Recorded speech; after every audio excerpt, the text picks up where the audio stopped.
for Biafran army. 56 delegates of the United States voted and declared for their independence. But in Biafra, we have 517 delegates went to Finland to declare for the United States of Biafra. That is a huge number, 3 times the number of Americans, or 2 times the number of people that declared freedom, or even more, 4 times number of people that declared independence for the United States of America. That is a very big message we have sent to the world, that the Biafran people in totality want freedom for their people. All around the world, they came together in Finland. David.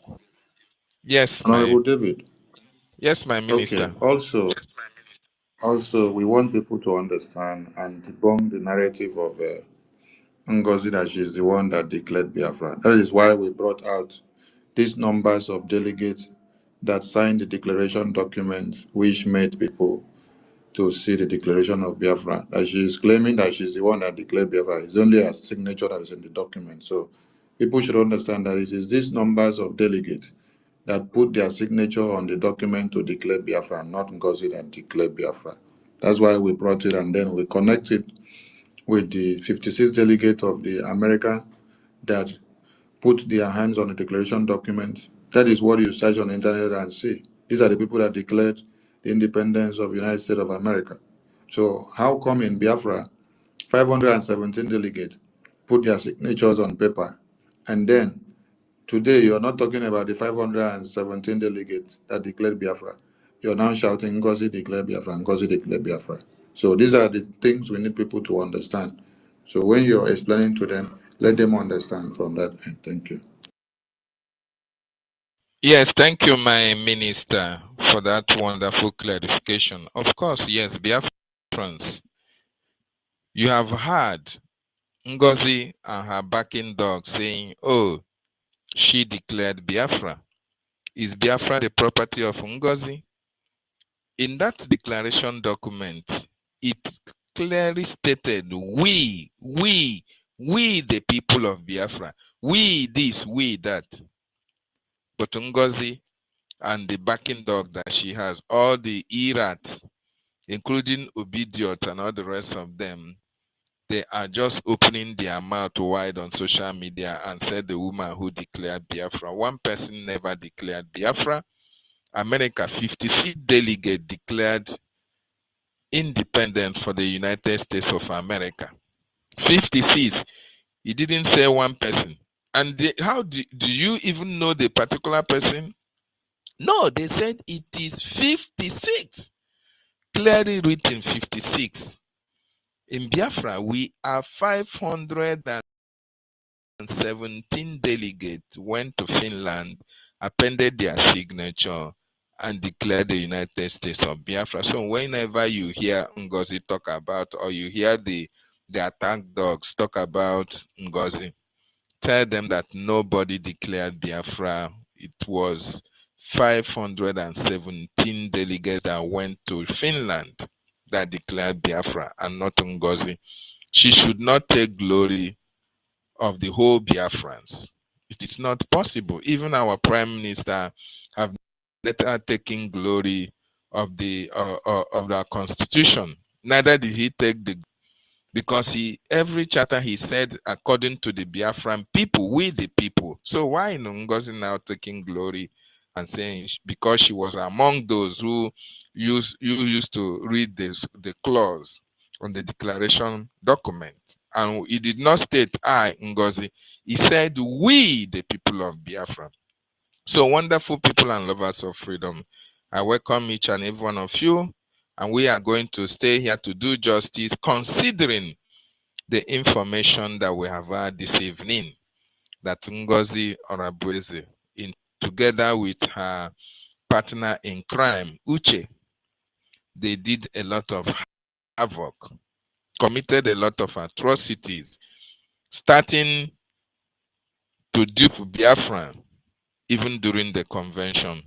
And that is very, very unfortunate. and it is on record. We have testimonies. A brother have testified and have to return the bribe they are giving her. No wonder they are accusing people of being bribed. Why she is the one bribing people who are supporting her? Of course, those people who you see dying with her, oh, Queen Mother, carry on this, that. You thought they are doing it by their own violation? No, they have received kickback, and that is why they are shouting Queen Mother. They are telling her to carry go, even when they see that she's committing a lot of havoc, a lot of atrocities at the cost of this restoration and freedom. But the spirit of Biafra will continue to punish them for their actions against this our freedom and against our prime minister. They will certainly not go unpunished. So Biafrans, let us speak to this topic. Thank you so much. Socrates, my co-host, you are welcome. You have the mic, sir. Thank you, Dr. David. Honorable Minister Sanya Parawa, thank you very much. I thank you also, Mr. Snow. I've been seeing him, it's like he's disappeared. Sister Stella, I can see a lot of people here, Mbatu, Dr. Art, Victor Odum, Rage and Fury, and the house. I want to say my honest appreciation to Prime Minister Simon Ekpa, who has picked up where Martin Nnamdi Kanu stopped and has given us hope. A hope that has given life to many of us, the old and the young, until these recent weeks when someone tried to, what would I say, in fact, not try to kill, after that woman had already killed so many souls. But we thank God we are on the path of picking up the pieces. I must say again, my very, very sincere appreciation, gratitude to my brother here, Minister Sani Aparawa, and of course to my brother also, Raphael Ajere. You are the pillars. I've heard our minister repeatedly say there was a Philip F. Young beside Agui Ironsi, and before, because he wasn't there, he lost his life, and because the Philip F. Young was also with Ojukwu, that was why Ojukwu could live a bit longer. We thank you very, very much. I remain very, very grateful to you because, BIAFRANS, I'm telling you, if not for this man, we wouldn't be talking about what we are talking about now, because that woman wanted to end this thing. I won't go too much into it because no matter what we say, we're always going to come back to her. Now, about this declaration, I just want to say a little bit. Remember that this very convention had been planned for over a year. The Prime Minister, Simon Ekpa, had been talking about this. So, and the convention and the redeclaration had been planned since 2023. They fixed the date the first time, and then it was changed to December 2022. So, how could somebody come up and say, I already declare Biafra? Even the person that planned it, that had organized it, set up a committee, and even the committee members that have been working, how many of the members of the government had been working towards a single program? And then one person comes up to claim a glory for the achievement. That's very poor. That shows you the kind of person that person is. Because you have a program of 1 year, a lot of resources have gone in, a lot of human resources also have spent their time and energy. And in fact, the Prime Minister was going to, of course, head the redeclaration, not be the one to redeclare, but head the redeclaration. And then something happened and he was not there. And then you come up to do an announcement and claim to be the one that did the redeclaration. That is one fault in it. Two, The committee that sat to plan, even if you were talking about that event, you have not also recognized them. And I could also see, because I was there all through, even the beginning of that very session of redeclaration, she wasn't the one that started it. There was this recitation of grievances and all that, and we saw when I think it was Dr. Bryce and Okeomo also started the announcement, and she just did her own part, and then 517 people actually redeclared, saying we the people. So you see, this sort of attitude she has is a normal Nigerian politician's attitude to driving people to their narrative. It's a very simple thing. You pitch it. We call it propaganda pitch. You just pitch it. You just throw it there. And if nobody argues against it, it becomes the truth. That has been the way Nigeria operates. You just throw it and wait. If there is no argument, after 1 week, it becomes a truth. Even the generation that will come will keep reciting that thing, saying it happened. Meanwhile, it never happened. It's the way Nigeria operates. This person we are talking about is a typical Nigerian.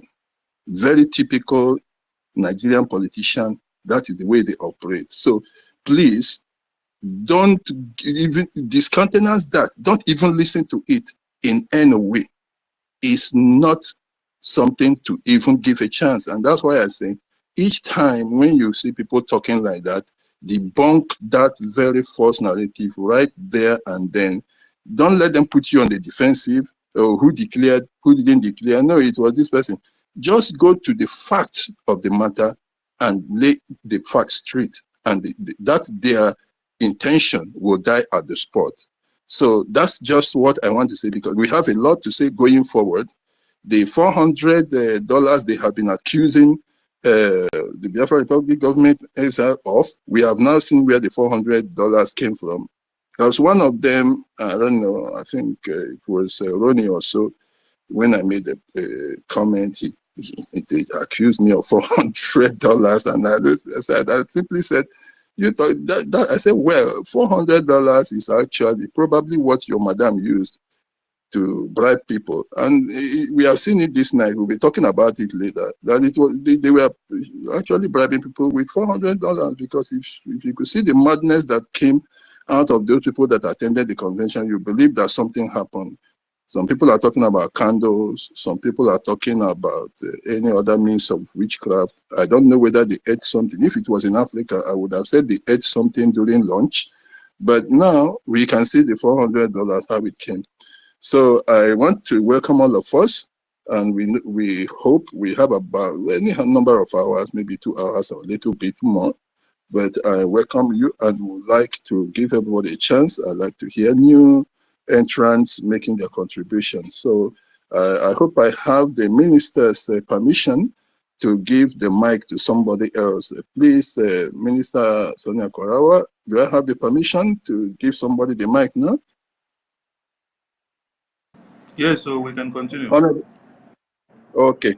Honorable Minister, give me the permission. Okay, let us hear you. I think your hand has been up. Before Batu, I was seeing the hand of Victor raised up. Victor, could you please unmute?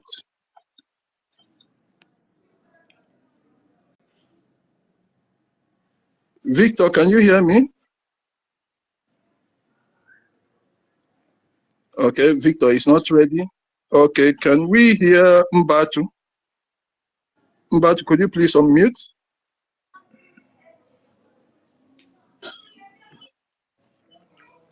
Mbatu, can we hear you, please? Please, could you please unmute Mbatu?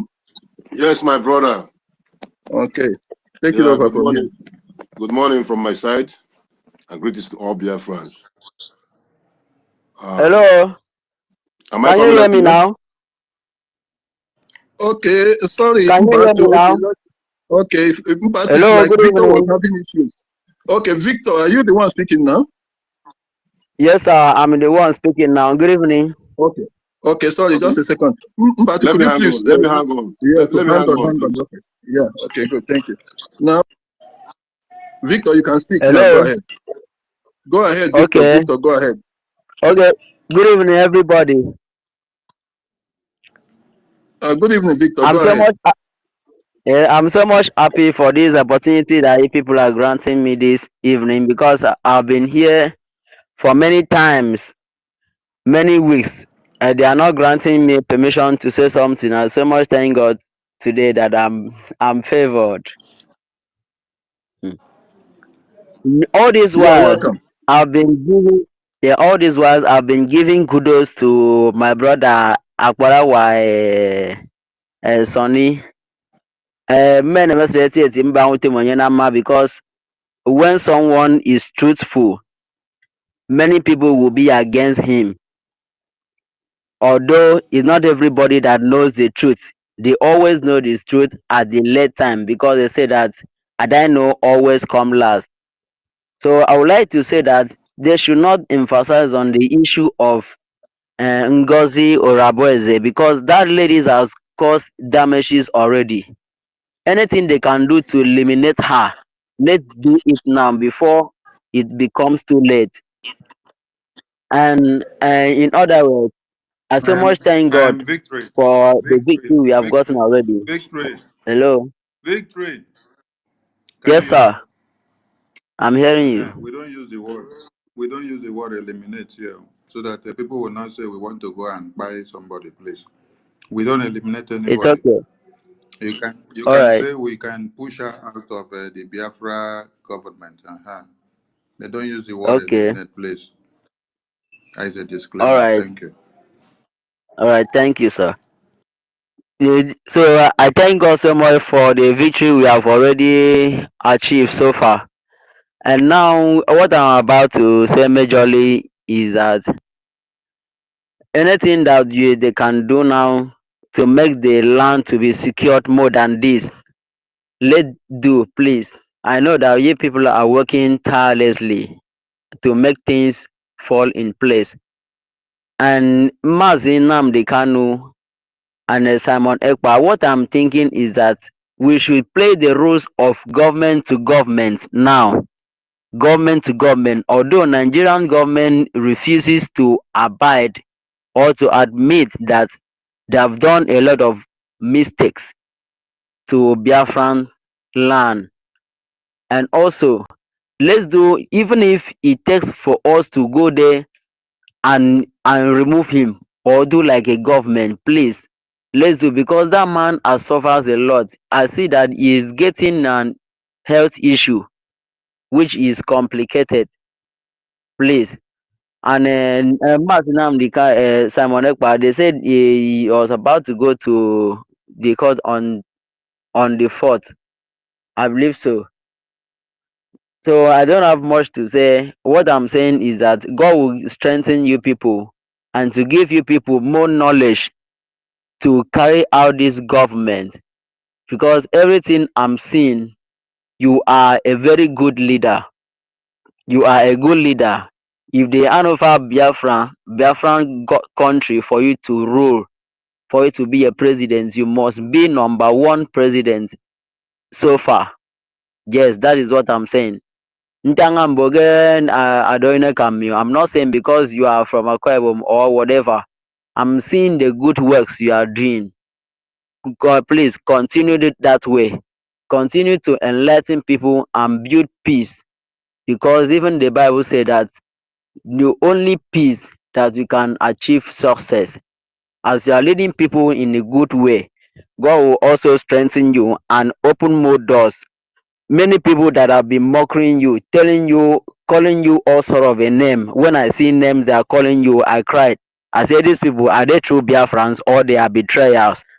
Or they don't know the right thing, or they don't want to say something so that they will not kick against them. It's better for you to know the truth and follow the truth so that you'll be set free. So I pray God should strengthen you and bring more people that to buy your idea and support to build Biafran country to the better place that you want to be. Thank you so much. God bless all the Biafran lobby. Take care. Good night. Thank you. Thank you. Thank you. Thank you. Thank you. And let me put another disclaimer. Sonny is not here for position. Yes. Sonny is not here to be the leader. No. When Prime Minister called me up to be in charge of the media, many people had already applied for the position of the media minister. I did not put in my resume for it. The mad woman that is shouting today, she can go and check all the documents that people submitted for the position or for the media department. She should go and bring any of the application that Sonny put in for the office of the information minister. I'm challenging all of them. She should go and bring any resume that Akbarawa Sonny put in, opting for the office of information minister of the Biafran government in exile. So when we had the Biafra Defense Forces General saying, you don't choose people. It is the God of Biafra that brought us. This is what I want people to understand. Many of us did not come to apply to join the Biafra liberation. Rather, God brought us. So there is no way NGOZI can produce application letter or resume that Akbarawa Sonny submitted to Biafran government applying to become the Minister of Information. No, I did not apply because I did not want it. I am not here for position, I'm not here for power. I was still doing everything that we used to do in the media after the government was instituted. Over 6 months, I was not there, but we continue to control the fundraising. We do our media, we put the government affront without any gratification of any kind from the media team that were not fully integrated into that government cabinet.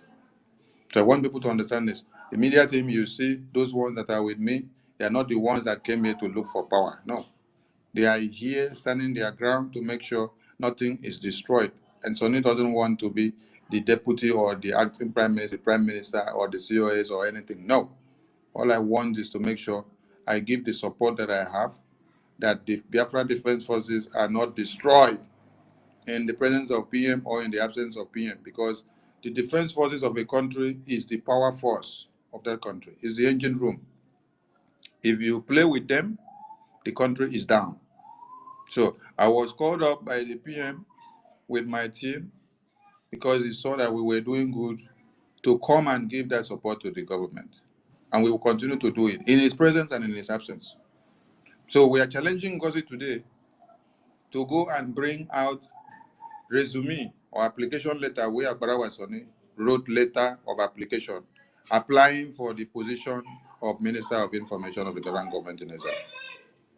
Then while she's searching to bring out that one, she should bring out others that applied to be in one position or another in the government. That is to show you that I did not come because of the positions. While others have applied and got their position, I was still doing what I was doing for the Biafran government without looking for any position, until PM called us up to inaugurate the media team into the government. What I'm saying here now is for you people to go and listen to her whenever she's giving names, calling the media team criminals, calling them ex-BRGIE nonsense, this and that. She is actually the ex. If there is anyone that is ex-BRGIE official, it is NGOZI and her group, because the BRGIE government is still existing. And we are holding that BRGIE very tight. While she is out of the BRGIE now, she is on her own government. So she and her group are actually the ex-BRGIE officials, while the officials of the BRGIE are standing their ground.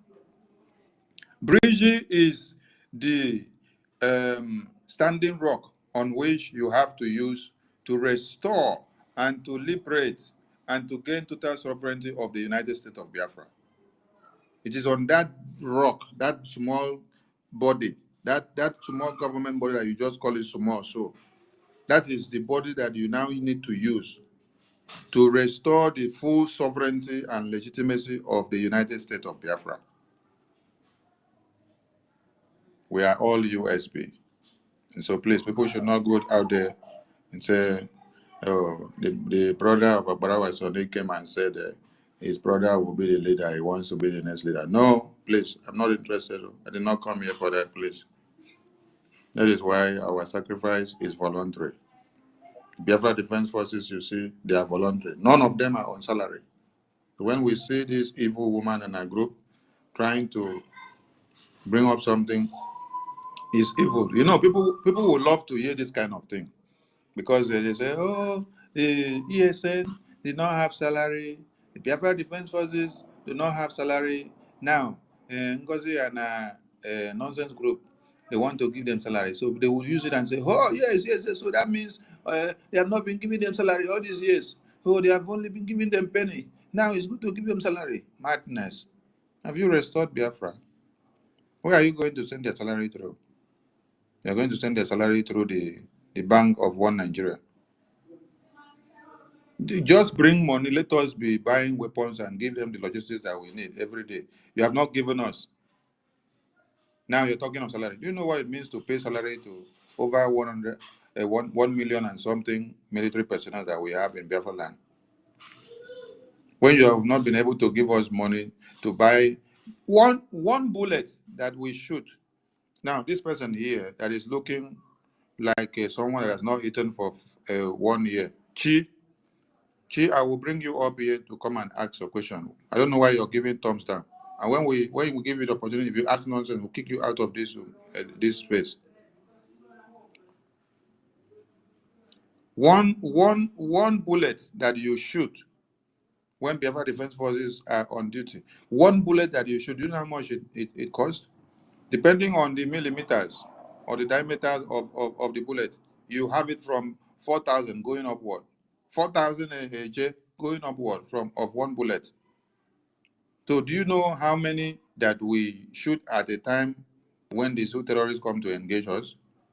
When you hear of $4,000 or $1,000, you think that it is so much money for you to pack it and put inside the cartridge. When you pack that money that you call $4,000 and put inside the cartridge, by the time you blow it for like the next 1 hour, $4,000 is gone. No?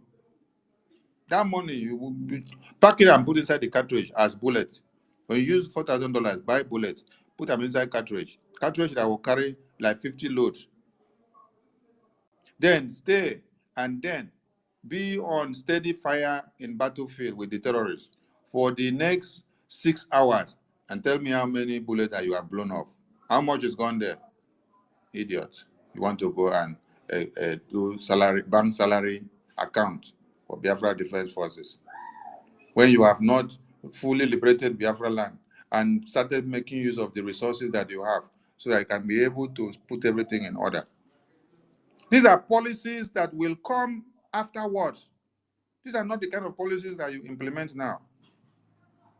These are policies that come after a transitional government have been fully in place when we are in homeland. These are policies that will work in the future. We just finished yesterday declaring Biafra. Today, you're talking as if you are in Biafra land. You want to put the lives of the military personnel of Biafra in danger so that their families will be traced from the bank account that you claim to put money for them. And then they will go home to home, eliminating their families. Then you will sit down in abroad and be nodding your head. This Yochi. Prime Minister will go this side. When I go sit down, they push on their mouth. Say this one, you don't know how to do it well. So you now pray. The day you don't see him, just in 1 week, you start turning everything upside down. Between Akbarawa Soni and Minister Ajare and Minister Nkeriawa APM and the rest of the cabinet members, and this breakaway NGOZI or Fulani that is changing everything, telling you that the Biafra Defense Forces at the PM unveiled that they are now Sabu and criminals and kidnappers and terrorists, telling you that the lobbies and the attorney that PM instituted for the Biafran government to use for the Biafra recognition after the convention. Changing everything, turning things upside down between us that is holding the government down, making sure the lobbies do their work, and those that are coming to be calling the lobbies criminals. Who are those actually destroying the foundations and the structures and everything that has to do with Biafra? Some of you need to be going to ask questions. If you cannot read the handwritings on the wall, go and ask. She wanted to go and then take over the Bank of Biafra reserves. We stop you. You wanted to go to the 2 websites that we have officially 4. the Biafra liberation taxes, where all the contributions we make goes to the men on ground for the liberation. We stop you. You now still wanted. Is there any way that you have not wanted to go? You decided to start going to the strategic places that holds a government. First is the defense. The defense forces stops you. You now want to come and attack where their money is coming from. We stop you. You now come to postpone fundraising. How many times have you, someone that says you are at war, you postpone fundraising and then you went for holiday. You went for Christmas holiday. While the Biafra Defense Forces are fighting, don't have holiday. They are in the bushes till 2020. To this day, they don't have holiday. Oh, you are going for holiday. Even Prime Minister don't tell you he's going for holiday. He doesn't do holiday for Biafra Defense Forces or their fundraising. You are going for holiday. Between these people and we that are making sure everything continues the way PM put it, which people are actually destroying what is being destroyed? Some people should borrow sense, please. So my brother that spoke a few minutes ago, I appreciate your contribution, but your brother is not here for position, please, so that they will not use that one as topic tomorrow, okay? Thank you so much. Over to the co-host. I have my minister already on top. I Yes, don't know okay. if you're ready to speak. Yeah. Minister Thank you Ajare, very you may much. speak before sleep carry you on. Yeah, greetings everyone. I love you all. We move airborne. Manson, you can co-host me. Thank you. Okay, thank you. All right, I've done that. So, Mega Socrates, back to you. Okay, Honorable, thank you, Honorable Minister, Honorable Ralph. That's the man that, my second man that gives me joy there. Thank you, the backbones of the Prime Minister. I'm very grateful. Before I give on the mic to Mbatu, I wanted just to chip in something here. Remember, just imagine yourself that you send your children to school with a car, maybe with a security man, and you have a very good friend of yours that had been pleasing you over the years, pretending to be your best friend. And all of a sudden, for a certain reason, you were called out to some place for some discussions. And whilst you were there, you could not communicate with your family. And when you came back, you heard that your best friend went to your bank account and tried to take money from your account, but because the banks knew you and knew your signature, they stopped that fraud from taking place. Again, you heard that your friend actually removed the security man and the car which you used to send your children with, leaving your children to be boarding Module.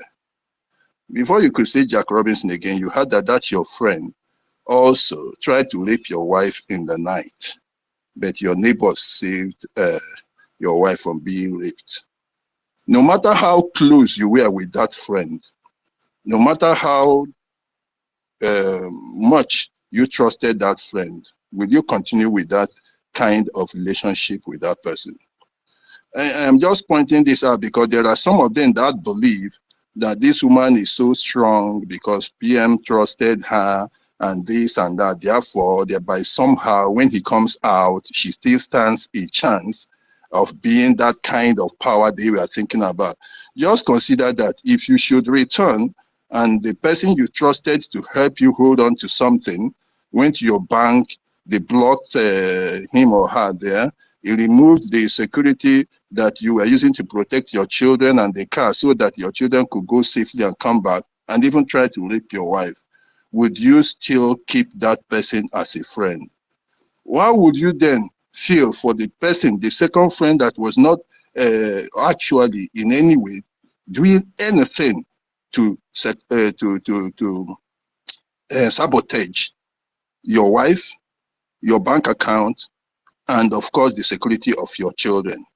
Because this person we are talking about, like Honorable Minister has mentioned here, has tried the worst ever, going into the bank account and the bankers blocked her there, went into the security, the worst part of it, going to the security to try to jeopardize the life of how many people, hundreds of thousands of soldiers there, and you want to expose them to danger.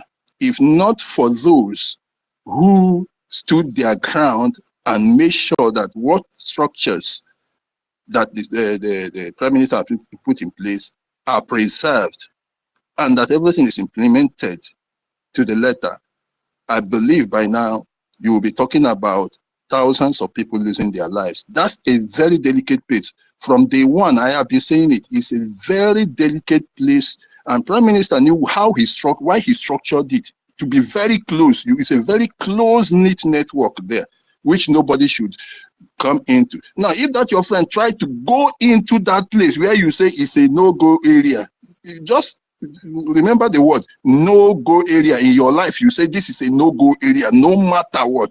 And this person tried to go into the no-go area. A no-go area that this person knows you barred her or him from even venturing near it all the time you are around. So because you just stepped out, the person now starts going to the no-go area. Will you trust that person? So those who are thinking that by any chance the Prime Minister will come and spare this woman, that would be maybe that miracle we are talking about. I'm telling you, it will be a very big miracle. So there's no chance for this person. Don't have any second thoughts about it. So sorry, I will not continue. I want our brother here, Mbatu, to please speak now. Mbatu, can you now unmute yourself, Mbatu? Yes, my brother. Greetings to the house. Greetings to Tomazi Akbarawa, the Honorable Minister of Communication and Information.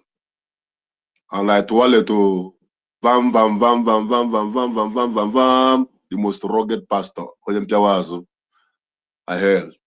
To all BIAFRANS, Dr. Nandi, David Nana, I greet you. I greet you all, my beloved brothers. Emeke Kenengi. In order to make it shorter, I'm going to outline the little things I can see that is propelling the movement of so-called NGOZI Arabueze, the AKA Madam Mosbao. BIAFRANS, if you look very, very well from the beginning, there are only but two strategic points this woman is looking at. The first is security, defense, our military. Second is finance. This is the instruction they gave to her. Grab these two places. Remember before this convention, Musa was on interview and Musa said that the only problem they have is that they don't know how they are getting their finance. That if you can stop their finance, we will stop them. Immediately NGOZI begin to show her madness. Remember what Musa said? Now I can sleep. Read, just count your teeth with your tongue. Now, she came up with ID card. Everything she's doing is a way to expose our people to danger. Every step she's taking is not hidden. With everything she's doing, it's very open and understandable that she is working under someone's instruction. Very plain and clear. Now that one is not working. She is claiming and telling Biafrans that she declared Biafra. Who the hell are you? You declared NGOZI. Who are? Fuck you. Who are you, NGOZI? I see. Let's assume they said let Omoabara. That is the ladies, iron ladies of Biafra, come out and stand. Will you come and stand close to them? Who are you? A psychiatric nurse. What are the remarkable things that our community can say about you? I have made investigation even to your own father's house. Your story is not good from childhood.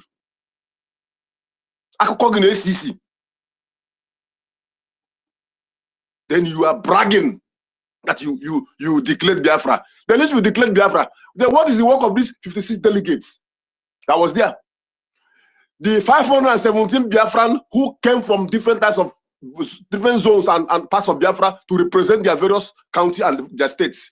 So they are there to look Finland and go back. Everybody pen down their signature to this declaration of Biafra. NGOZI, you are not the one that declared. Actually, if you want to take that glory, the honorable, the doctor that is the husband to our sister, Dr. Chioma, who first made declaration of Biafra before you came out with your party jamboree and the flower spraying on all the rest. Because you have a plan in your heart. You want to clinch on the glory so that you can fulfill the job of your masters, which I instructed you to do. But you see this generation of Biafra, this is where you met. We, as we're standing here, we go nowhere. We are the rock that you can never break until our PM come out, until Nandekano comes out. We are tired of suffering. We are tired of building and someone will destroy. Enough is enough. Like I said earlier on this post, if you write nonsense against our lobbyists, if I know you, I meet you on the road,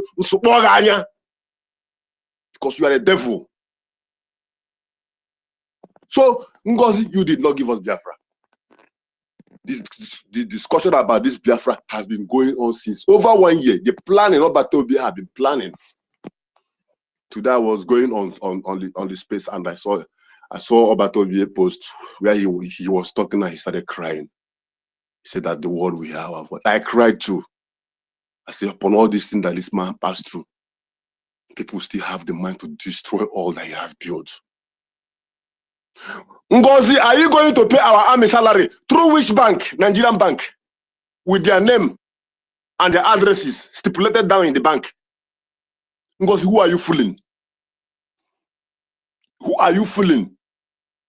Your own Judas self have no, even your own Judas have NAFDAC number. Judas is getting a NAFDAC number. That's at a platter of gold. Like rice, you serve on the zoo. Because of 1 or 2 political interests. When the time comes. And there will be no mercy for all of you, all the betrayers. Finally, for Madam Ugochukwu, because Madam they call him, Osefere, is a fool, is a nincompoop. Look at all the exposition they have made concerning him. I was thinking that big head sitting on top of his body is containing maybe some milk or something. Not knowing that he just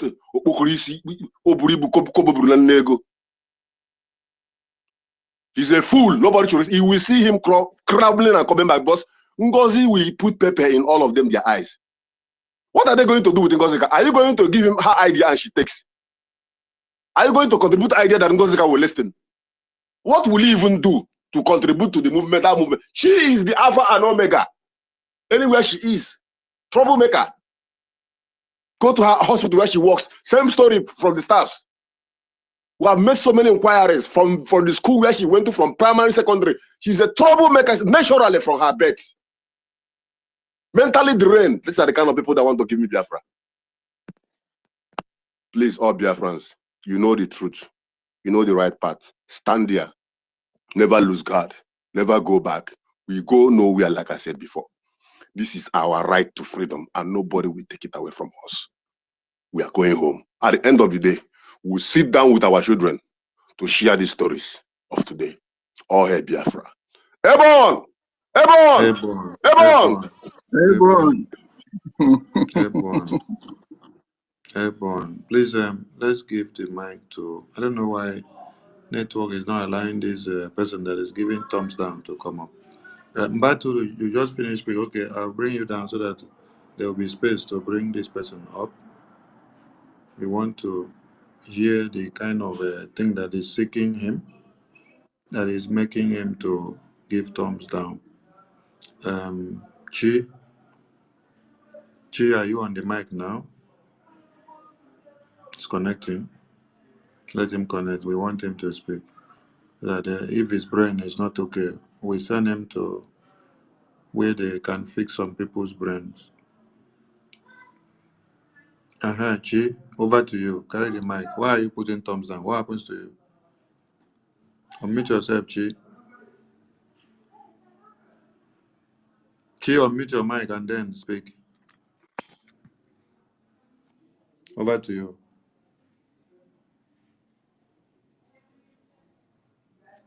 Chi, unmute your mic and speak. Now, where they give you mic now? If they fear to talk.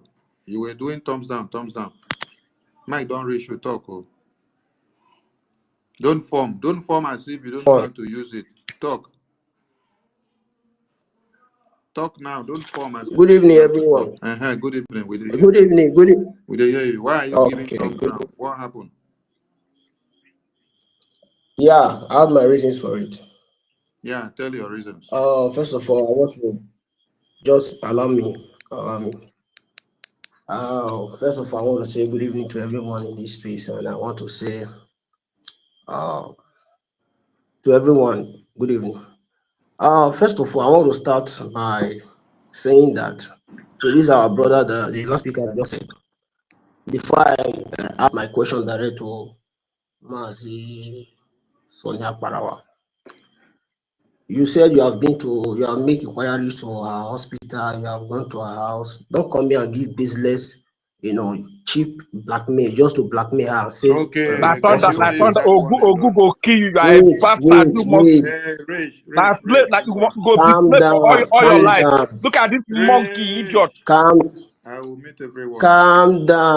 I'll meet everyone here. I don't entertain that kind of opera here, please. Everyone should be guarded. No one should unmute herself when I don't give you the mic. Let's be guarded. On now leave the last speaker that spoke. Now bring your question. Let me attend to it. Yeah, Bring your question. Let me can you hear me? attend to it. So, Go ahead to your questions. yes, now, when he was talking, nobody interrupted him. So that is it. I just want to Because human being was leave talking. that You be back. animal. You are even less than animal. Rage, stop, Rage, stop. Calm down. Rage, stop. Hey, please, Rage. If you don't stay by the rules of the game, I'll remove you from the speaker session. Please, don't interrupt anybody. I'm the one giving mic to Chi to ask his questions. Chi, I've told you, forget about the person you want to address. Now, go ahead with your questions. I want to attend to your questions. Chi, tap your mic and then go ahead to your questions. Okay, can you hear me now?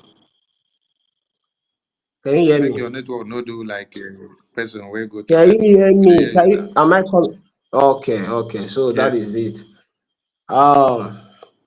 First of all, you said when you were making comment or you were giving speech, you said yes, it is God that it is Chukwu Kabiama that brought the people that are in the movement now, currently. So, and I decided to ask, and you made a comment that it was not there was a comment you made concerning Ngozi, something that like it was not she's a kind of a spy, a sabo and stuff like that. So I was like, is it the same God that brought? Okay, She's yeah, a I kind of remember. what? Complete your statement. She's Now a I kind of remember what? what you said. That she was not elected, nobody elected her. So I decided to ask, was it the same, was Ogenkere, was it the same? Now, was it God that brought Ogenkere that made her the APM? That is one. Secondly, you talked about stipends and salary. Going by that, how were the men on ground being given that stipends? Will the money be shared to them? You can take the money and go and be giving them in their hands. So what's the meaning? How do you pay that stipends? Do you take it and share it and give it to them? Or was there a means of paying it? And when you talk about salary, you talk about stipends. What is the, if I know the meaning, I know what stipends is all about, but salary is an advanced level of when stipends. So not in giving somebody more, paying somebody, and if you are validating stipends, that is true. Thirdly, I talked something about the people appending their signature. I want to ask, because there's this back and forth of, okay, if she was not the one that declared it, it was 517 persons and stuff like that. Now, my question is this: one question. Let's assume that the PM was with us, and the COS happens to be the one that read because somebody must read the grievances. happened to read the grievances, and at the tail end, the PM now declared Biafra. Are we going to be here saying that it's not the PM that declared Biafra? It was 517 persons. That is the third one. Then I said 2 in 1. Now the second one, when you say people 556 people delegate appended their signature, it does not necessarily mean that everybody must is when you say append, it means they support. It is a sign, it is a proof to say that these people, 56 persons, 517 persons, so agree to what we are doing. We are not alone. It's not an isolated stuff. These people is a proof that what we are doing is legal. So that signature is a proof that they supported it. Somebody must be there to declare it. And another one is that when she was reading that declaration letter, he said on behalf of the PM. Are you getting it? On behalf of the PM being represented by her. So it's not as though she just come out and say, oh, okay, or that is solely that she's declaring it. So she said, because while I've been here listening to what they have been saying, she said she declared it. But what she said on behalf of the PM, duly represented by her, hereby. So that people appended their signature does not mean that everybody declared it. It is a support that it was being given to them, and somebody has to come.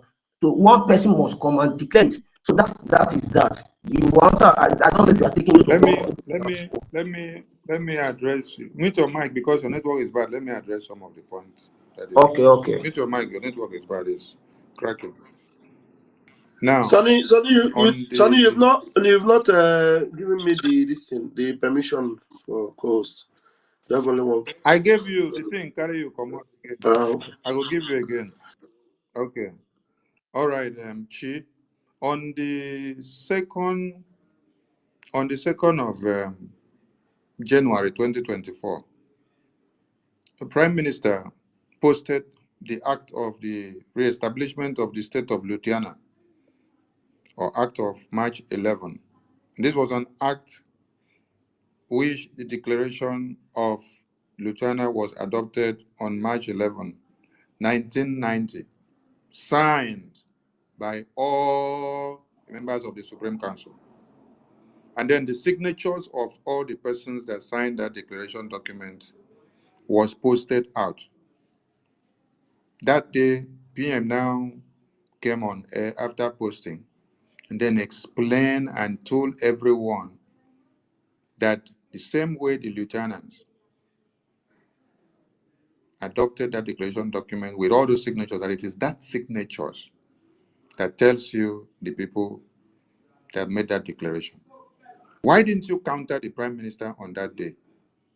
That no, it is only one person that will come out and say, I am the one that declared Louisiana, or I'm the one that declared Biafra. That will be. Then you read history. You come out here and tell us you read history. If they ask you in school, how many delegates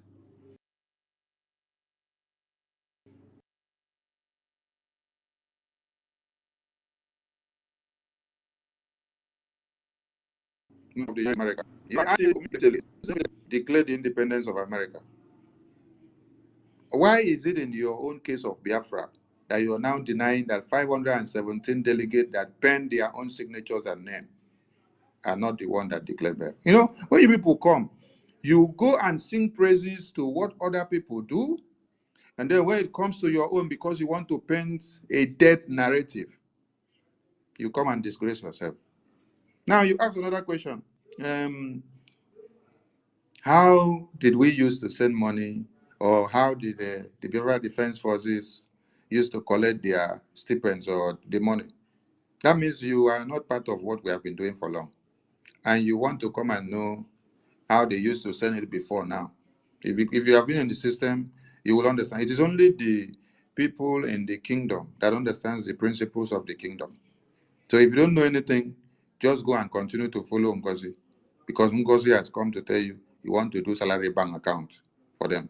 So go and follow NGOZI, continue to remain in stupidity, because you can watch and see everything the Prime Minister taught you. That very last space, let me post it, because you yourself, you reshared it, you posted it when Prime Minister was there. Let me reshare it now. You were there. That was 2nd of January. 2nd of January 2024. 2nd of January 2024. You were there. You reposted that space. You reposted the Louisiana Independence Declaration document and signatures of all the officials that Prime Minister posted, and then he used it to educate us on that day of how your signatures are going to be the declaration document. How come 517 delegates signed the declaration document, and then you are not telling us today that 517 delegates made up the declaration of Biafra? You're only saying it is you, Ngozi, alone. And you, idiot, you are here to come and validate nonsense. Is that how you learn from your school? If you are so useless, is that the way your teacher was, so useless? Or you just came here to disgrace yourself? Now, when you go to the document of Finland, of their declaration document, the numbers of delegates that signed the declaration document is what is telling you about the declaration. They don't even talk about the person that came up with the idea. When you're even talking about India, you will hear that Muhammad Ali started the liberation of India. But when you're not talking about the declaration document that made the declaration of the independence, you will not even see that they are using Muhammad Ali's name to make noise there. Yes, he started the liberation, just like our supreme leader started the liberation. And then you now see Wazirike also on the list. That is why when we are listing out the people that have been on the verge of this liberation, you cannot remove Wazirike there. Wazirike's name must be there, even as he was betrayed by the governors. You must put his name there. You must put Onyendu's name there. You must put the Prime Minister's name there. And on the same declaration document that you're talking about now, you see from the beginning of the document, it is we, the people, have given the mandate to the Prime Minister. Because of what? Because of the trust, because of the sacrifices that he has done, because of everything that he has gone through. We, the people of Biafra, is giving him the go-ahead. You are here. You are not even talking about the Prime Minister, talking of NGOZI that you just see yesterday. You see how foolish you are, and you claim to be a Biafran.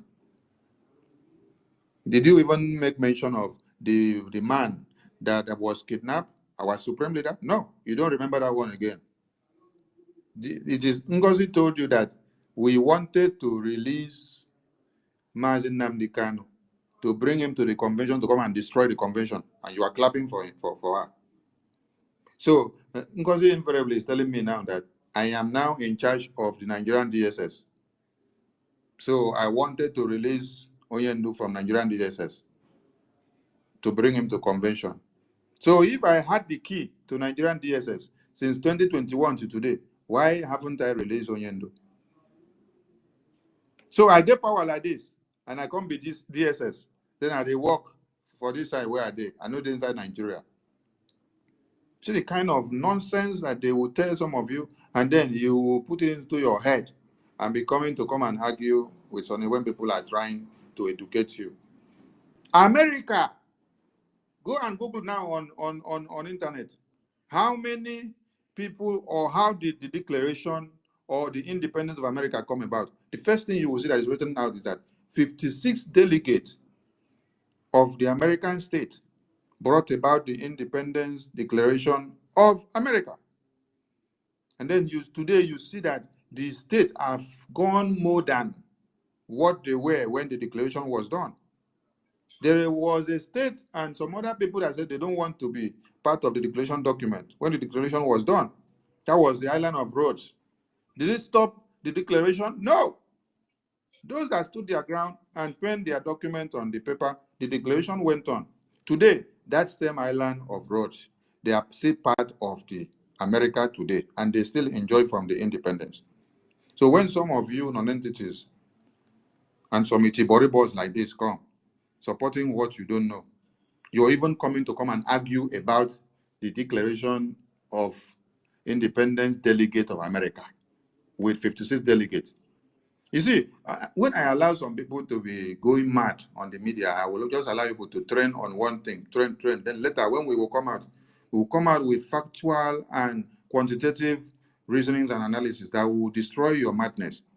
We allow all of you to be peddling this nonsense of Ngozi declared Biafra, Ngozi declared Ngozi. Now, we have come to explain to you now that in America, the 56 delegates that signed the document of declaration are the people that declared the independence. So, in that case, why will the 517 delegates of Biafra that signed the document of declaration not be the one that declared independence? Then you people are shouting Ngozi. Nonsense people. All right, the voice, before your network knocks you out, the voice. The All right. voice. Yes. Over to you. Yes. Good evening, everyone. Perfect evening from here to you, my Minister of Information, and all the honorable in the house. Please, I hope everyone can hear me. Yes, we can hear you. We can hear you. Okay. Thank you very much for giving me the mic. I know I can't remember when I was given a mic like this, but I am so much happy today that you granted me the mic to speak today. It is not really easy, but it is easy for those who know the truth. Because this time, I'm not afraid of this time. We have witnessed issue like this. We have witnessed a time like this. But one thing I believe is this: tough time never lasts. This is a time that many people have been called. Many are called, few are choosing. Even among the chosen one, there is still going to be a selected one very soon. I am not worried though.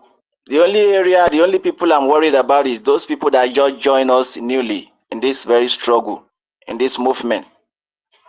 The people that just joined us maybe about 2 years, 3 years, or 4 years, or 5 years, or 6 years ago. I'm just worried about them because they don't really know what happened from the beginning. We have witnessed what is going on right now during the time of our supreme leader, the Prince of Afaruku-Ibeku. Our lecturer, our prophet, our teacher. We have witnessed a lot of things during his time when he was here with us. We have witnessed all the drama, the same drama they are playing right now, we have witnessed. You know, we have witnessed a lot of people in action. People like Uche Mofo. We have witnessed people like Nenayaya. We have witnessed people like Imam Mezu. We have witnessed a lot of people in action, in the dirty action. So some people, when they are seeing what is going on now, what this woman is doing now, is like a dream, or it's like something that has never happened. You know. So those are the people I am just worried about, not people like us. I can remember before, either a week or 2 weeks before the convention, there was one broadcast our Prime Minister. He said, we have enough men on ground that we are not doing any recruitment. I think I had it very clear. He repeated it and he said, we have enough men on ground that there is no any recruitment. You know, where this woman really got everything wrong, and the very place where she did really disgrace herself. See, if I was thinking that maybe everybody are touts in this struggle, because I can listen to her some weeks ago when she was saying that some of those people in the homeland, they are touts. They don't know anything. That's why they are making noise. That's why they are in trouble. That's why they are asking stupid questions. You see, you can see the way she failed now. But she refused to acknowledge the power of the people. Because without the followers, there will be no leader.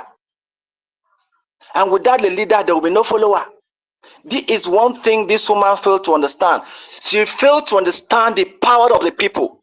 She don't have respect for the followers. You know, see, let me just make it clear, because I know that some of our agents are here. The people that report back to NGOZI, that woman, I know many of you are here. Listen to this. When Biafra is finally fully restored, and I see myself going to the market of Biafra with Biafra money, see my children going to school, I see that the labor market is being busy by Biafra activities, the court, the school, everything. Some state will sue NGOZI if she survive the evil she did to some of us, to a lot of innocent people, because a lot of people who are now supporting her now or trying to hail her now, some of them are blind. Because one of the greatest afflictions I know in this life is ignorance. Maybe those people that are trying to hail her, maybe they are doing it based on ignorance. They don't know. Like my own state, we are going to sue NGOZI for the evil she did. Now, some people may begin to ask now, what kind of thing she did to your state or in your state? Now, as we all know the importance of a true leader. Who is a leader? A leader is the man that knows the way, goes the way, and shows the way. This is the kind of a leader we have been experiencing during the time of our supreme leader down to the time of our prime minister. We only stand in the path of truth. How can NGOZI came up with a different dimension that would never been told? We have been told about the dimensions of our PM by our supreme leader. He said, go and listen to Simon Ekpa and share his video accordingly. He's coming with another dimension.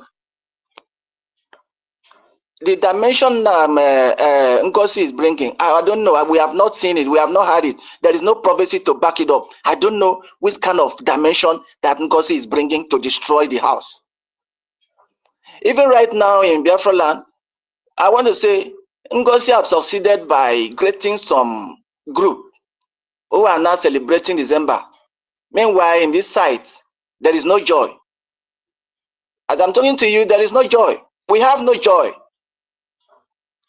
How can NGOZI have the mind to bring a secret, a confidential discourse that was supposed to be discussed inside the house to the public? How could she go and touch the fence? Some other days, some of them, they were even against when some of our gallant men, they were coming out to speak what is going on, trying to be against some of the evils he's doing or what they are doing, and they were even against the men who are defending the land. Do you think some of you are staying outside Biafra land, that if we don't defend this land, that you people can come in? This is one thing NGOZI refused to understand, and those that are following her foolishly. Listen and listen good. You that you are here as an agent of NGOZI, listen good. I said my state, not only, I'm not sure it's going to be only my state. Many states will sue NGOZI. I will personally move the motion in our state parliament that we should sue NGOZI. If she survives, we are going to sue her for the evil she did. Why did NGOZI remove now each state we have for this state, right? Each state have their own platform that were created by the Biafra government in exile, being monitored by our PM. And in that platform, we have administrator, we have deputy administrator, we have media team, we have the other officers, and we have the cabinet, the executive of the state. Now, our sole administrator is like a driver, it's like a pilot. Now, NGOZI have the mind to remove our pilot from the platform, from all the platform, both Telegram and WhatsApp and other platform. She removed, do you know the evil she did? She removed our sole administrator. I also removed me. She removed me as a media personnel. She removed the deputy administrator. Now, let me just use the administrator as a case study. If that woman removed our sole administrator from his own state platform, that means in that ship or in that boat or in that car, That means men on board will die. If you are targeting, you know that if you are targeting a driver who is riding people, and many people are on board the ship, and you target the driver or the pilot, if you succeed in capturing the pilot, that means you have useless other passengers. That's what NGOZI did to us. NGOZI also came and tried to see how he can confuse our deputy administrator, trying to see how he can, serious bargaining, how he can confuse our deputy administrator to be in our side.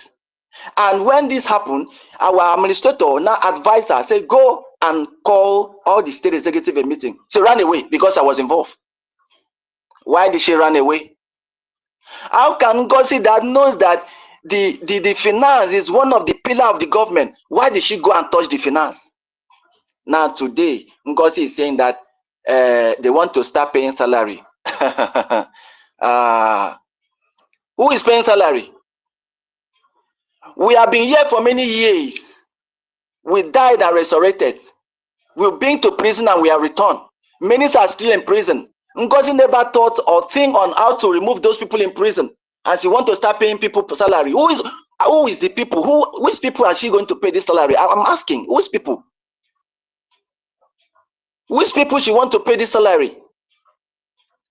Why can't we people, some people can, why can't some, the only difference between animal and human being is ability to reason. That is what I'm saying. Some people don't reason. Because the only thing that really makes distinguish between human and animal is ability to reason. Some people who are hailing NGOZI today have no reasoning. They are not qualified to be a human. They are not reasoning. How can this woman doing evil and some people are supporting the evil she's doing? I don't understand. How will she go and tempt the Department of Finance, the finance department? We should know it is the pillar. And you go ahead to go and change, to go and touch the defense. The defense that you know that these men have died and they are determined to die, because in this struggle we are decided to die so that we can live forever. Now as I speak, it does not end there. There are many reasons that we are going to sue this woman and her company. Many of us are being tracked by Nigeria agents. We have evidence. And some people, now imagine, people who are in the freedom fighting.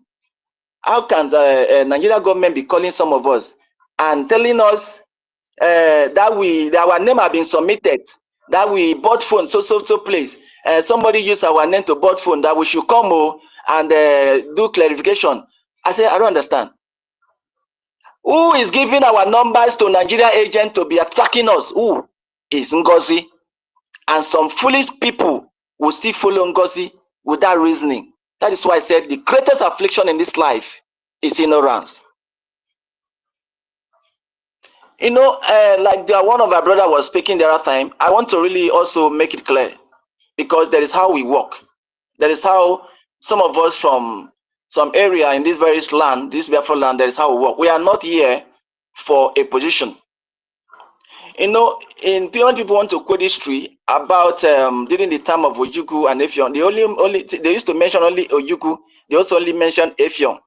I want to make it clear today. It was not only Effiong. It was not only Effiong that was in the war front. That was from Akwa Ibom, either from Cross River or EFIK Kingdom, because formerly we were EFIK before this divide and rule system. We know the truth. It was not only Philip Effiong. There were many heroes that fought. Even during between 70, there were some people that were still in that Bakassi, that Abuna, that forest, fighting. When I asked my dad said, it is still that fight too. My late dad, Sabi Nebruk took Barak. He said, it is still that fight too of during 1967 and 70. That there are some people are still saying that the Bakassi Peninsula belongs to us. That does not belong to Cameroon. You see? So there are many people that died They are the main people that stood, last man standing. But when the people want to make history, they will only call EFIK-IBIBIO. Do you know men that were down? Do you know men that stand? Just like our brother today is standing. I just decided to follow. I'm not just following because of I know him from anywhere. It's because I'm seeing him standing in the path of truth. I'm also seeing him standing, defending the template of our PM. Yes, of course. I don't follow him because I know him from anywhere, or whether he's from my own state, or whether he's from IKOM, from my crossroad. No. I am here because I am seeing him standing in the path of truth. I'm also seeing him defending and standing with the template of our PM. I believe if some of you can remember, we make a report to our PM before when he was here several times when NGOZI came to our state to interrupt, to change our state structure. We make an announcement, we make a report. We told our PM what is going on, and our PM came up in 2 of his broadcasts. If some people can remember this, he make an announcement, said nobody should go to the homeland, de facto government, and tell them what to do or try to change anything. And when they don't agree with you, you start fighting them. That anybody that is doing that, either you are in the diaspora, stop. Is that not true? This was the handwork of NGOZI. That is why I said, when Biafra is finally restored, and I go to market to purchase with Biafra currency, and I see my children going to school, and I enter taxi, and I pay with Biafra currency, and I go to stadium, I know this is Biafra stadium, I go to market, I do everything, then I will know. NGOZI and our company or our family should get ready. We are going to sue NGOZI. See, the truth is no man's friend. And that is why they hate Nnamdi Kanu. The truth is no man's friend. That is why they hate Simon Ekpa. The truth is no man's friend. That is why they hate Sonny Akbarawa. The truth is no man's friend. That is why they hate some of us. But you know what? We are not going to give up in speaking this truth. Because there's something you know about truth. The truth is the light. And when you have the spark of truth in you, when someone is speaking the truth, the thing will spark in you. And that is just the truth. So I don't know why some people are reasoning backwards, seeing the evil this woman is doing. When our PM was here, he said he has gotten enough men. Then when the recruitment started, that is going to let everybody know. Then this woman go ahead and made herself DPM, Deputy Prime Minister. I want to ask her in one of the platforms, I ask her, I said, Madam, who make you a Deputy Prime Minister? Madam, why do you go and touch the finance? Madam, what concern you with the defense? The woman removed me from the platform. She removed me from all the platforms. As I speak to you, she removed me from all the platform. I don't care. I don't care. But that can't stop me from speaking the truth. So please, my brothers and sisters, I don't really have much to say. I urge everybody to continue to walk in the path of truth, to continue. I know that the truth is very difficult, but you must speak the truth. When our supreme leader were here with us, when we visited him in Afaruku, we will always be there. He said, do you know, he told us, do you know why people are suffering? He was asking, he was in the compound in Afaruku. He said, do you know why people are suffering? It is because people refuse to speak the truth. I would have loved to ask a question, but I don't want to ask. Because the only question I wanted to ask is this. I don't want anybody to pick offense from here. You know, we just like when you are with your, maybe you are your coursemate in the hostel or in the room, or maybe 2 or 3 people or let's say 5 people in one room. Maybe one day, one person keep doing what is not right. People keep warning him, don't do it, don't do it. But we all know ourselves that we are from Cameroon, for example. Maybe all of us now are from different community in Cameroon, or different ethnic group in Cameroon. When they find out that the one that normally do this thing is from so place, Mamela, one day people in the room, they will say, you, this Mamela man, what is wrong with you? You, this man, what is wrong with you? Maybe, for example, maybe Akwa Ibom man, Igbo man, for example, Ogoni man, Ikwere man, you know, Igala man, maybe they are living in one room. Maybe one day, this one keep doing what is not right. They keep warning him. It will go to the point that people will say, you, this Igala man, what is wrong with you? So that is where I want to drive my question now. The question I want to ask is this. Just as I said before, I have witnessed action. I have witnessed people trying to sell out our interest in this struggle. I have witnessed Almighty Uchemofo. I have witnessed Almighty George Onyibe. I have witnessed Nenayanya. I have witnessed many of them, so many of them. There is one woman I also witnessed. That woman was staying in the house of our supreme leader. We stayed there. We normally wear white garment from Yahweh Yeshua synagogue to go with our supreme leader wherever he's going. There was one woman, this particular woman from Enugu. The woman was the head of this synagogue. This woman, this woman was 419, but you can never know that she's 419. This woman collected money from us, and as I speak, we still have a receipt of that money. I will pay some money to her. She said some of our brothers from Israel, the Israel government, they want to remember us. They want to start giving us money. And when you pay 500, when you pay 50,000, and they will reward you. They will do this. Some people start paying. Some people pay 500,000. Some people pay a lot of money. Imagine over 100 and something person in the synagogue, plus the external person. They pay this money to this woman from Enugu. This woman took our money from the synagogue without having fear. You go and build a house. Yet it was still our children that exposed this woman. So we have seen a lot of things. So I'm just worried about the new people that comes into the struggle. That is the only people I'm worried about. So my question is this. Why these betrayers? Why this Sabo? I want people to get, I've given my example so that people will not begin to say, is the tribalism or this and that, because that is how some people normally reason. And that is the truth. And this question must be asked. Why is this betrayer, saboteur, always come from the part of Igbo, like Anambra and Enugu? Why? Why all the almighty Sabo we are having in this struggle, why are they always coming from that direction? Why? That is just only question I have. I don't have much question. But I want to encourage everyone to remain in the path of truth, because we are almost there.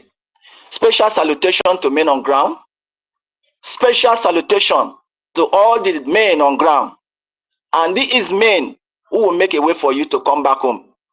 And if you don't support these men today, my brother, it's better you remain where you are. If you don't support these men on ground today, it is better if you are staying in Europe, stay in Europe, stay there. If you are staying in China, stay there, don't come back. If NGOZI have created another country for you, it should pack all of you and go there. You people should not come back. If you fail to support these men financially, even some of us who are in this Biafra land, don't you know that we even sold our property to make sure that this struggle continue? These people know that we lose our family. Don't you know that as we will speak from the hideouts? Don't you know that people should know that as we speak right now, we are not speaking from our home? They are testing us. And you people still allow the woman. A woman, you see that woman? You see that woman? Because I just want to be calculative at this point. What I want to say is this. When Biafra is finally restored, we will sue that woman. It is the court that will deal with that woman. And there will be no forgiveness. So anybody that is planning that they will forgive her, if maybe during that time there was no law. Now we have law, we have constitution, we have shelter that we can drive a law and bring it forward to judge this woman. How can this woman wake up today and begin to say you want to start paying people for salary? Now you are here to go and give her the information, get it right. America, is it US? How many delegates? 56 delegates. But Biafra, how many? 517 delegates. Is it not enough? Is it not enough? How will you give glory to this woman? That is why I'm telling you that without a follower, there will be no leader. So how will you go and value a leader? It is the people that will make a leader. It is the people. A leader is a people choice. Leader, these are the things you people must know. You people should go and educate this woman. Let it not be that somebody in primary school, in homeland, at the end of the day will be the one to be a lecturer to NGOZI. Look at the delegates of Biafra, 517 delegates. And you refuse to acknowledge this is the voice of the people. That is God for you. And you want to give glory to NGOZI just because you do attachment. We have seen this kind of Jezebel before. She is a Jezebel. Go and tell her that I said that. Go and tell her that she is a Jezebel. And our time, and I believe that Biafra is going to be restored. And I believe that our PM will come back soon and be with us. Let PM come back. And if you are standing in the path of truth, stand there. If you are standing with NGOZI, stand there. Everybody will give account. Many are called and few are choosing. Among the choosing one, there's still going to be a selected one. Thank you, and may God bless you. Special salutation once again to men on ground. Airborne, airborne, airborne. Pastor Vam, you haven't still got the co-host. Can you speak, please? Yeah, I don't know why. Network. I've not seen it anyway. Network. I don't give you several times. Network. All right, maybe I will go out and come back. I'll refresh my phone and come back. But let me. No, don't worry. Don't worry. Just stay there. Stay there as a co-host, even if you don't have to. I know I will refresh and come back so that you. But the thing is that this our brother that spoke now. Honestly, I feel like giving you a hug. I just followed you back now, and I think everybody on this space should follow this our brother. You know, there are people that have made some sacrifices that deserve accolades. Honestly speaking, I was bamboozled by the level of knowledge and experience he has, assumed here today. And this man have got medals. And I know you don't want these flowers now, but I want to assure you that you're going to get your flowers in due time. I want to appreciate you, the voice. I want you to know that when you were talking about first, let me talk about the removal from every other platform. I want to know that you have not, nobody can remove you. You are like the rock of Gibraltar, and nobody can remove you. You just stand firm and continue to do what you've got to do because you are watching Eke. And then watching Eke, you are continue to do the work of heaven. And then when you are talking about the new dimension, and our prime minister got the nod from our leader, Mazin Namdekano, and he said our prime minister is bringing a new dimension. I want you to know that NGOZI have got her own dimension, and her new dimension is in Tifree. That's why new dimension for her is only in the account. Can you believe that? We have a new dimension of the strategy to defeat the zoo. NGOZI have a new dimension on the strategy on how to scam Biafrans. But NGOZI Oraboeze, my name is Raphael Chabaka Jere, aka Pastor Vam Vam Vam. I want to assure you that I will be your end. Your end in the sense that but I'm an eba announce wire. Believe you me, if you survive the onslaught of Biafrans before the full declaration, be rest assured that you will never survive the judges of Biafra. I can assure you that. Everything you have conspired. It is true that you have started planning these things from day one. You can see that every platform, she makes sure she is in the platforms. It was not by accident that she put herself in all these platforms. She bought her way into the mind of our prime minister and become a part of every platform so that a day like this will come. And that day have come. She's doing the work she wanted to do by placing herself in all those platforms to silence everyone. But I want to tell you, the voice of Biafrans is the last voice you can ever silence. As long as you are darkness, you will be defeated. Read my lips. As long as you, Ngozi Orabueze, aka, what's that her name again? Nkechi, whatever.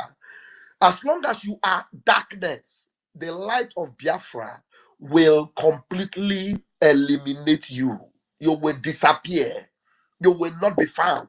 They will look for you and they will not see you as long as you are darkness.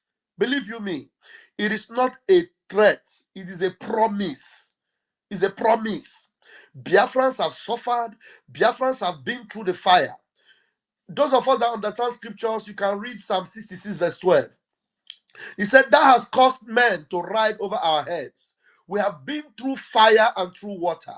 Ngozi, you were not there when men like the voice went through the fires and waters to experienced all the difficulties in Biafra. And the scriptures go on to say, we have been through fire and through water. Men have ridden over our heads, but thou hast brought us into a worthy place. We have a destination. It is called the worthy place, and that is the place called Biafra. Obodo Chineke. Ngozi, you will not be a part of that land. Believe you me, I bet you with my 10 fingers and my 10 toes, you will never partake in the glory and blessedness of that land. You have committed abominations. The abominations is so cruel that you have deceived younger ones, generations you have deceived. Chineke mere gị ebere. You will forever bemoan your misery because of what you have done.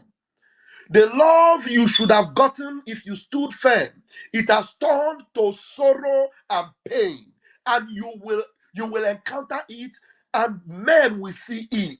In fact, it will not disappear in a hurry, because people will see you bemoan your misery for what you have done, because it was calculated, it is evil, and you will never go unpunished. The voice, I want you to know that your sacrifices will never be in vain. The men on ground whom you have paid your respect to, they will do the needful to make sure that every effort people like you have made all these years standing on the side of truth. It is not by accident that you are still here on the side of truth, because you are genuine, your heart is pure, your mind is clean, and you will reap the benefit and dividends of this. Thank you very much, as I will continue to listen. God bless you all. Okay. Mr. Jerry, try the co-host now, whether it's coming. Mr. Jerry, check. No, I think let me refresh and come back. I think maybe something is wrong with my phone. Let me just refresh and come back. okay. Emeka, back to you. Okay, thank you, Honorable Minister. Yes, my brother, the voice. Thank you for being straight to the point. Thank you for not being ashamed of saying the truth. I, as a person, am always very truthful. Even if I am guilty, I am always ready to hear it from anybody, and I tell myself the truth. That is one thing that makes a true Biafran. Always say the truth. Yes, like you said, in Igbo language, we say about two. Ye tụrụ n'ogbe, agba tu, ye tụrụ n'ogbe. Ọ bụzi ogbe ka e kụrụ kpaa akụ. So let me just explain it to you. You see, when you shoot, it goes to 1 tree. You change your direction, you shoot again, and the arrow goes to that tree. Is it because of that tree that they made the arrow? You understand?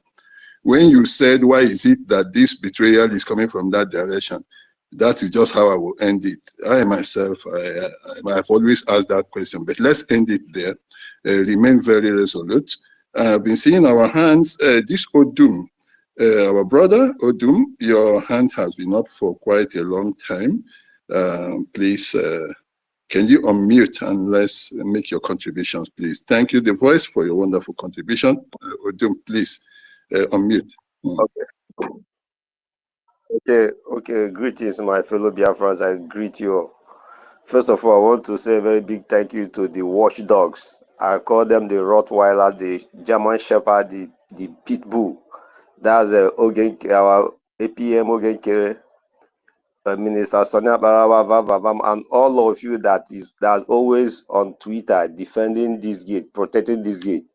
I thank you all for holding strong for our PM. You see, there's this thing that I've always wanted to say. This woman, Nkechi Blessing Ezobika, aka NGOZI Olabeze, during the last year convention at Finland, I'm speaking from homeland, there was this particular scene at that convention last year when she was standing with Prime Minister and some other people on the podium. I heard a voice clearly, but I could not understand that voice.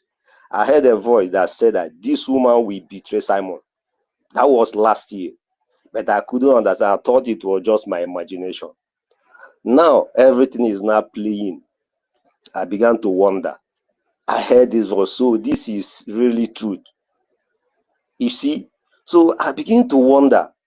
Some these are Biafra, how they were following this woman foolishly. Just because that this woman is a politician, she knows how to speak well. No politician always know how to speak.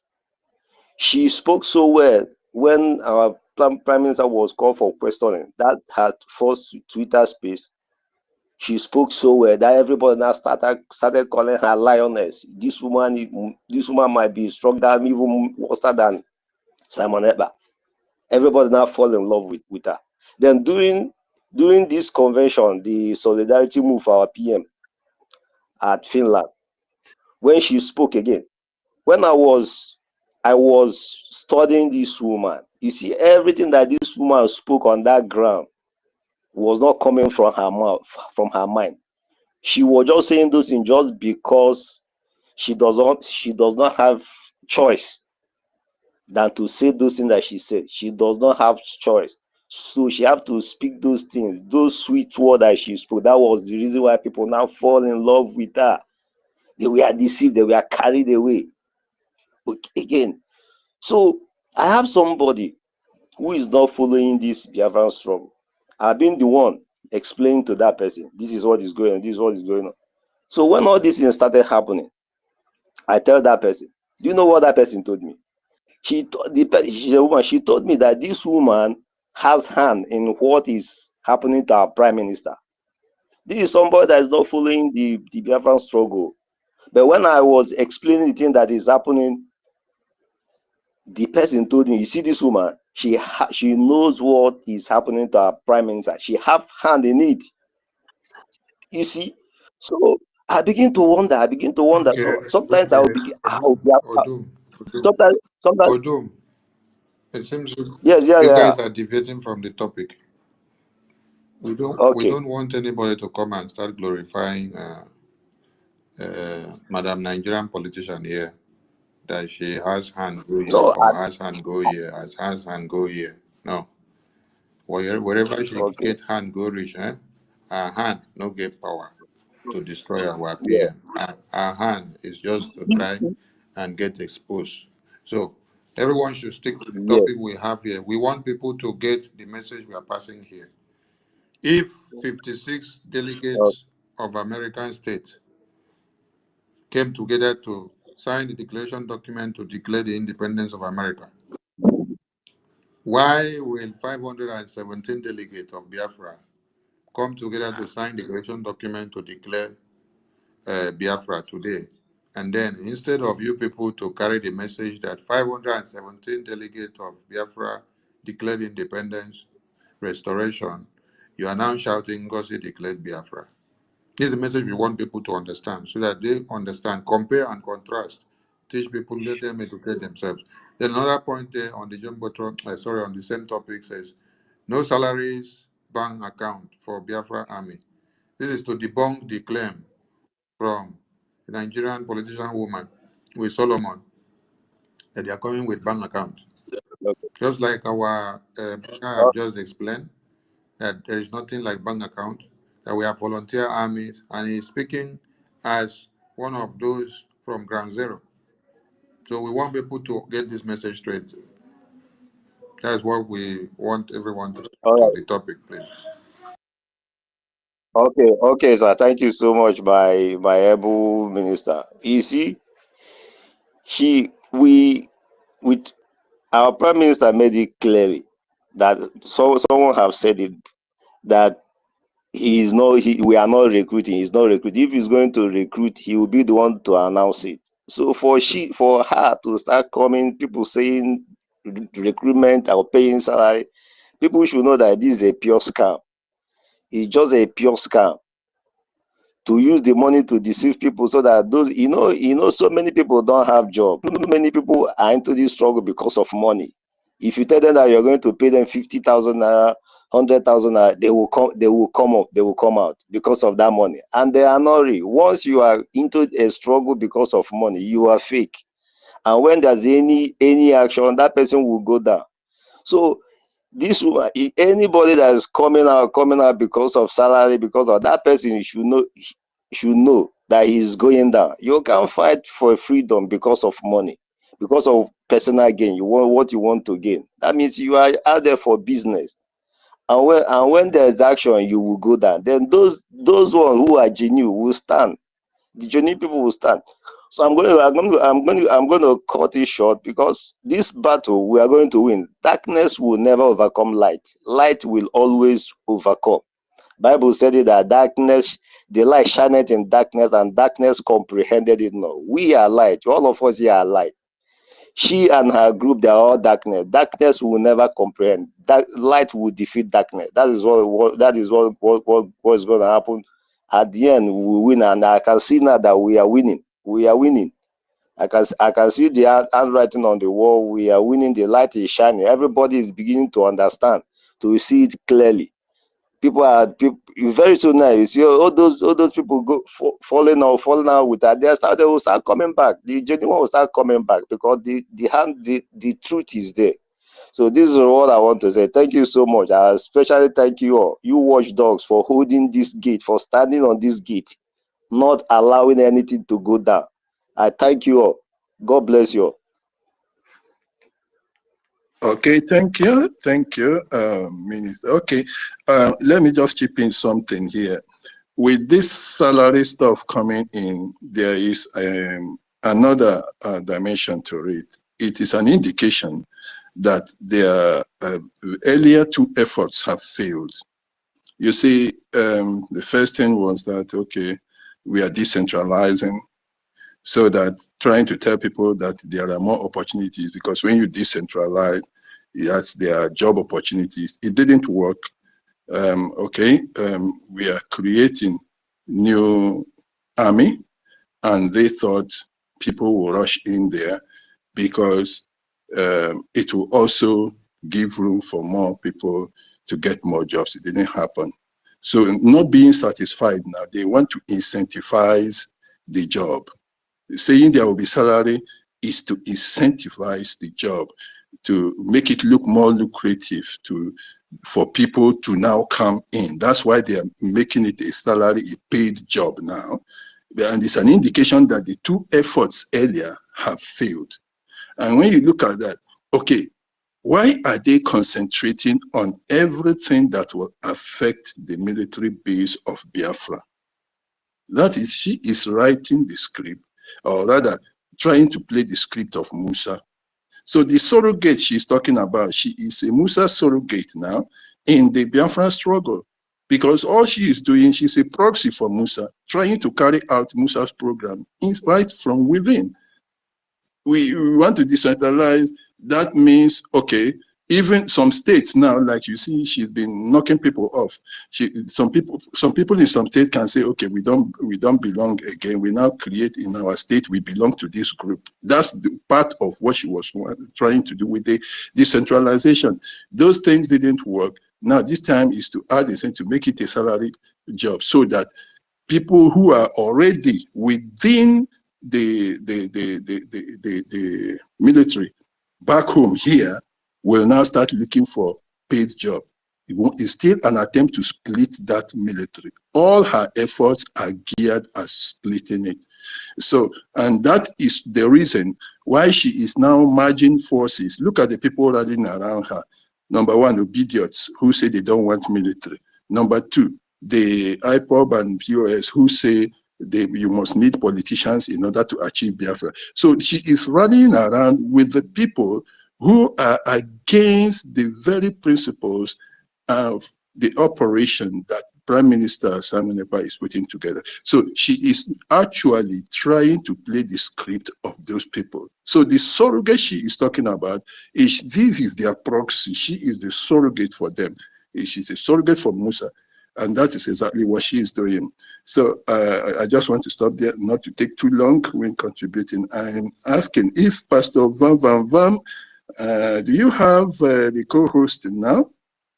Can you speak? You wanted to talk before. Are you I ready can to do? speak, but it's okay. Even without the co-host, I can speak. There's something I want to suggest. With the revelation we've gotten from our beloved brother, The Voice, and he actually said that for a long time he has always wanted to speak in forums like this, and she hasn't gotten the opportunity. So that is to say, there are so many people that are, somewhere in this space that may want to speak, that have a voice like his own, but have not been able to speak. So with that in mind, some of us that have always been very, present here, when we speak, we should try and give space to see if we have more people like the voice, hanging in there that might, come and speak, because I really benefited from what he said, in this meeting tonight. So, with that being said, if somebody is finished speaking, you try and bring them down, so that those down there that want to speak will have the chance to. Thank you very much. Yeah, I'm actually looking at that. I'm looking at that, but there are some of them that are maybe more of those people, the psychiatric patients Yeah, of you can NGOZI. bring down the voice who have already Yes, spoken. yes, I have only one person here. I want to scrutinize him before bringing him up. I like to No, I mean the scrutinize. voice. The voice has spoken, and I don't think he wants to speak again. So Yeah, just bring him now. yeah, We'll I give brought him another. down already. I brought him. He's already Uh, down. He's already down. really, but that Yes, means this is my phone. I need to off this phone and on it again. again. I'm Yes, seeing I've dropped him as a since speaker. and brought somebody else. Uh, I have only one okay. person requesting. I want to scrutinize the person before bringing him in. Uh, In the please meantime, just watch out. Look out for me later. Let me off this phone completely because I'm still seeing him as a speaker. That means my phone gets brain touch. oh All right. yes. I'll. All right, thank you, Pastor Bam Bam Bam. Thank you, my brother. So I think, can we hear now? Young, sorry, my brother, tech guy. Just let us hear. Give the opportunity to Young. Young, can you unmute now? Let's hear from you. Make your submission, please.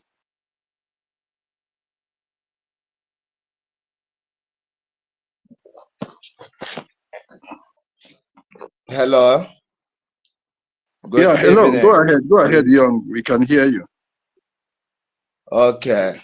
Thank you so much. Good evening, the United States of Biafra. Good evening, the bridge government.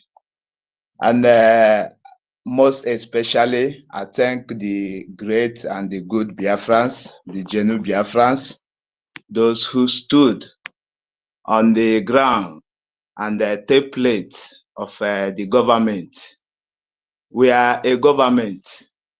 So all these fools bringing distraction to what we are doing, actually, they are not part of what we are doing. So this year, 2025, we will not give them room to interrogate in our journey. So to what we have on the ground, the payment method that Madam Shimosbal bring, it is quite okay to us that we have win her on all way ramification. She tried to penetrate our defense. We resisted them. Those who stood on the truth path, those who inform us what is going on, and we have to say no. Who made it possible for her not to penetrate into our defense, into our men, and into other things? So tuale to them, and we must focus, because we will not remain in one program every year. Some people will come up with their selfish interests and sold our future. So we must make sure that we come up with a concrete plan how to end these saboteurs among Igbo race. If we Igbo race, we are 100 million. If we sacrifice 40 million for we to restore our nation, it is not too much. So this Igbo race that have been a saboteur, for us not to restore our nation, more than how many million people, but we are in exile, suffering. So to my great Biafrans, those who have been following up both homeland and in exile, nobody is interested in her payment. Nobody. In my state, I can show you in my region, she don't have up to 5 followers or 10 followers in my own region. So in my own state, our administrator is not with her. So we are not with her. Majority of the states in the homeland are not with her. So we have to, what I want to let the government know, we should try and make sure we retrieve our 40 states. We have people from those states so that we build our government very strong in homeland. So based on the payment of her recruitment, Biafrans will never, Biafrans in homeland, except those sabos who are not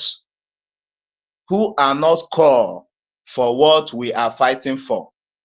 We are fighting for what is greater, for what is greater than $100,000 or $100 million that you will enjoy for 50 years and your generation will start suffering. So we are fighting for what is greater than 200,000 that you will pay somebody for a month and you go and die. We are fighting for what is greater than 150,000 naira that you will pay for somebody in Biafran land. Biafra in homeland are wise. So those Efulefu, those Sabos, those who have been betraying us, because somebody coming out to support her military means that you are betraying the government that we all agree in the template. Not only the prime minister enforce us like she do, she must bow. Not only the prime minister enforce us that this is what we will do. All of us agreed that this charter is going to lead us for 2 years, for 4 years, until we gain our recognition and we go back to homeland. So Biafrans, we are not here for playing. We must be focused. Those who have been causing commotion, anytime they are making us in social media, ask them, have you been funding? They have not been funding. These people are just stout. These people are just efulefus who are in the street, where, looking for opportunity to laugh us. We who have been sacrificing a lot in this journey. Anytime these useless Igbos come to ask you, why are you not supporting NGOZI? Ask him, how much have you invested in this our journey? Because if someone have invested in this our journey, you will not allow NGOZI to destroy what we have labored for more than 5 years under our prime minister. We are a government. So these people think that we come out to joke. We will end them in all way ramification. We will end them in homeland, except they will never come back to their motherland. We don't even know if these people causing commotion in our midst, if they are truly a Biafran or they are just Igbo Nigeria. So my courage go to those Igbo Biafrans. We have those who are real Biafrans. Those who are real Biafrans believe in a government which all of us agreed on, not an individual or a group decision. A government that we agreed until we get recognition, international recognition. We get international recognition that will be able to give us billions of dollars for them to take our resources. Then we move our government back to homeland. We are not a tout. We are people who are civilized. So we must show to the world that we are civilized. So I thank you. I thank those good Biafrans, especially our medians and those who stand on their ground, the individuals and in the cabinet who stand on the ground on the template of our prime minister. And it is not only our Prime Minister that give us that template, it is all what all of us agreed on. So we are focused, and we don't have time for argument this year. All those people asking you that NGOZI Arabese declared a Biafran, they are crazy. They are crazy. Even that imbecile, she's not even qualified. We have people in the convention who are more qualified than her, but she claimed it. Had it been NGOZI Arabese, she said that she don't want. We have many who can speak the language that the world will understand. So let her know. She have used all strategies just to distract us, but we gene ain't kalelea. Chukwuoke, our Prime Minister once said that Biafra, the spirits of Biafra have piloted the Biafra journey, but people don't understand that word. Up to today, that spirit of Biafra piloted that journey, and those chaff will fail on the way.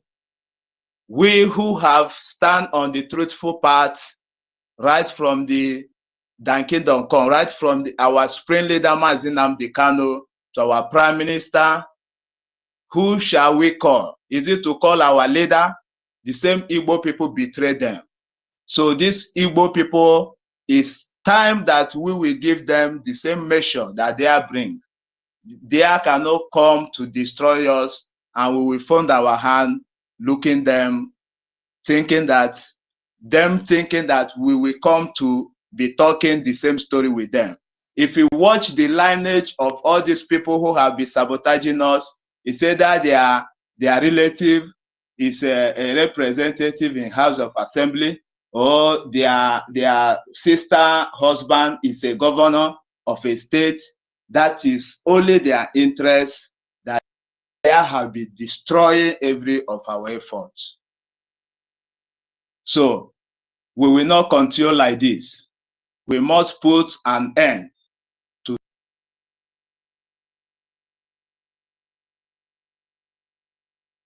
when we restore Biafra, there will be a war in our means, and that a war may consume 20 million, may consume 40 million, we never know. But the question here is that we have not restored that Biafra, and the enemy have come to hijack that nation. So this is the war.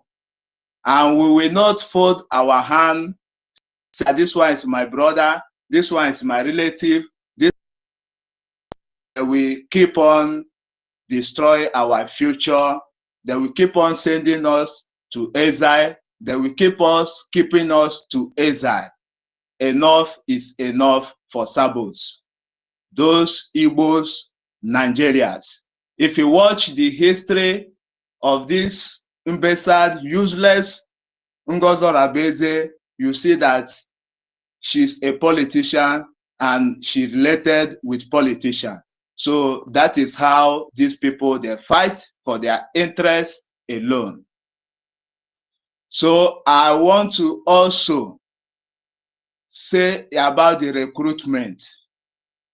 Nobody is ready to patronize NGOZI Arabese.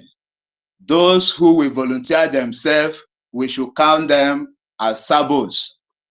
We have not restored Biafra nation, so we don't have money to pay any persons. We need more funds to make sure that we defend our land. That is what every reasonable human being. You people should not be, talking to please all these idiots. Those fools, there's no amount of evidence that you will give them that they will listen to you. They are there to destroy what you have suffered, what you have labored for. So let us have it in mind. All those people making noise, like this my base, I have some people who have told me that the woman, she's the one who declared this, we should give her some months for we to see what she will do. And I tell them, we don't give room for that. It takes somebody one day to destroy a building which you have suffered for 10 years to build. It will take an enemy around you, an enemy who know when you will sleep and when you will get up. It will take that enemy just an hour to destroy all your efforts. That is who Ngozi Orabeze, Madam, she must bow. She's the one to bow for us. We are Biafrans, we don't bow for any mermaid. Our leader once told them that he said that Biafra will destroy everything, every damn thing in that territory of zoo. Then everybody will die, even the British, even the America, even the Germany in that land will destroy everything because they cannot keep us in exile like this, and we will keep on watching them, then keep on enjoying. Thank you, great Biafrans. And I want to remind all the Biafrans that we have to make sure we defend our land. We should not be disturbed by Ngozi Orabeze.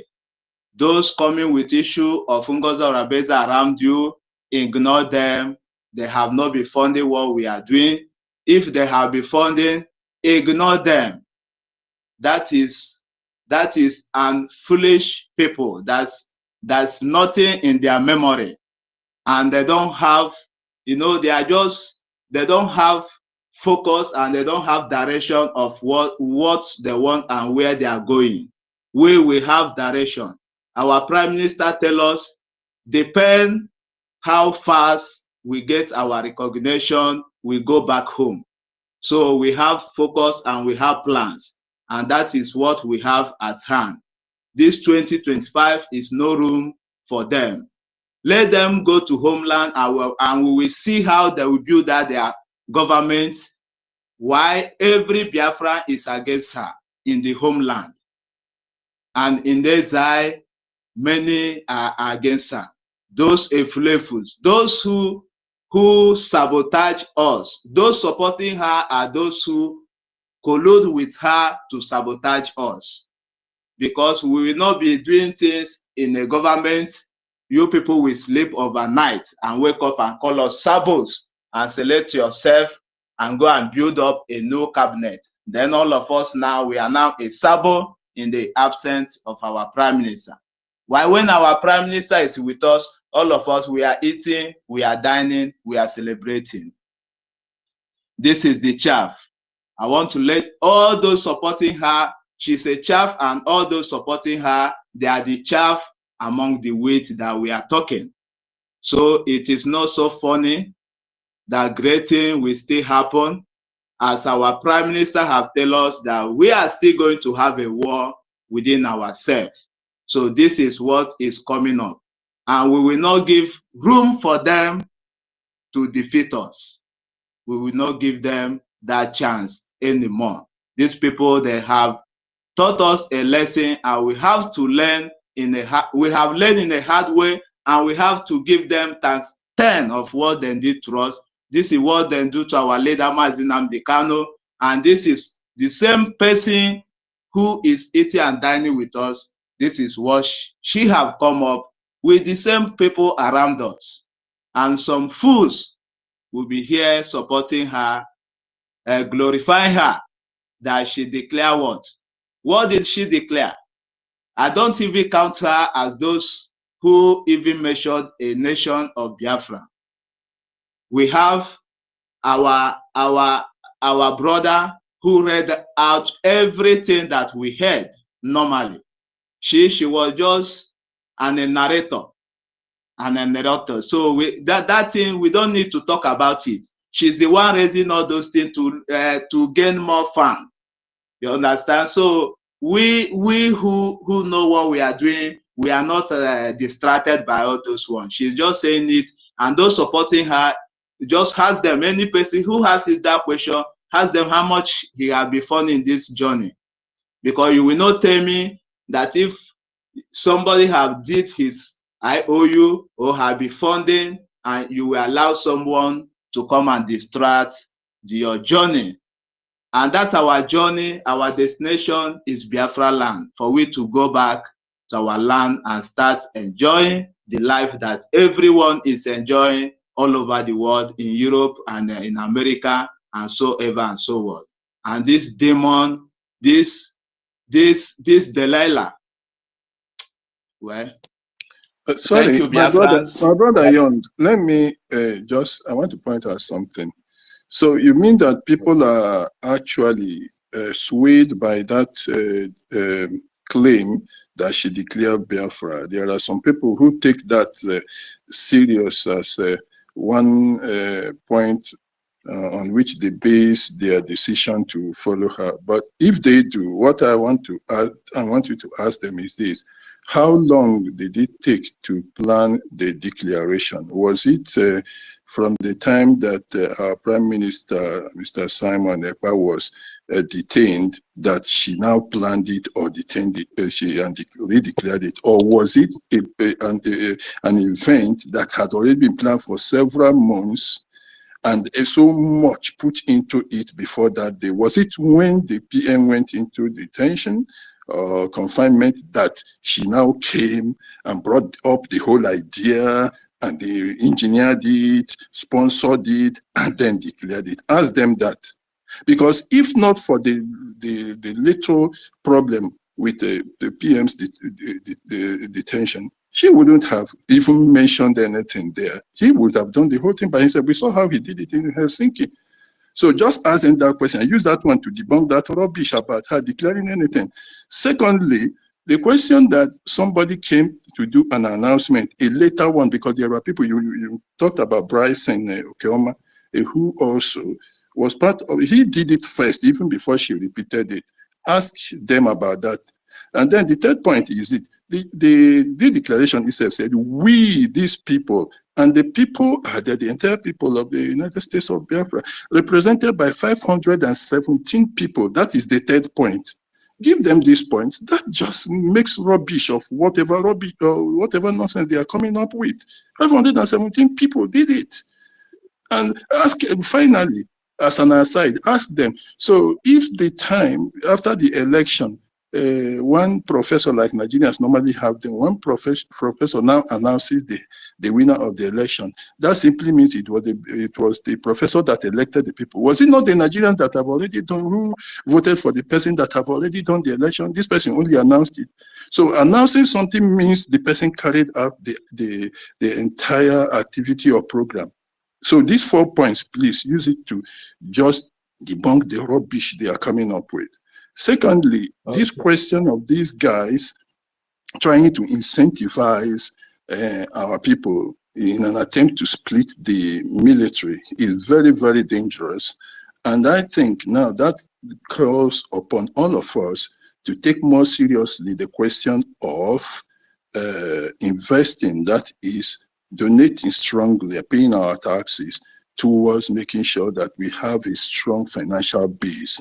Because this is an enticement. When you incentivize, you want to entice people to be more serious about something. That's what she wants to do. Please, we who are here, I think it's time now for us to work a little bit harder.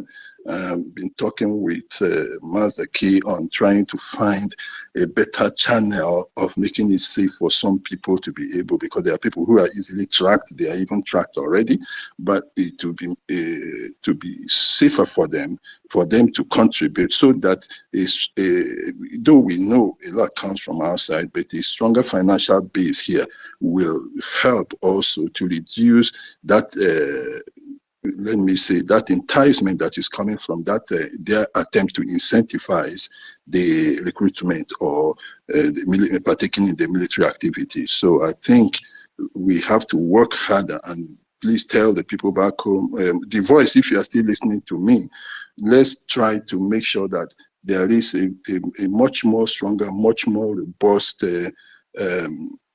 plan in place to ensure that there is a huge amount coming to them, even from the local front. That's my contribution. I think Our Deputy Minister, Pastor Van Van Van, is like, I see you are on. Do you want to add something? Please, kindly take over. No, just go ahead. Just go ahead. Thank you very much. Tech guy, our man, sorry for keeping you for too long. We are just happy. Yeah. Okay. Let's be guided of time. Two minutes. Because if we want to stay over 5 minutes, time nobody for everybody. Two minutes, please. Let's Okay. 2 minutes now, everybody. Thank you, everybody. I think this night we have more new people speaking this night, so I'd like to have more of them. But tech guys, sorry, you've come at a time when we are now limited to 2 minutes. Please, you can now unmute. Yeah. Good morning, BIAFRANS. Greetings. I'm a guest of Good morning. greetings, my Honorable Prime Minister and the Deputy Pastor Van Van Van. I have been listening, and there's something somebody said that actually touched my mind. I felt like I have to chip in something here before I proceed to my job.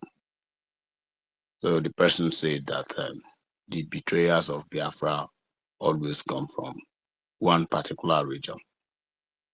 Well, that is a topic for another day, because the topic we have today is something that have been disturbing me.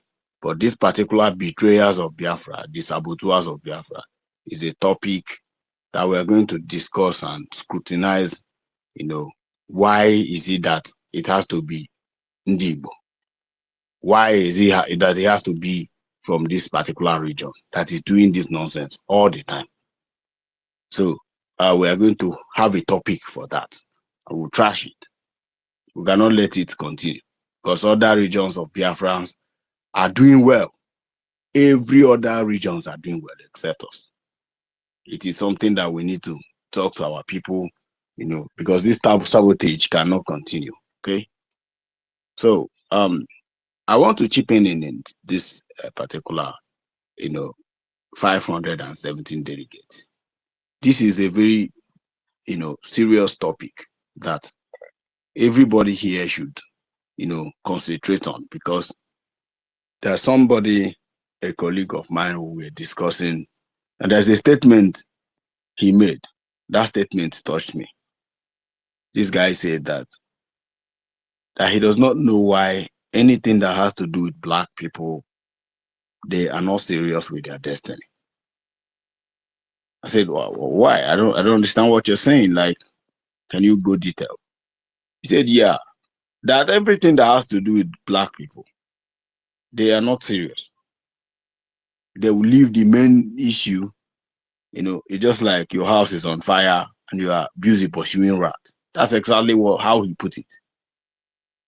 He said that now that Biafra has been declared, right, that the main point is we should invest our time, our money on media, because we need to create more awareness. If we think that everybody in the world have known about Biafra, that we are lying, we are deceiving ourselves. And while we are doing that, we should let the world know that we are not, it's not about 15 delegates. So we're not talking about 20 delegates. We're not even talking about 50. We're talking about hundreds, like 500 delegates signed. And over how many million? Over 50 million Biafrans have voted for this referendum before they are now delegated to sign that this independence should be declared. And it was successfully declared. There is a documentation for that. He said, now that what he is seeing is we now come and we are now fighting internal war. The world is watching. Even the top medias are trying to air view. Sorry, take that. A minister, you can see he's already within this short time. He has already covered 3 minutes plus. Is it possible to adjust it? What I want to say is very important, Minister. I mean, sorry, Honorable Minister, I'm asking, or Deputy.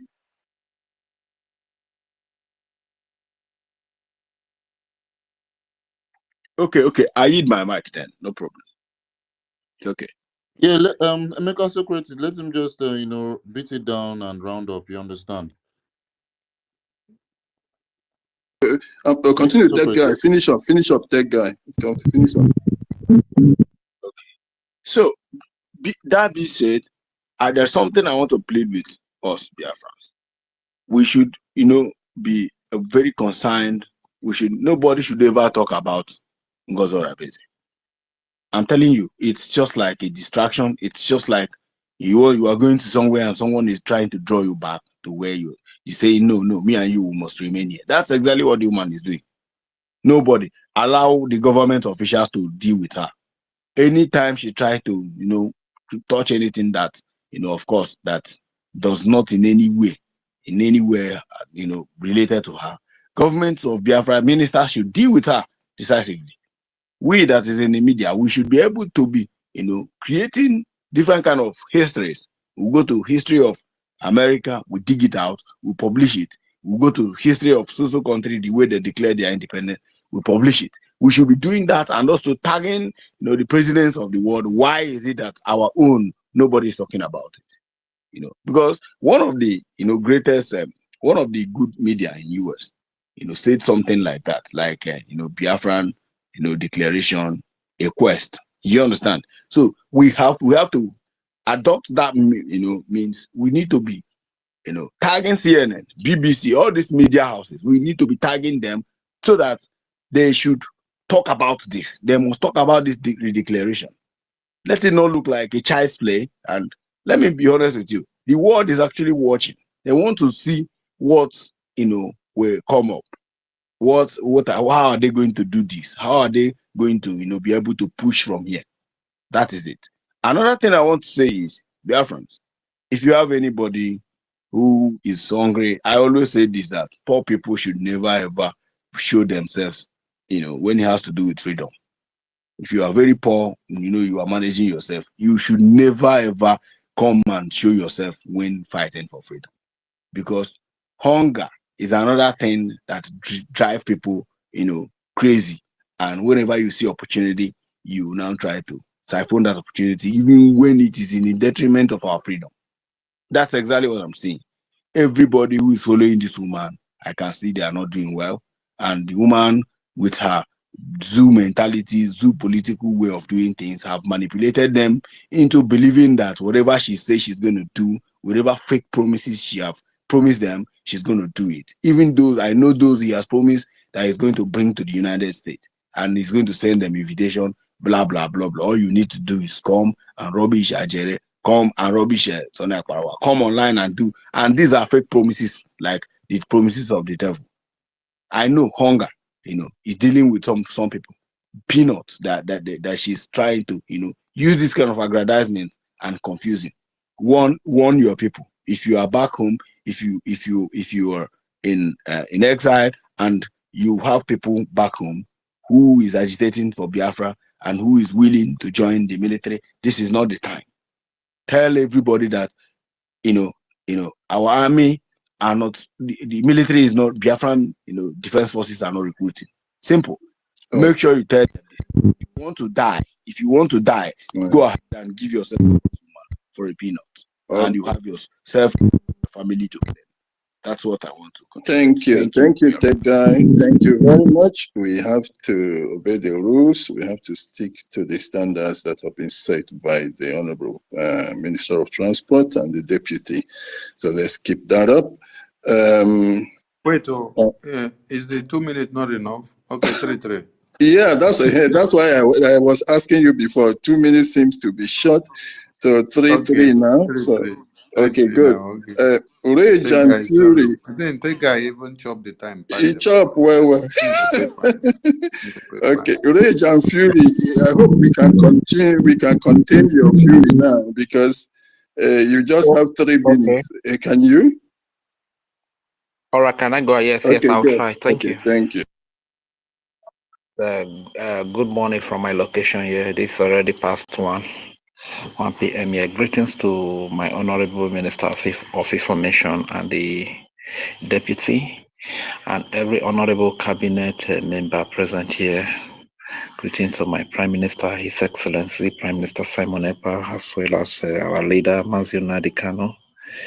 Greetings also goes to our Honorable Acting Prime Minister Ogechukwu Kere, and to the Biafra Defense Forces, Liberation Army, Resistance Fighter, Navy, Air Force, and every group that is defending our land, defending our children and our women from being slaughtered by this bloodthirsty terrorists in uniform and Iraq. Thank you very much. We appreciate you. Thank you for giving me the mic. You know, one thing I've got to understand is that illiteracy is a very big disease, and most of these people are suffering from illiteracy. And these Ngozi are busy. Sometimes it really baffles me when people say she attended Uniben, but it's one of those things, you know.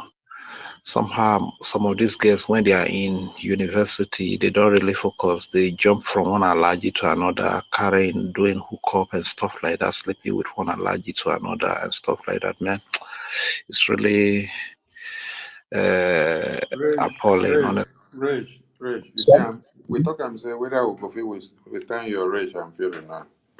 Forget about waiting that CC do for jump and enter. Focus on this topic where they here. We want Biafran All people right. to know the importance of the 56 delegates that signed the document of America, the Okay. 517 that signed the document of Biafra. These are the people that declared Biafra, and not one person All right. calling herself. Then, This no is, salary bank account for Biafra Army. So let's focus thank you. on the topic and then explain to Biafran people why they need to understand the importance of the 517 signatures on the document of the declaration, that these are the people that declared Biafra. All right. Thank you. Thank you very much, sir. Thank you. This is where the illiteracy that I spoke about earlier comes in. Because if this same process that we are embarking on, America has gone through that route to get their independence, Finland has gone through that route. And I also want to remind Finland that no matter whatever they are doing, they should remember the fact that there was a time they went through this route to get their independence. So these big countries that have gotten their independence through this procedure, they have set the precedence. You understand that you don't even hear the name of a single person as the person that declared their independence. So why is our own different? It's because of the high level of illiteracy. You understand?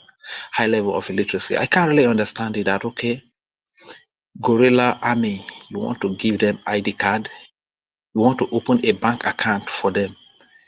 This is high level of illiteracy, in the sense that a guerrilla army is like a special force on a special assignment. That is a guerrilla army, an army that you cannot even see their face, that cover their face. You want to go get ID card, you know. Special army or special forces that are on a special assignment. The reason why they don't, in most cases, they don't go with ID card is that anything can happen.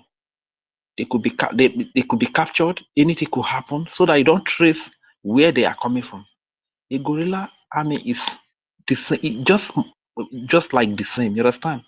So because of high level of illiteracy, somebody is saying that they should give ID card to a guerrilla army. They should open a bank account when you are still having the occupational forces in your territory. So which bank account are you going? Is it the occupational force? Is it the enemy bank account that you are going to use to open the bank account for them?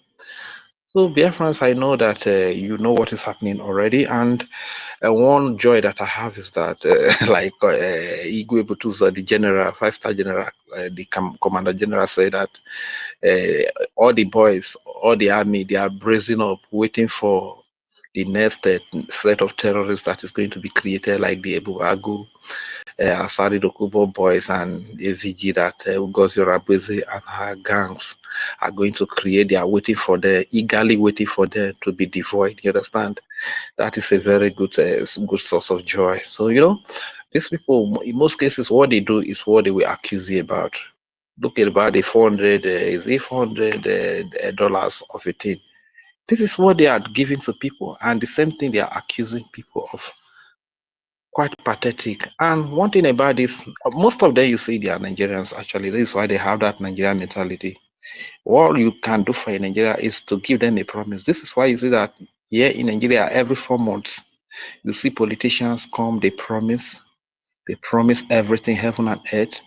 At the end of the day, they will not fulfill the promise. The condition become even worse. When another 4 years comes again, they promise again. You know, you all you just need to do for Nigeria is just to promise in Nigeria. That is all. This is what is happening to all these people because most of the majority of them, you see, they are a bunch of Nigeria. And that short engine they call whatever, what is his name? Ugo was making a screenshot of their fundraising of plenty hands that were raised. And I want to reply to him that the truth is that if you like have 5 billion Nigerians raising their hands, you cannot deceive the many hands that are raised in your fundraising. You cannot deceive us to submit our freedom to Nigeria because you have millions of hands raised there or billions of hands raised there. We are wise. You understand? You cannot deceive us with many hands raised because we understand the tricks. It will even surprise you that most of those hands that are there, they are not Biafrans. You understand? They are Nigeria, but because they are looking for whom to devour, they bring the people, tell them, let the house be filled, let the whole place be filled with hand raised. You understand? You understand? To deceive us. You can't. We have gone beyond that. Even with the little kobo, $1, $2, $5, $10, $100 that we are donating as Biafrans, God is going to multiply our effort. And through that effort, God is going to give us our heart desire, which is Biafra. So if you like, Ugochukwu, screenshot 1 billion hands raised. We are not going to be deceived. You understand? So Okay. All with right. your worthless money. Thank you very much. Okay. So Thank you, Rage. Thank you. Thank you very much, Rage. Particularly the last point you made there is like taking picture. Everybody say cheese and the teeth come out and you snap photos. Those hands do not translate to money eventually. So you can ask people when we get to this point, when 1 million, raise your hand, like say cheese and we snap photos. So it means no. Thank you very much, Rage, for that contribution. And now we come to, I think, Bro Vam, your hand has been up. I don't know, between you and Biafra, and let me say, Bro Vam, after you, then we take the next person, that is Biafra. So please, you can unmute now.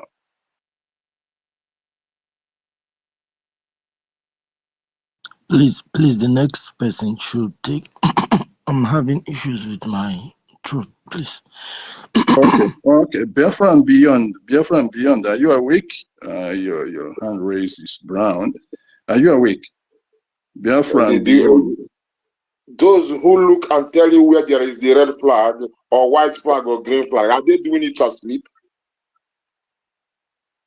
No, I am saying because I don't know why the difference in color is not being offensive. I'm just saying whether there is a reason for the change in the color. But we know that everybody raises the yellow hand, but it's nothing to be offended about. Could you please then speak, make your contributions? We are listening. What I was saying is like, because if you sleep, they will carry your gun. When you ask if I'm awake, that was what I was responding to my brother. So don't worry, everything is right. Everything is fine. Thank you all for what you're doing. And I just want to say, my brother who spoke a while ago was saying that it's illiteracy. The illiteracy is more on the followers, because on NGOZI herself, she knows what she's doing. But those who cannot check and realize that their guide, their light, and their way is in the charter, which is the template, where we find the template. So let the law be your guide. That is what they don't get. So this is why they are thinking they are standing for. I mean, imagine Biafra Unite came and read the charter for the Biafran people, and Mrs. You Must Bow put her already among those that shouldn't be listened to. So when you talk about this divide, it's all about who are lawful Biafrans, law-abiding Biafrans, charter-abiding Biafrans, and those who are against Biafrans. And those who are against Biafrans start from the Fulani, the Nigerian, and all those who are supporting them. And right now, I don't really have a lot of time to speak, apart from the time that is given to me, that is not enough, by the way.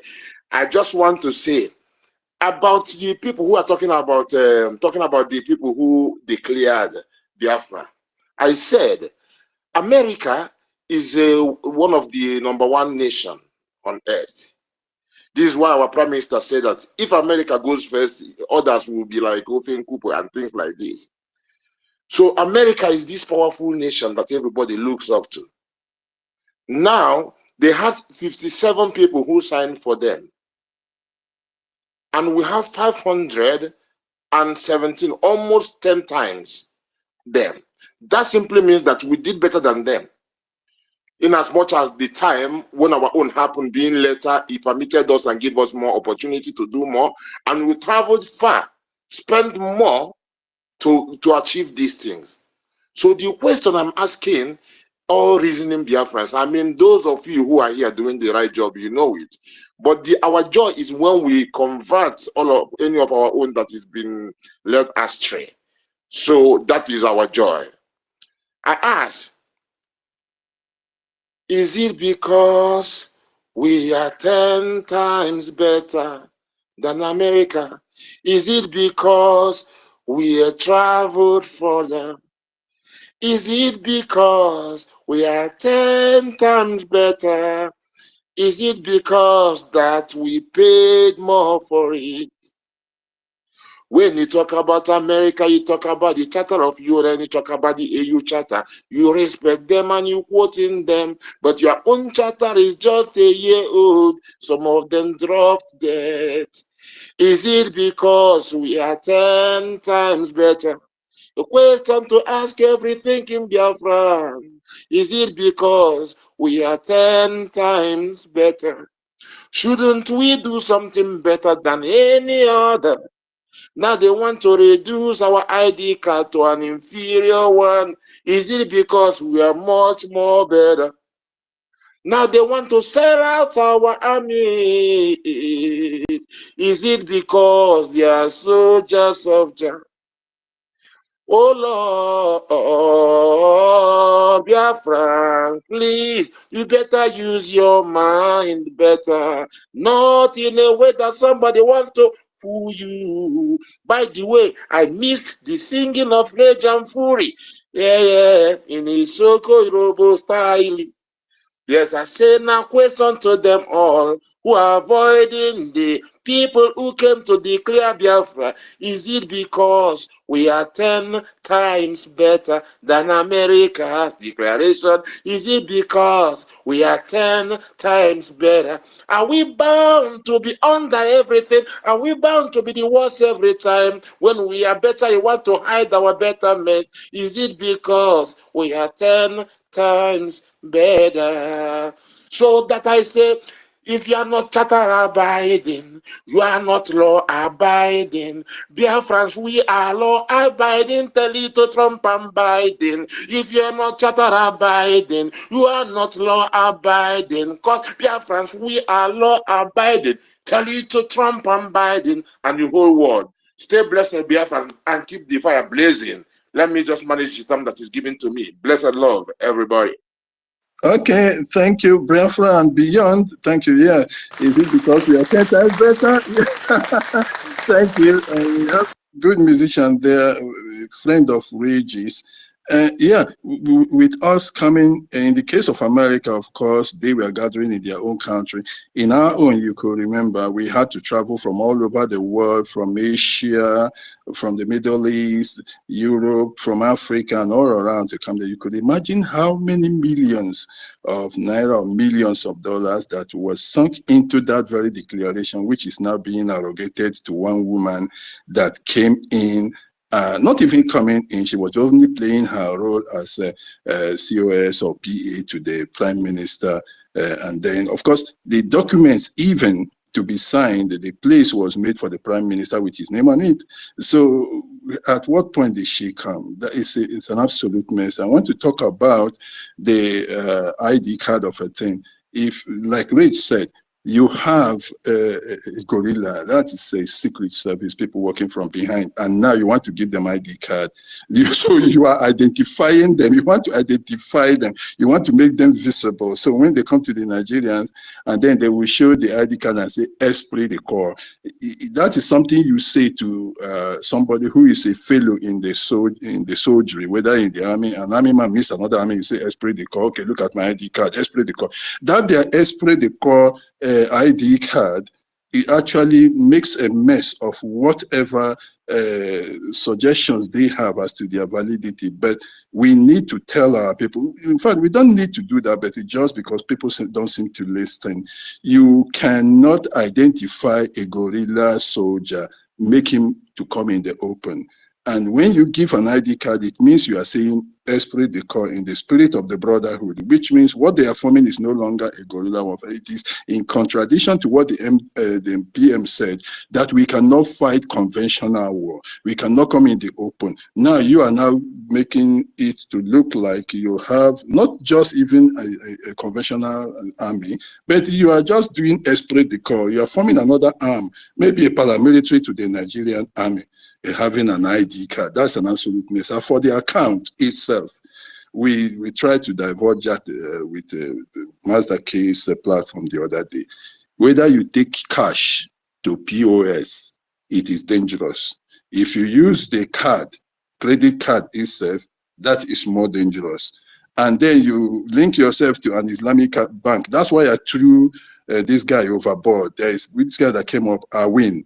He was trying to come up. I went through him. I scrutinized what he was saying. He said, what did he call hypocrisy in the countries where you are living in an Arabian countries? Don't you use Islamic bank? So that's why I just threw him away. I didn't bring him in here.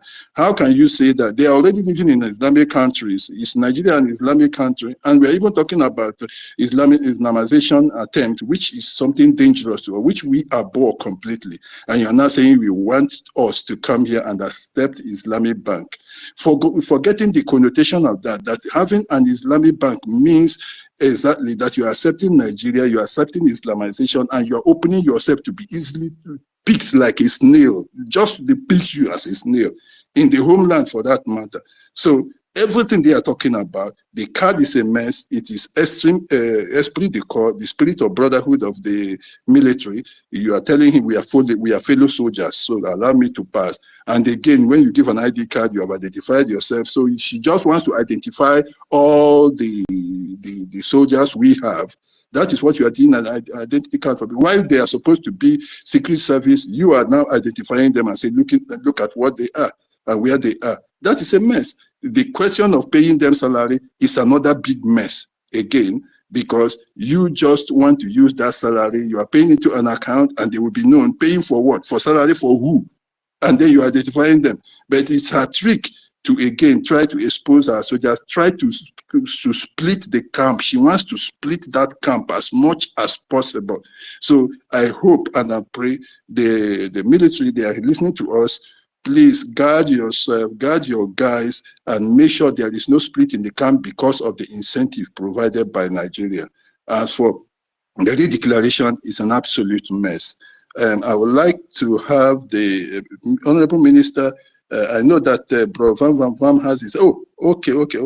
Honorable Minister, please permit me to give him. Yes, he excused himself that time. Before I give the mic back to you, may I permit Bro Vam to speak, please? Deputy Minister Vam, this is somebody that adores you so much. Do I permit him to speak? Pastor Van? Okay, Honorable Minister Akparawa. Okay, Bro Van, take it. He might be sleep. He might be resting. Let him Okay, just Bro go. Van, you can now unmute and speak, please. On day one, and happy Sunday. So, I won't lie to you. Since I left school, I've been I've been working by experience, based on the knowledge I have, so I have to mix it with experience. But since this whole issue started, especially when we had to relate to the charter, I won't lie to you, I've been visiting the dictionary often. So, a guerrilla army is a small, independent military force that fights against a larger, more established military using unconventional tactics to gain political or military advantage. This reminds us of the new approach our prime minister used to talk about. So, war of attrition is a war that is fought over a long period of time. But you know what? The reason why it's fought over a long period of time is to give the people who want to win the war enough time to reduce, I'll use the word capacity, to reduce the capacity of the people they are fighting against. So in our own case now, our forces, we engage these guys. Maybe when we get to decimate them, we retrieve their weapons, the ones we want, and we have more morale. We have more manpower, especially the weapons. And our fundings also will give us more weapons also. But on the other side, they will not have morale again. Their manpower will be reducing. Probably in their camp, when they want to be assigned for that same assignment, they failed earlier and they want to reinforce. The people that they will send again will be like, we no go, these people they too dey wicked, they go finish us again. That's the plus for us. So I want to talk about the salaries. How would you want to identify somebody who is a guerrilla army? It's not possible. Every of his way of life is hidden, is secret. The only person that will know him, if possible sef in the camp, you might not know him. The only person that will know him is the commanding officer. It's possible they are told to wear mask all through. You will never know them. So if you say you want to start paying into these people's bank account, this does not follow what the prime minister believes. So for you now that wants to do something like this, you've messed up. A smart thinking person will already know that this person is derailing. And the best thing to do is to leave such a person. That is what I want to explain. Thank you. Oh, thank you, bro. Van Van Van. You are absolutely correct, on point there. That's what it's all about. So let's now just do some kind of review of these people's activities. One, you want people to pay to an Islamic bank. That leads to identification. You want them to pay via POS. That is also identification. You want to give them ID card, the citizens ID card back home. When the prime minister said that this is not the time, you want to identify the people. You want to do ID card for the soldiers. That is to expose them. You want to pay them salary, is to expose them. You say you want to decentralize. That is to dismember them. And you want, again, to incentivize the soldiers. Again, that is to split them. Does anybody need any native doctor to tell him that the whole activities of this woman is to try to identify those who are in the struggle and just sniff them out and take them out of the way? Neutralize them, perhaps. You don't need anything. This is very, very simple. It's very open. Yet you will have somebody coming to tell you that he is educated, doctorate degree, and that, and is being so stupid. We don't need anyone to tell us what the truth is as Biafrans. And as many of us have spoken here, this is some kind of battle that is extremely useful for us at this stage. Imagine we had gone into Biafra with these people. Imagine that we had gone with this group of people. What do you think it would have been like? You go into Biafra with chaff. What would it have been like? If we are going to fight a mighty war, I think the war has already now been reduced somehow, because the number of those that were bound to create that war would have been pruned down by what is happening now, as the chaff are dropping out. The question of redeclaration that she redeclared Biafra, I don't know how it makes sense to anybody. It's a ruse, an absolute nonsense. I think we have been able to completely explain that. Anybody listening would have got much. If he wants to learn, he could learn. If for those to use to explain to another person, we've got 4 solid points to use in that. Number one, it wasn't a 1-week program or 2-week planned program. It's a program that has been planned since last year by the PM, by the entire team. So it wasn't something that was started when the PM went in. Number two, there was a referendum and the people agreed to come to that place. Number three, people came from all over spending millions of dollars if you put together the total amount used for the convention. And then those people said, we, the people of the United States of Biafra, it wasn't I. That is the third point.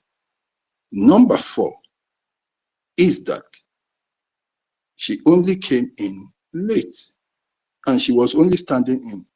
5, she was not the person that actually did the announcement. We had, of course, Bryson Okeoma doing the announcement, and she was just part in the chain of the process of announcing it. And if somebody, a returning officer, even makes an announcement of an election, it does not mean that the returning officer was the one that elected the person. So if they decide to be daft, if they close their minds to it, to the truth, we leave it for them. The ID card stuff is an attempt to count our soldiers, to be able to identify them at checkpoints and to shoot them, to pick them at will. And it is an intention also to show that, look, what I am forming is not offensive to you Nigerians. It is in the spirit of the corps. I am forming a parallel army that is going to help you to kill these people. So she adopting an ID card for an army that is supposed to be a Biafran army is telling them that this is a proxy army for Nigeria meant to identify the Biafran soldiers and to eliminate them. So that is it. The ID card again is to tell the Nigerians, esprit de corps, we are on the same side with you. This is a proxy army to help you to fight the Biafran army. And number two is to identify those who have interest in Biafra and eliminate them at checkpoints. This is what the ID card is about. If anybody wants to endanger himself, let him put himself into their hand and they will completely kill the person at once, at sight. So if you want to die, go and join the OGOJA or Abueze soldier in military enrollment there. And for us, we need now to strengthen our men, please. All those at the homeland here, we need to be able to find the right channel to make financial contributions to support this military so that people don't get lured, the people don't get enticed to going to accept that incentive, which is called salary. We need to strengthen them. And I'm asking the soldiers, please don't be moved by that carrot You know, it's something they call carrot and stick. So when they raise the carrot, you want to pick the carrot, and then they now use the stick and hammer you. That's what they are doing. They are raising the carrot. So when you want to pick the carrot, they will now get you. Please don't be lured to pick the carrot. Like the normal thing we do when we were setting trap in the village. We'll put the rope and then we'll put 2 pieces of corn there and put that stick. And when the bird wants to come and capture to eat it, that thing will just capture the bird. That is what they are setting. That salary is a trap. It is a trap, a booby trap. Please avoid that salary, please. Rage and Foley, you are up again. Do you want to add something? Yes, I just wanted to make a brief comment. I need to tell our people that don't get carried away by many hands you will see raised in their fundraising. Don't get carried away, okay? No matter the billions that we raise there, the little that we are going to raise, because we are Biafrans at heart, God is going to multiply it to give what our heart desires. You understand? That is one point.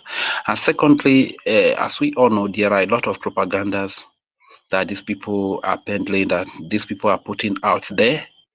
And like we all know, talk is very cheap. You understand? But the truth is that when you talk and you are called to defend your talk, can you defend that talk? Will you be able to defend the talk? What am I trying to say? If you are speaking for Biafra, if you have a YouTube channel, TikTok, Facebook, or any channel, you come to space here to speak, let your information be nothing but the truth. Let your information be nothing but the truth. Be known for the truth. Our Prime Minister was always saying something, and now I can understand very well. Though it's a common saying, but now I can really understand very well what he was saying. He said, at the end of the day, it is the truth that will stand. That is what he has always said. You see many of them accusing American citizens in the people of the lobbyists, Elijah Rasulis, and the international attorney, Ahmad Dabiri. You know, you see them accusing these people that they are Yahoo boys, they are criminal. These are U.S. citizens, people that have served U.S., people that have made name for themselves, people that have helped a lot of countries to get their independence. You understand? And somebody that is even jobless like Ugo 247 is calling these people Yahoo, is calling these people criminals. My brother, you can be sued. If the party you have chosen, we are not here to do propaganda. We are not here to do propaganda. If you don't have your evidence, don't say that somebody has stolen something or somebody is involved in criminality, kidnapping, and stuff like that. You must have your evidence, because even if the Biafra government does not sue you, my brother, you might not be lucky enough to escape the wrath of the person you are accusing. I know our Prime Minister, no matter what you say to him, as far as it's concerned, Prime Minister Simon Emba, he doesn't have the time. So long as you are a Biafran, misguided Biafran, he will not sue you. But everybody is not the same. You may say something to somebody now, and the person will take you to court. Those lies that you are saying because you want to grow, you want to have more views to make more money on your YouTube or your Facebook or any channel. Can you defend that lie? It's very, very important. Let every information we are putting, let us be known as people of truth, just like we stand by the charter. The world is watching us. Let the world know us by the standards that we set. Let the world know us by our truth. Let me tell you one thing. If the whole world gang up against the truth, they cannot kill the truth. Okay? So if we can stand by the truth, and everything we say is the truth, believe you me, God is going to give us this freedom. God is going to help us with the little that we are able to donate. God is going to help us to get this freedom as quick as possible, and we will be able to erase any presence of Nigeria from our land. And to my Isoko and Urobo people, please, we need to buckle up, because this time around, man, we have major challenges ahead of us. Isoko Honorable, please, you need to sit up. You need to buckle up. Warone Rosa Marit Neza, as a matter of fact, Kutirone Rosa, there's a warning. Are we Fulani, terrorist Fulani, Neri Soja with police Bobby? Harere Utoma, Nari Baguma Bobby Kusiana Raja Rotoma. So Mariko Bokube Nivuma, Neru Big Bo, Be Calaba, Big Godo, Migodo, Big Quero, Big Bibio, Big Ka. Obi Doma, Obi Gala, Obi Gede, Obi Shekiri Ijo, Nineri Abobize, Ma Bobi Mari Kobo, Ma Kobo Kubekere, Ma Horo, Utoma, Ma Horoko, Ufo Mama, understand? So when it no Wona no Wigbo, Wona no Wigodo, Migodo, Yan of Hon Honare, Oniovo, Ifat, Ivegren and I won't Jin, Aten Yazobo, Aribu Man, Abobi Kufieno. Ari mi mitro no ese magini ma rock man ari mi mitro na no understand so ma hero na ma kobo kugbe wa support the freedom una understand ugozi ora bweze no joji Nigeria Nigeria yivinye yo na bobi no ilu na Nigeria unye na woman na bobi amlero honro ke Biafra na a binevo ma wigbo na job even awe isoko gborobo jo da bearing ga no via vokoma ni Nigeria soja ronya zubuti ba wolf bokoma understand so wedetana honanyo ha wi gbofo honanyo ha gwo ishekiri ofo honanyo ha wi jo aya wi godomigodo aya wi ka aya wi igede igala aya wo ibibio aya wi doma aya wi kalaba oni ofo wedetana honanyo ofo bese worin ari bumana bobi kufia na ari mi maitroma makobo kugbe ogene notano inima ibre hize yarizo ogene ba ogene notano yera ma pafo na ogene ba ogene notano yugere move na mare ogene ba idekenena mambobi maokugbe mambobi mainefo makobo kubekere mahoroko ufo mama na rese Biafra. Thank you very much, my brother. Let me yield the mic here first. Okay, thank you, Rage. And if they are collecting monies, they are making huge contributions like they are claiming, then of course, they have given us a reason also to ask for accounts, for auditing. So they have been the masters of come and give us account of this. So I hope they are ready to render themselves open to auditing, also to tell us what they are doing with that money, whether it is a new mandate, wherever it is. Let us also see the account and let us see the auditing. There will be questions about that, and she has a lot of that on her neck. She has to now give us account of all the money she has been collecting. And as revealed this evening by one of our brothers, she dipped her hand into the money from the convention and gave him 400 euros. And of course, you could now link that to the $400 accusation they have been raising. Because like I told you, I've been saying it, that whilst people were there at the convention trying to put efforts together to see to reach success, she was politicking. Those people, she had been giving them money, she'd been giving each and every person money. And the manner in which she gave that one to the brother in her hotel room is the normal manner of just giving somebody a bribe. And she did. No vessel, my brother. No vessel. Maybe now the part of the money they will give the Florentines. That's why when they shot all their veins, the veins in their neck go they show. Now the money when they give them go 247. So when that thing when they collect, everybody is collecting it. Absolutely. You know, say thief, they call another person thief. And they called, you see, one of them minuted something. I made a post and he said, I was a product of the $400. I said, I told him that, look, since you people have been repeating this 400, I am thinking that this is what the madam gave you people in Finland. That's what I told him. If I go back to my comment section, I will bring it out. That's exactly what I told him. And our brother has revealed it this evening that he was given exactly that 400. So you see, they exposed them and said exactly 400 they gave to the guy is the 400 which they are bringing up by themselves as an accusation against us who are here. Can you imagine that? That's exactly. So we would like to see them render account for the monies they are collecting with those hands that are raised up. So we believe Okay, you say it is true, fine. So we've seen the hands raised up. Where is the money now? Render account from your new mandate. Where have you used it? Have you used it to raise an almajiri to build a, what is it called, a school for the mobile people or whatever in the north, or what the migrants and all that? Have you used it in Ukraine? So let her render account if those people have common sense, but I believe they don't have. That is the issue with them. Number one, this lady came out and she was saying, yes, the prime minister, our men on ground. And then the men on ground came and told you, look, you are not with us. We are not with you. Immediately, they became stupid. They became rogues.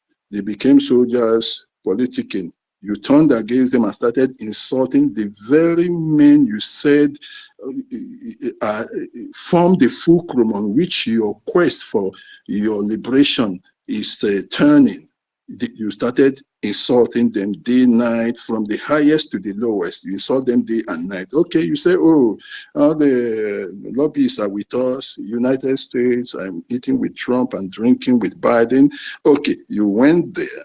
The lobbyists said, no, here is the law, and the law does not permit us to do this and that. The lobbyists became 419, they became Yahoo. You started insulting them so shamelessly. And yet, somebody who says he has common sense now follows you. Is that person must be not. That person is not really what calling a human being. Now, you were yesterday praising these people, and immediately they rejected you and denied you. You started insulting them. They became rogues. You went to the other side and said you had a hold on this and you were working with them. They denied you again. You started insulting them shamelessly. And somebody who says he's educated is now following you. And you even opened your mouth and said you don't need lobbyists. You said you don't need lobbyists. You didn't say you don't need this. You said you don't need lobbyists to be able to achieve your, and yet somebody is following you. You open your mouth and say nobody can achieve Biafra without Nigerian politician. Good, come on.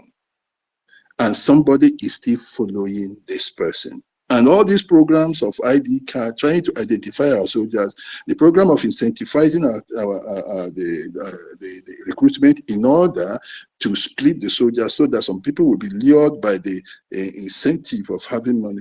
Everything that she is rolling out there is destructive. Yet somebody says that he is a human being and he is sincere to the cause and is following her. I don't believe that. It is either that that person is a psychiatric patient of hers or has already been programmed to destroy and derail the movement that we have here. Because let me tell you, look at the people gathering together with her. Are they not obedient? They are on her side. All those POS who say they do not believe, who were the ones that forced the killing of ESN commanders. They are now on her side. Then, of course, the one Nigerians are now on her side. That was what I posted today, yesterday. I said, one, you have obedience that some of them say, okay, Igbo people are being marginalized, maltreated, marginalized, okay. And therefore, they are not really against Biafra, but they don't want it by any military or some kind of armed struggle. So take note of this. They don't mind Biafra, but they don't want it by armed struggle. Take note of those two. Then you have the POS. They decided to disband ESN, so they don't want armed struggle, but they want Biafra. So the two of them are the same. Look at the one Nigerians. Most of them, they don't tolerate Biafra at all, and they don't tolerate this armed struggle too. And all of them are now merging forces with this woman. What are the common things with them? Number one, they don't want armed struggle. Number two, They don't want the prime minister because all of them are his enemies. They don't want the prime minister. They don't want armed struggle. Some say they don't mind Biafra. A lot of them want. They don't want Biafra. A lot of them don't want.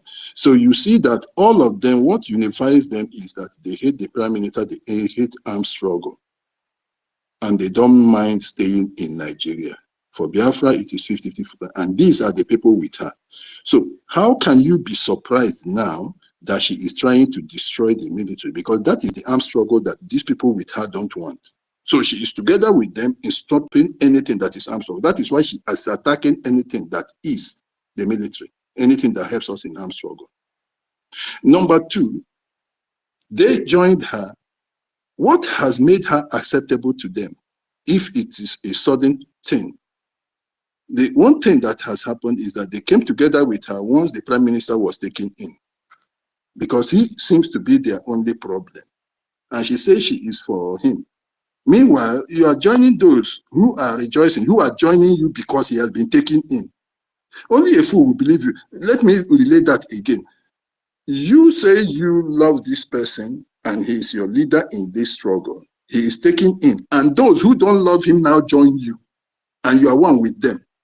And you want me to believe that you are not one with them also in seeing him inside that place. Because it is because he's inside that they have now come out to join you. And they can join you because you are with them, since he is their problem. And he is also your problem. Armed struggle is your problem. And all your activities are to stop the armed struggle. Everything is pointing to the fact that these people want this PM in, taken out. They want armed struggle eliminated, and they want to deceive Biafra and to say they are going to give them to give them Biafra, but to wind the thing up gradually as the POS or DOS, they call them, we are trying to do. So there is no doubt about it that she is one and the same thing with them.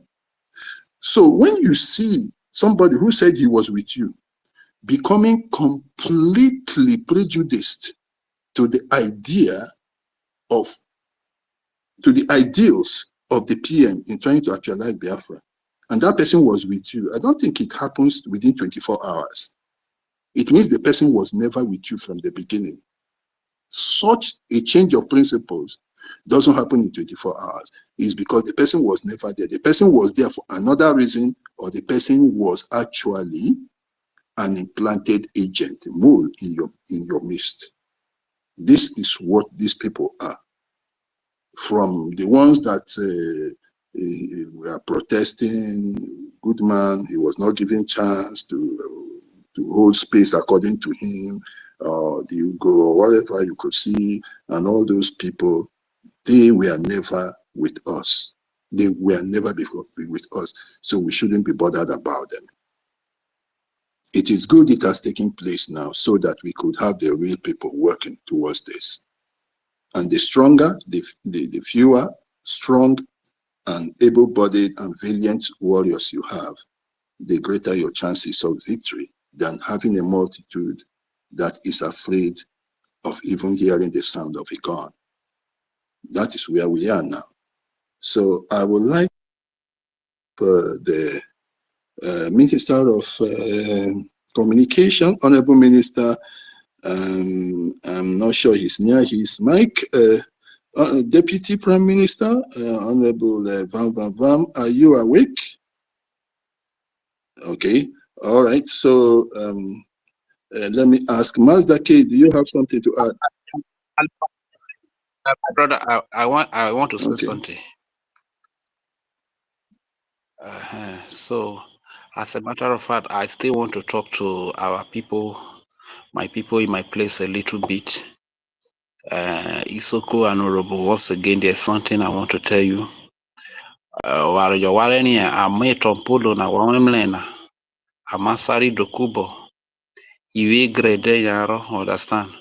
Sa wona na ke noge nokumana igale noge nokumana are wonono a wi Fulani ba wi Yoruba ba wi Brittany Areya zite yelena amo asari dokubo na gba metompolo koya wonerere royelena dabero ka wo ifulani gba wi Yoruba gba awi Britain so awi Britain is the yazite yelemana yu emleni soko burobona ote Biafra na bobi ni ini manwi Josebri invena o ma mo enyaro orie vivie wote ya bisoko gboburobo ni wi kelebe na ovu weremle weremle no emo ma visoko na awilo awo mamo are ovu na wilu emetre majo bebu visoko gborobo na ilu ebabotu na ya wigbe woni bose were gini mumugoro viomona bi skuli logbonari si university emona ji wotro ni skulu ze ami lolu ejogbinigbe babotu arenya wo card higher purchase aje wo card higher purchase na ipolisi aja adokada na rawo udide polisi ri laicha mi nyago neri aloria ibelabo ma need yo ufo manari so e Biafra freedom understand ma one wa feel borovia roko ufo mana ma we ho kenari si freedom na evonyo wo noro bi Yoruba renyazi obi onyi uzo oye company nori wore wo noro wi Yoruba wo Fulani uzo oye company nori vi wore fo no rejere understand makobo kube kere ma horoko the freedom ma horoko fo mama onyari so e Biafra. It is time for us to unite. We cannot have, God cannot bless us with all these resources, yet we are living like beggars. We are living like, look at our most of our children. They walk through desert to go Europe, you understand? And this desert now, before many of them, when they go through this desert now, before they go even read there, they don't die for road. You just say your picking don't go to Obodo Ibo. You don't know say your picking don't die for desert. You don't know say your picking don't die for sea. Because Nigeria no good. No be our people lazy. They're not lazy. All of us will be Biafrans when our mama they tie to strapper. When we have the same style of lifestyle. We know they beg.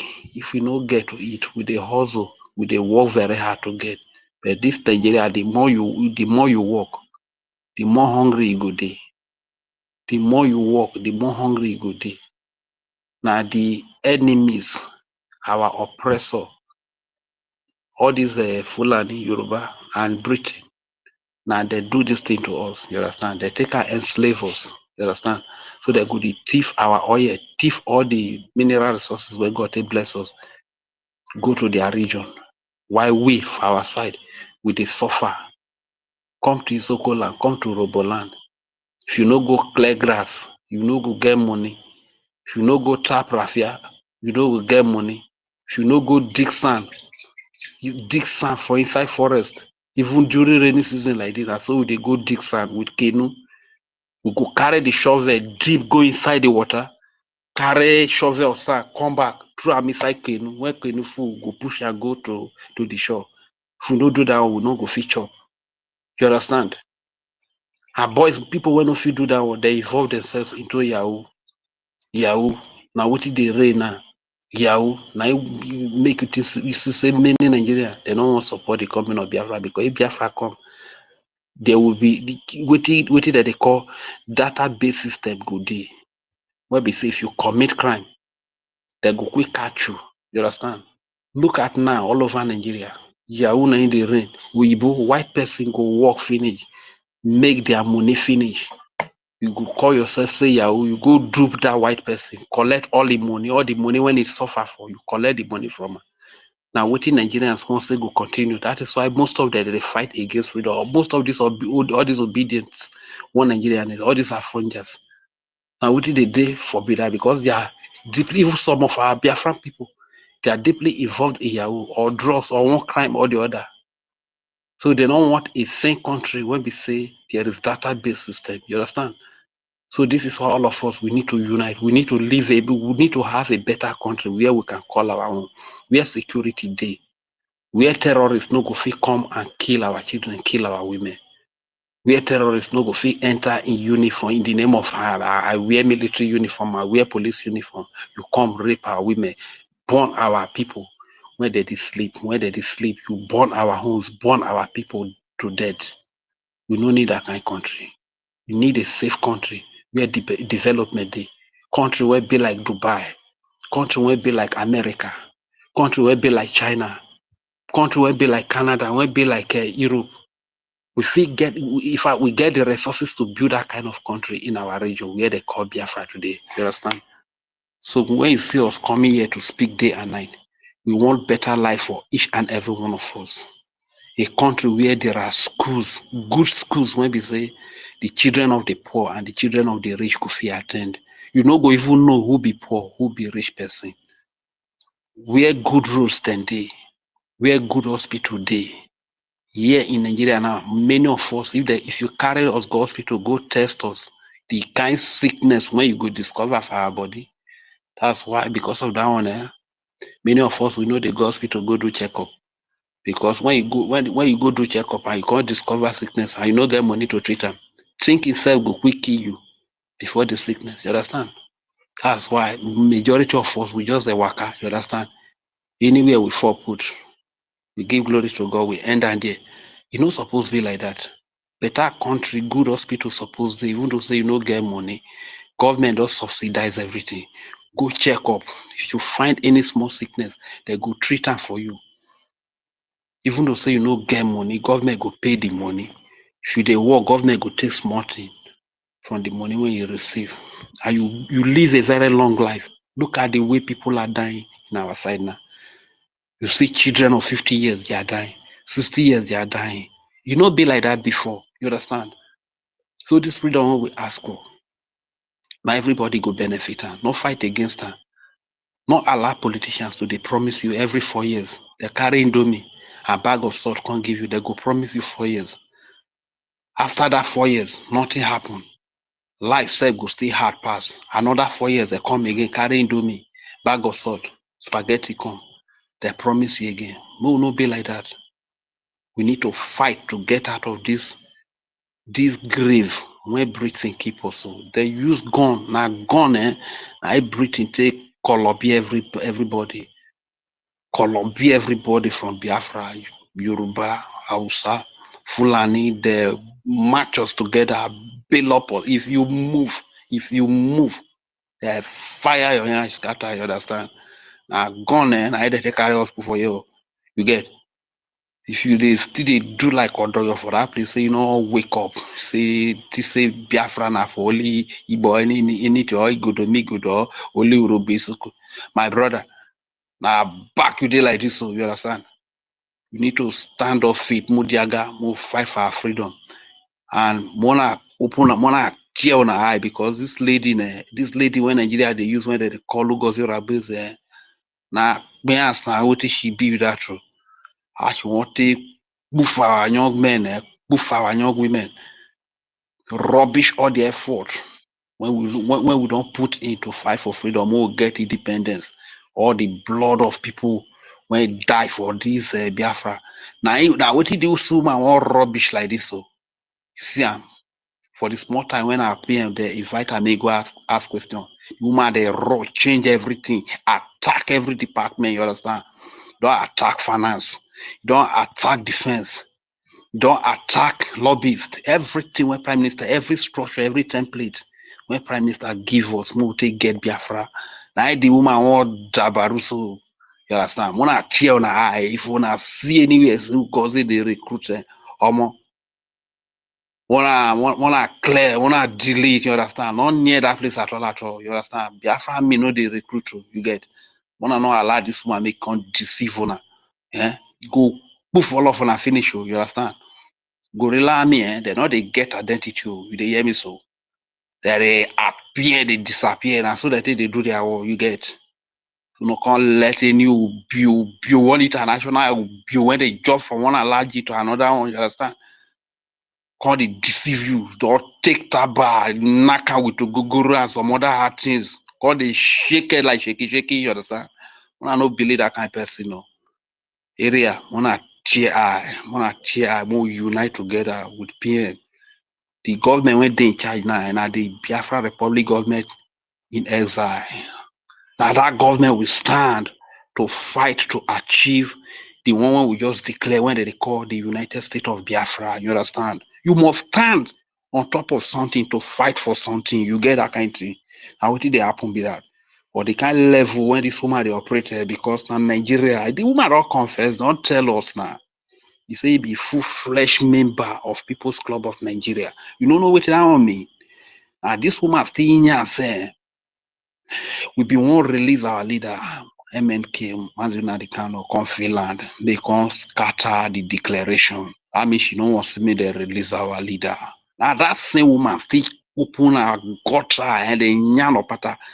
Say the longer Prime Minister Simon Ekpa stay with Finnish police for the investigation. Say now the better idea for him. You understand that kind of thing? Now she still the nya say they follow Pedro Basaiki. That one confirm Nigeria politician. He say they follow the nya from time to time. Can't even they promise a man say you go give him Robinson number. May the man control scatter things. You understand that kind of thing? When I tear eyes though. When I open on a high, when I know they inside water, so go enter on a high, mile, pale. When I wake up, you understand that kind of thing. Tell your children any recruitment when Ugozi or Abezi and Solomon they recruit. When I not follow them. And if they deceive on our children, when they go kill on our children, Mona who Christopher Okenwa, Ronnie, church rat, that hungry man who go 247, one man when go get 50 people head and no sense inside that place. Jobless man, you understand? And who go BAT, Mona hold these people responsible. And all these clarendins, if you don't take it up banner, so you go they talk like you understand. But when no get control, now fun jabby that true. You understand? When I not follow these people, even all these they worry sister. And yama poto etoto na wetin dey be, you understand that kind of thing. Anywhere the money there and there belle face, you not get your time on. If you go hear them, you go listen, they go push you through way, they not get your time, they go collect their money, believe in the position where they promise. You die like that, my brother. Everybody open eye, you understand? My brother, I'm gonna drop the mic for this place. Thank you very much, sir, for the time. Thank you, Region Fully. Yeah, it's deep. Like I said, yeah, that's a very nice contribution. Thank you for speaking to them in the language that all of us will understand. Yes, I want to talk about the account again. If somebody is going to pay you on account, and that's a salary account, certainly, the bank will know that this is a salary account is registered. There is a current account. Bank also knows who is paying this salary.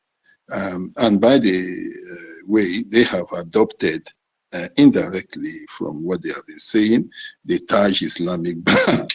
That is exactly where they are going to be receiving their salaries. So how do you think that in a situation where you've heard people abducted at checkpoints, people killed for mentioning Biafra in the buses or anywhere, people like us who have been seeing it since 1970, people killed, and the Biafran name was robbed off. You know that the Biafra was even taken out of the map by the Nigerians in an attempt to make sure that it completely disappears from the surface of the earth as instructed by the British. Now, here you now go and open an account as what? Biafran Liberation Army, or which one? And in an Islamic Nigerian bank salary account. Whew, I think you will be the dumbest person on earth. Even a goat is better than a sheep. They said it's the most stupid animal. A sheep is even more stupid than you to think that that has anything to do with Biafra. You will be worse than obedience.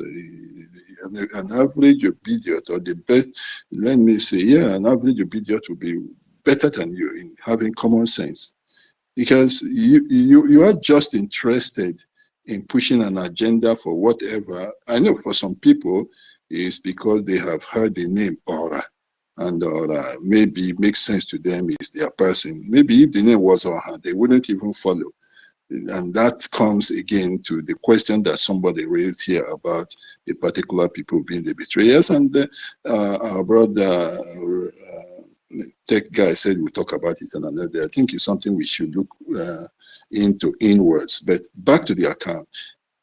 So he's going to pay you through an account, a bank account, an Islamic account, and there's a Biafran army into that place, and you have an ID card, and you will tell the Nigerian, spray the call, and you go through the checkpoint, spray the call, you go and collect your salaries, spray the call, and you meet him in the forest, and you salute yourself. So whose army are you now? Biafran or Nigerian army?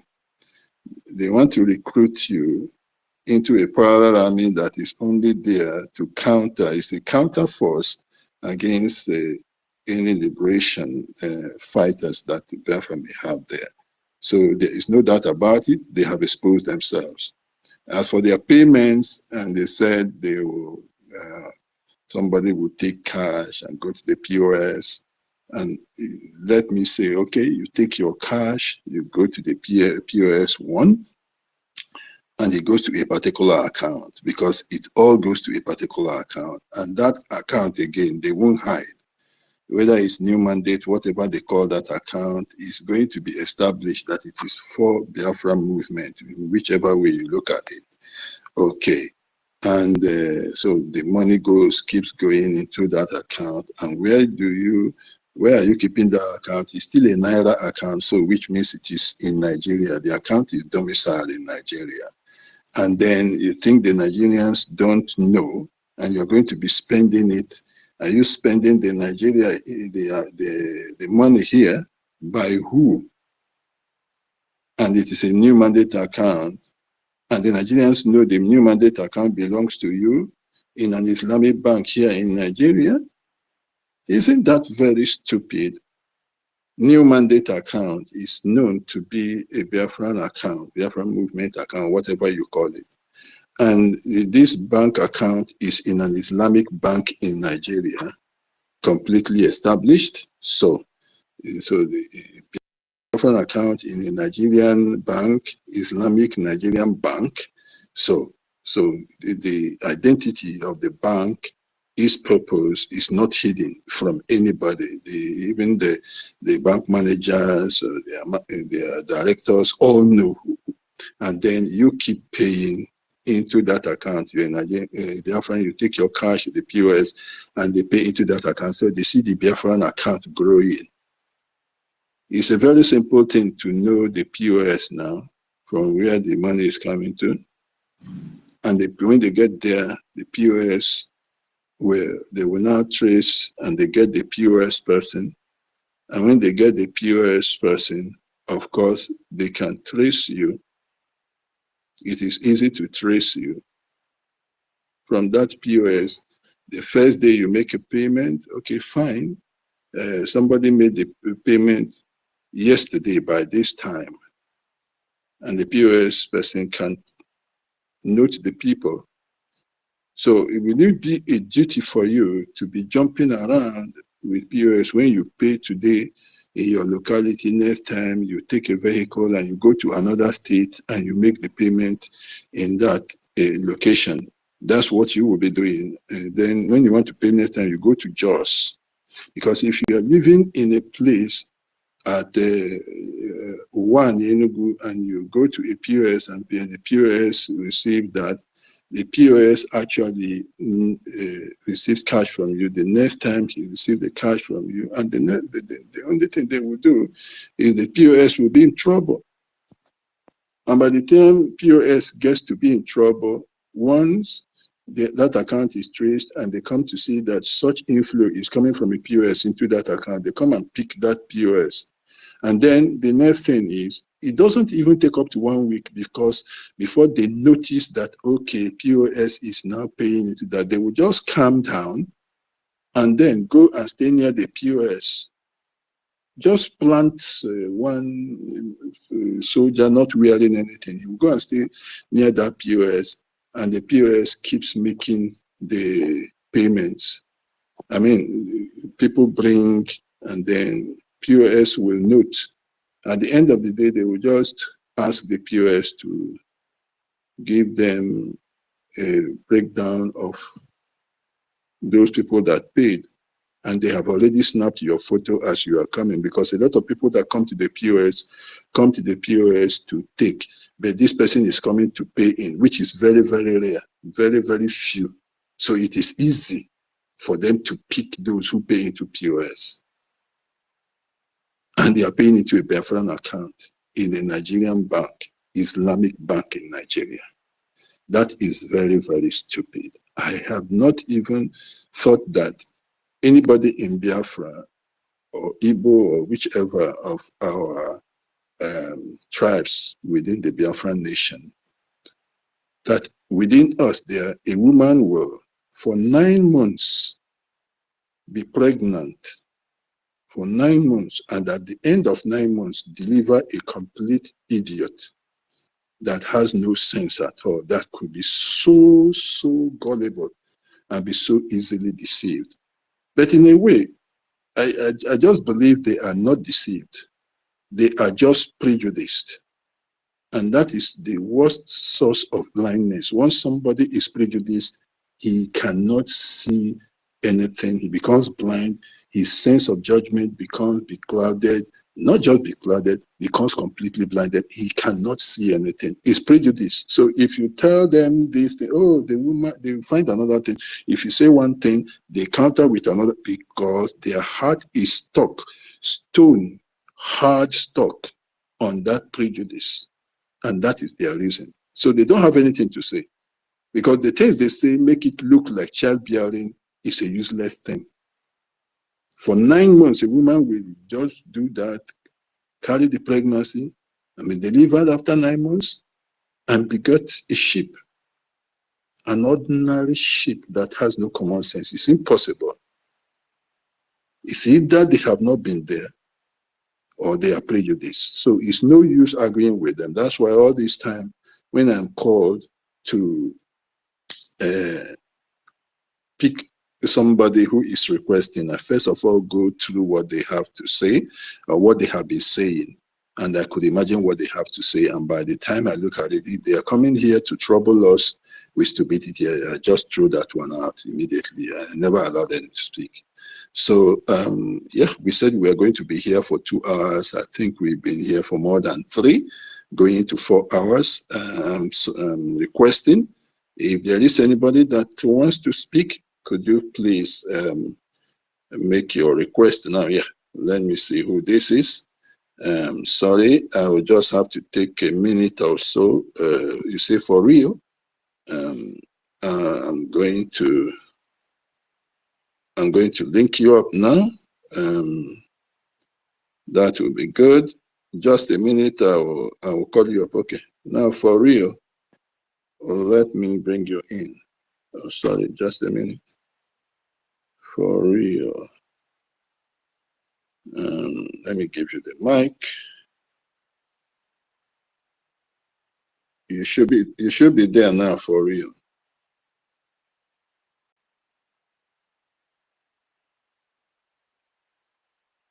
Yeah, you are there now, aren't you? Yeah. Okay, good. You can speak now. For real, good morning. Okay, sir. Were you the one that said something about obedient? Hello, sir. Can you hear me? Yeah, I can hear. Okay. You made a point before the last speaker spoke about the last speaker that said something in pidgin English. There was something you said about the obedience. Yes, I did. Yeah, that thing you said is exactly, honestly, I find out that these people that are majorly following this woman, they are all obedient, because You know, these obvious people, they were all against Mazi Simon, our prime minister. And there was no way they could get to him or destroy what we were doing. But now that they have seen that this woman is showing herself to be the leader, now they have the privilege and they feel this is their right time to come and spoil whatever thing that we have been doing and whatever thing that our prime minister has done in the past. They find the way. This is the best time they feel they can they can stop all that we have been doing to face this 2027 upcoming election. And all these people, they think that they're doing themselves a very good thing, but they don't know that they are destroying themselves either. You know, like our leader said, Mazina Ndikalu said that if Nigeria government supports you in anything you are doing, knowing that they are not doing it right. Yes, I see this woman as a complete destructive agent. This woman, I have heard so much concerning her. This woman, first, I know that she doesn't stay in her husband's place.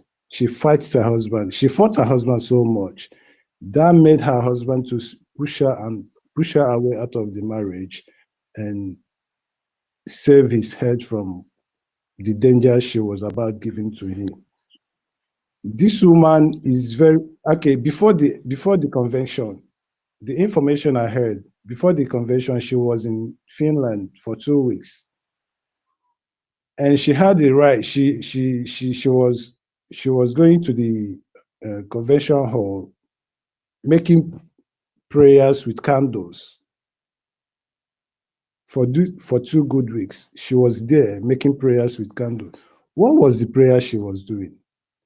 She was there lighting those candles just to make sure there is a confusion in the convention. But I am very, very happy that the people that were concerned understood very much that the aim of this woman was bringing confusion to the convention so that everything that was going to be done there didn't happen. They used their wisdom, played smartly, and everything went to the declaration. The declaration was made. And now she never wanted the declaration to be made. That was why everything she was doing there were all about confusion. If people were listening to her attentively, she was making statements that these people are here for confusion. They want to bring confusion for this convention. They want to bring confusion for this convention. Now, nobody sends her. Nobody again listening to her. Everybody kept calm, and she took everything, claimed that she was one that we declared the Biafra declaration. But we all know that she was there for confusion. She was planning to destroy all we are doing, and happily, she never succeeded. Do not look at the people that are following her. Those people following her are also part of her. They are all Nigerians. All of them are Nigerians. Only few Biafrans who are confused are the ones following her. She will never succeed. Believe me, she will never succeed. Everything she's doing at a time will all crush. I know what I'm saying. I really know what I'm saying. I don't know why people in Twitter, I've had so many arguments with so many people, some people. Yesterday, somebody said that the decentralization of our military is the best way to go. I asked him, in what way? How is it the best way to go? The decentralization of how is it that? How do you want to tell me that a different commanders in their regions how do you want them to stand? Excuse me. Yeah, And as you come back, for real, you know what? Yeah, you got it. Having different commanders in their regions, you know that within this time, what is the goal in that? Is to completely dismember the military, to yes, make sure that they are not together. You understand me? So everything that she's been targeting is there. And I understand that within this short time, somebody, one of the commanders in somewhere in the Ebonyi state was becoming a bit difficult. That was what she was looking for. You can continue. Yes, that she just wants, all her target is on the military. And that military is what Obedience hate. That military is what one Nigerian is hate. That military is what those people that disbanded the ESN also hate. So you can see she is one with them. They are exactly. all against military, against our struggle. Please continue, my brother. Yeah, her mission is obvious. Her mission is just to go there, break down the military. That is the most important thing is the military. Go there, spoil the military, and once they've gotten the military, everything is finished. That was why she pushed everything to make sure that she got to the military by trying to stop our PMPA success. But I am very happy that success understood the game very well. He never gave her the time. He And she said to, knows that another way, the main strength of the military is the funding. yes, So she had to attack finance, had to attack funding, and then yes, of course break down the military. Continue. yes. And again, if you see what is happening now, their last fundraising, I think they made some money from there. It's obvious. These people that paid money into their accounts now, they are also the agents in her side to make sure to make people believe that she is the point one, that she is the one doing the right thing. That these people, Sonia Barawa, our minister, our acting prime minister, that they are the less people. Now they went there, gave the money to make our fellow Biafrans believe that these people, yes, these people are the people making everything. But we that have seen her game understood that these people are not real. They want to bring in money into this matter to make our people believe that, yes, these people are the people who have to follow her. Coming to social media, shouting like a very mad woman doesn't move me. There is nothing that comes from her that moves me. I understand this woman for a very long time. People are just seeing the little side of her. I've heard so much.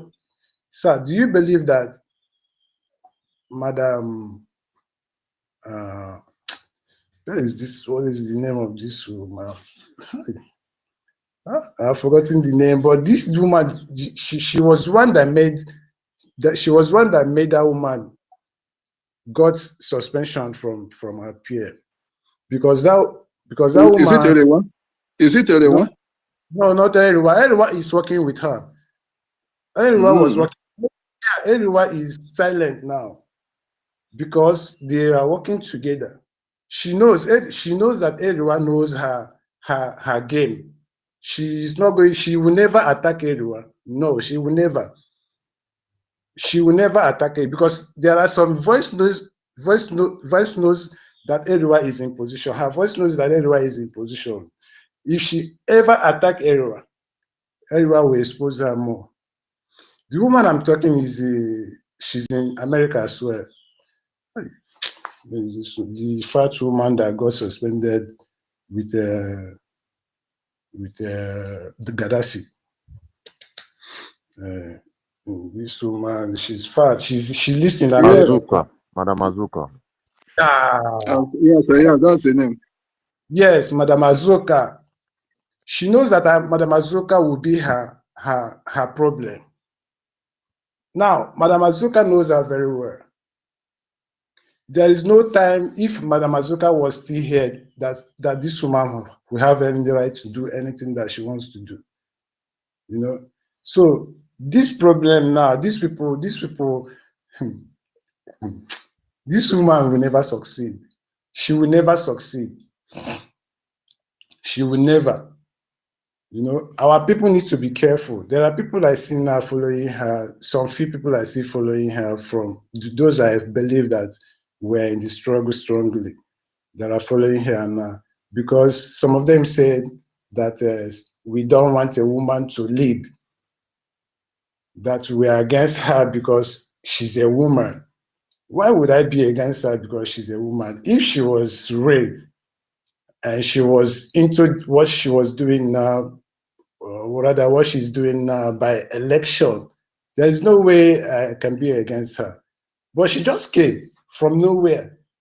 I'm DPA, this one, that one, that one, that one. And people are supporting her. Why would they support her? For what? In what stand? She keeps attacking everything. Attack ministry, attack every ministry that was elected. I wonder how our people think sometimes. I don't know if really we want this freedom we are seeking for. Some of us sometimes if I go to Twitter like this, I feel angry. I feel like if I see anyone that talks, I will use the person's head and hit on the wall. Sometimes our people talk out of point. And now I'm beginning to see that those people you see talking rubbish on social media are those that never wanted this freedom we are fighting for. They are those that believe in Nigeria. There is no doubt about it. BIAFRANS, we need to fight. We need this freedom. We are out, most of us are now are not in our country. We are all outside country now. Like where I am now, feeling so much cold. We need to go back home, build our home, show the world that we are intelligent. Sometimes some people will come online and say Biafrans are intelligent, Biafrans are intelligent. But what I'm seeing now, I believe that the Biafrans, most of Biafrans are the very stupid people. Very, very stupid people. Now she now sorry, Rio. Sorry, my brother Rio. So since me and you have an adequate time, have you seen something, a statement by Wazirike? I don't know whether it was last 3 or 4 years. Wazirike said that Igbo people are the most stupid people in the whole world. And people were abusing him, myself inclusive. But imagine me now telling you this, that I wonder how a woman will just carry pregnancy for 9 months and bring forth these idiots that I am hearing from, I'm seeing. It's incredible. It's shameful. Look, for instance, somebody is telling you, woman, woman, woman. But the point is very, very clear. There is a PM and there are ministers. Like the one one of the ones I threw out, he was on his own page writing that it is only in Biafra that the elected ministers, the ministers are not elected and blah, blah, blah. So they have no right to elect somebody from among them and that. So now, if ministers are not elected, is it an appointee to work in the office of the prime minister that now can, in the absence of the prime minister, just take the letterheading that is available to her and say, I sack this, I disband that, and that. And these are the people that say they want to give us a Biafra that is heaven on earth. So anybody, you for real, myself here, can just, if we can lay our hand on the letterhead, we also write and say we are sacking this person, we are doing that, just like that, because it's as good as that. And another one comes with, there is a text message and blah, blah, blah. Whereas even the prime minister himself cannot, even standing physically there, appoint anybody. And you say you are running a democracy.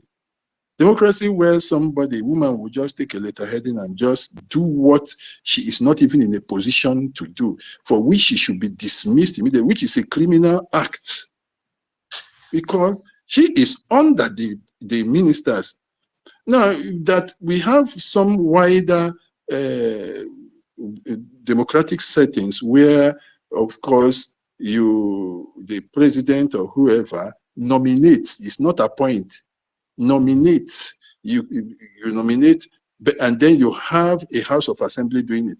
But in this case, the Biafra political setting of the Biafra Republic government in exile has made the ministers to be elected, and that the ministerial appointment is an elected position, and that is democratic. There is nothing wrong with it. Yeah. And this is what the person had on his page. He was, and he wanted me to bring him up here, so I just threw him out. So these are the idiots that we are dealing with. Wazirike said it. If I can lay my hand and bring it, he said the Igbos are the most stupid people. Wazirike said that. I am ashamed. That's what I'm seeing. There is a woman. If she was a minister, then that is okay. Then that is an elected position. And then she will also, even with that, have to contest with others according to the democratic setting in the Biafra Republic government in exile. And somebody said a prime minister can appoint. No, unless the person that is writing that thing simply use the word carelessly, he cannot. Look, even in the Nigerian case, what do you see? Tinubu can nominate people to the Senate for appointment as ministers. When he nominates those people, the Senate will put those, you know that because their own is this wuru something, they will just say, oh, take a bow, take a bow. But the Senate sometimes can reject somebody. I think there was somebody who wanted to be Minister of Education. They asked him a simple question and he failed. I don't think they gave that man an appointment. I think it was in the last regime. So he can appoint, but this is not one. He can only appoint those who are eligible. You can't make your PA something like that. It doesn't stand anywhere. That PA should be sacked because it's a criminal act. Sorry to cut you short and to take too long, but you are just, we are agreeing with each other here. She doesn't stand a chance at all. And I'm saying even the prime minister himself standing in person cannot even do it, not to talk about he wrote a letter, not then to talk about text message. So she uses psychology. You know, when she throws down, she uses it to be on the attack so that these people will be forced to be on the defensive. Now, sorry, you will come back. Let me tell you how this links something, one of her actions to this bowing something. You know, what she did was to throw letters to the finance minister to come and render accounts. And by that, indirectly, whether she knew it or not, trying to audit the prime minister in absentia. That he wants to audit the prime minister in his absence by that letter, but didn't know it, or she was possibly just throwing it there to force the finance minister to go on the defensive and start to say, oh, I cannot come because of this. And when she threw that, he didn't answer or something like that. Then, oh, so we've written him and he didn't answer. This is just psychological warfare. And then if that one now starts to say, yes, because I went to the toilet, it's because my wife, it's because I don't like your face, then he will be derailing, he will be going off the real line of argument. The real line of argument is you don't stand a chance to write to me. In fact, I am dismissing you for even attempting to use the letterheading of the prime minister to write to me. That is the stand that finance minister, but they want to use and then put him under the defensive, and then when he comes, other people will now say, but yes, it is true. Come and render account, come and render account. And then in the end, they will force him to act according to what she was requesting for. That is the beginning of this, you must bow. You see now, to use psychology to force you to come and bow to what they want you to do, trying to bring the finance minister to be under her. And because those ones said also, no, it doesn't happen, that is why they were able to salvage the situation. If they had relaxed, just like you are seeing it, some people will say, what is it now? If you don't have any skeleton under your cupboard, they will come and read that account. They will now leave structures. They will leave administrative procedures and go talking rhetorics. That is what they do in psychology. That's what she wanted to do. That is you must bow something. Trying to force him to bow to this clandestine tactics and to this kind of lily-livered approach which our people apply to administrative procedures. So people will now become oblivious of the truth of the right actions, and they start going into rhetorics. That is what she wanted. That is so you can see now that was what she was doing. It was you must bow, and that is still how she now continued now to bring it out. You must bow, and our people are accepting that, which is the worst thing we could ever accept, because by doing that you are accepting Nigeria hook, line, and sinker. You have swallowed Nigeria. That is what Nigeria is all about. In fact, that behavior is par excellence Fulani behavior. That is what Fulani does in Nigeria. They behave like wild dogs, whilst you behave like a civilized person. And in all that, they, the Fulani, will be gaining, while you, the civilized person, become the stupid person, losing. That thing she was doing is Fulani behavior, Fulani this thing. Sorry for this cutting you short. Thank you. You can continue. What she's trying to do now, and she's trying to drive us, pretending she's driving us to Nigeria, but indirectly they're driving us back to Nigeria. But our people do not understand her plans. She's intelligent and psychological, driving us back to Nigeria. And now she believes, and Nigerian government believes that Biafrans love money so much, and with money you can buy them. This is why she has brought up this matter that she will be paying paying their military, not our military, because she cannot penetrate our military. Now, people will be thinking, yeah, this woman now, she has a plan. I mean, those that believe her, that she has a plan of establishing payment for our military, and for that reason, and because the Biafra declaration has been made, for that reason, every establishment about government, she's taking it up, not knowing that everything she's doing now has no foundation. It's something that can crash at any moment. Bringing in money issue now, we make people, our youth in the hometown now, we rush up. Okay, now she said she's going to pay us. She's going to pay us. Therefore, all of us now, let's go in crowd and queue into military and become Biafran military. They would be killed if you are a youth. If you're a youth in Biafra land and you heard about what this woman said about paying youths, paying military, you will be killed. And when you are killed, you are gone. Your parents cannot give birth to you again. Just keep away from this woman, you Biafrans. I know everything is hard now. We all need money. The money will come, and by the time the money will come, you will enjoy it in full. Not this fake money that she's presenting to you now that you will use, and when you eat it, maybe you eat it 1 month, the next time you are killed. Don't follow this woman. Don't follow this woman. She's evil. This woman is evil. I am not forcing you to hear or listen to what we are saying, the genuine Biafran fighters are saying. All I'm saying is for you. Our leader, Mazi Nandekale, is in DSS dungeon today. She doesn't want our leader to come out.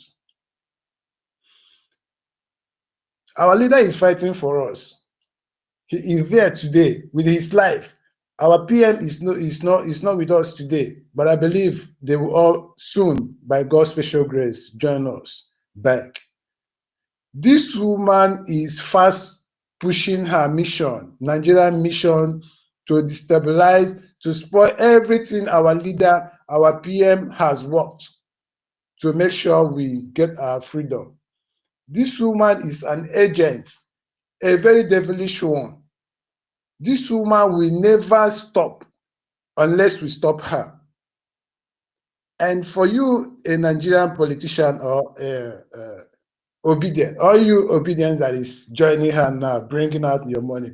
Remember during the 2023 election that you spent much of your money supporting P2B, and finally P2B failed, your money gone.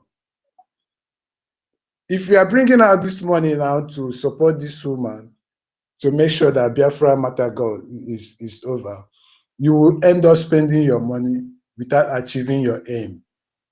This is a promise I'm giving to you. This woman will end up spoiling all your money, wasting all your money without achieving anything, because the truth will always stand. There is no time the darkness will stand above the light. No time. No matter how the darkness pushes itself, there is no time the darkness will stand more than the light. So keep your money. Bring your money to the right place. You know where our PM stands. All the structures our PM has led is still on. The men that he fixed on are still on. Anyone that she stacks gets back to the position where he or she stands, which is the way our PMs. Bring your money to where it is genuine. Our men on ground, they have been doing this work from the day of Mazi Nnamdi Kanu. They have been there. Our Commander Rose is still firm. He has never shifted. I believe that brother. He is a very strong. I think he's a person that when you leave him behind, you will not be afraid. The people now that she wants to bring, she wants to form the paramilitary that she wants to form now. How will they stand? What ground will they stand for? Will they stand on? In what way will they? Do you want to take us back again? Forming a military. They are Nigerian paramilitary now. That's why they have ID card. They are paramilitary for Nigeria, working with the Nigerian military. That's why they have esprit de corps. Because if you can bring your ID card and show a Nigerian army, that means in the spirit of the brotherhood. Because you cannot bring out a Biafra ID card and give it to a Nigerian military. That is death. So you can show the ID card to somebody whom you share the same camaraderie. That is why it is esprit de corps. So that her esprit de corps ID card or whatever she is doing is a Nigerian paramilitary used to deceive Biafrans, but that is for a while, but as inception is to capture all the identities and they will be wasted. It's sure death. Yeah. It's sure death is just a way of identifying them. They will be disappearing like that. It's sure death. So you want to enroll into Biafran army to come and kill me, and here is your ID card. I take you out. It's a very simple thing. So it's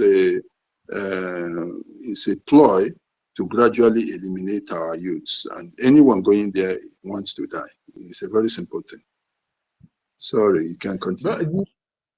Yeah, you know our people. Our people are very, very stubborn. I don't know the kind of culture. You know, during the time of Mazi Nnamdi Kanu, when he was preaching about this Biafra issue, there is this my friend that I always tell that let's give attention to what Mazi Nnamdi Kanu is talking.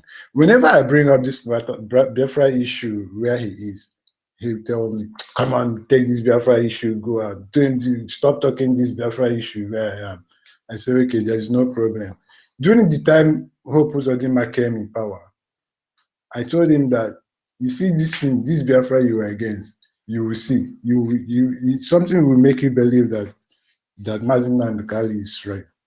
So when Hope Uzodinma started killing people, because I told him that Hope Uzodinma has entered, you will see how people will be killed now in Imo State.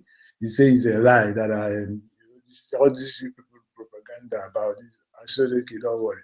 Now, Hope Uzodinma went to their community, killed a lot of people, and their youths all disappeared from the village. That was when he came back and told me, oh, Biafra, you see this thing now, our youth are now running out of our community. So I said, you never see anything. You will see more. That was when he started believing what I was telling him. And now why I bring all this matter is because this woman that is trying to form this military now, our people will see it to be the right direction. But when the time for the death comes, now they will know that this woman, that is when they will know that this woman is evil. Very, very, very evil. I've encountered so much, I think like 3 times. Only God saved me from danger in Nigeria before I left Nigeria. One was when I was going out from that was a festive period like December time. I was going out to get fuel for my generator. So I was on my bike with my brother. So when we were going, these police people, there are police people along the road. They were shouting, hey, come and stop there, you criminal, you this, that. They cocked their gun. I said, what? Do you want to shoot me? Shoot me for what?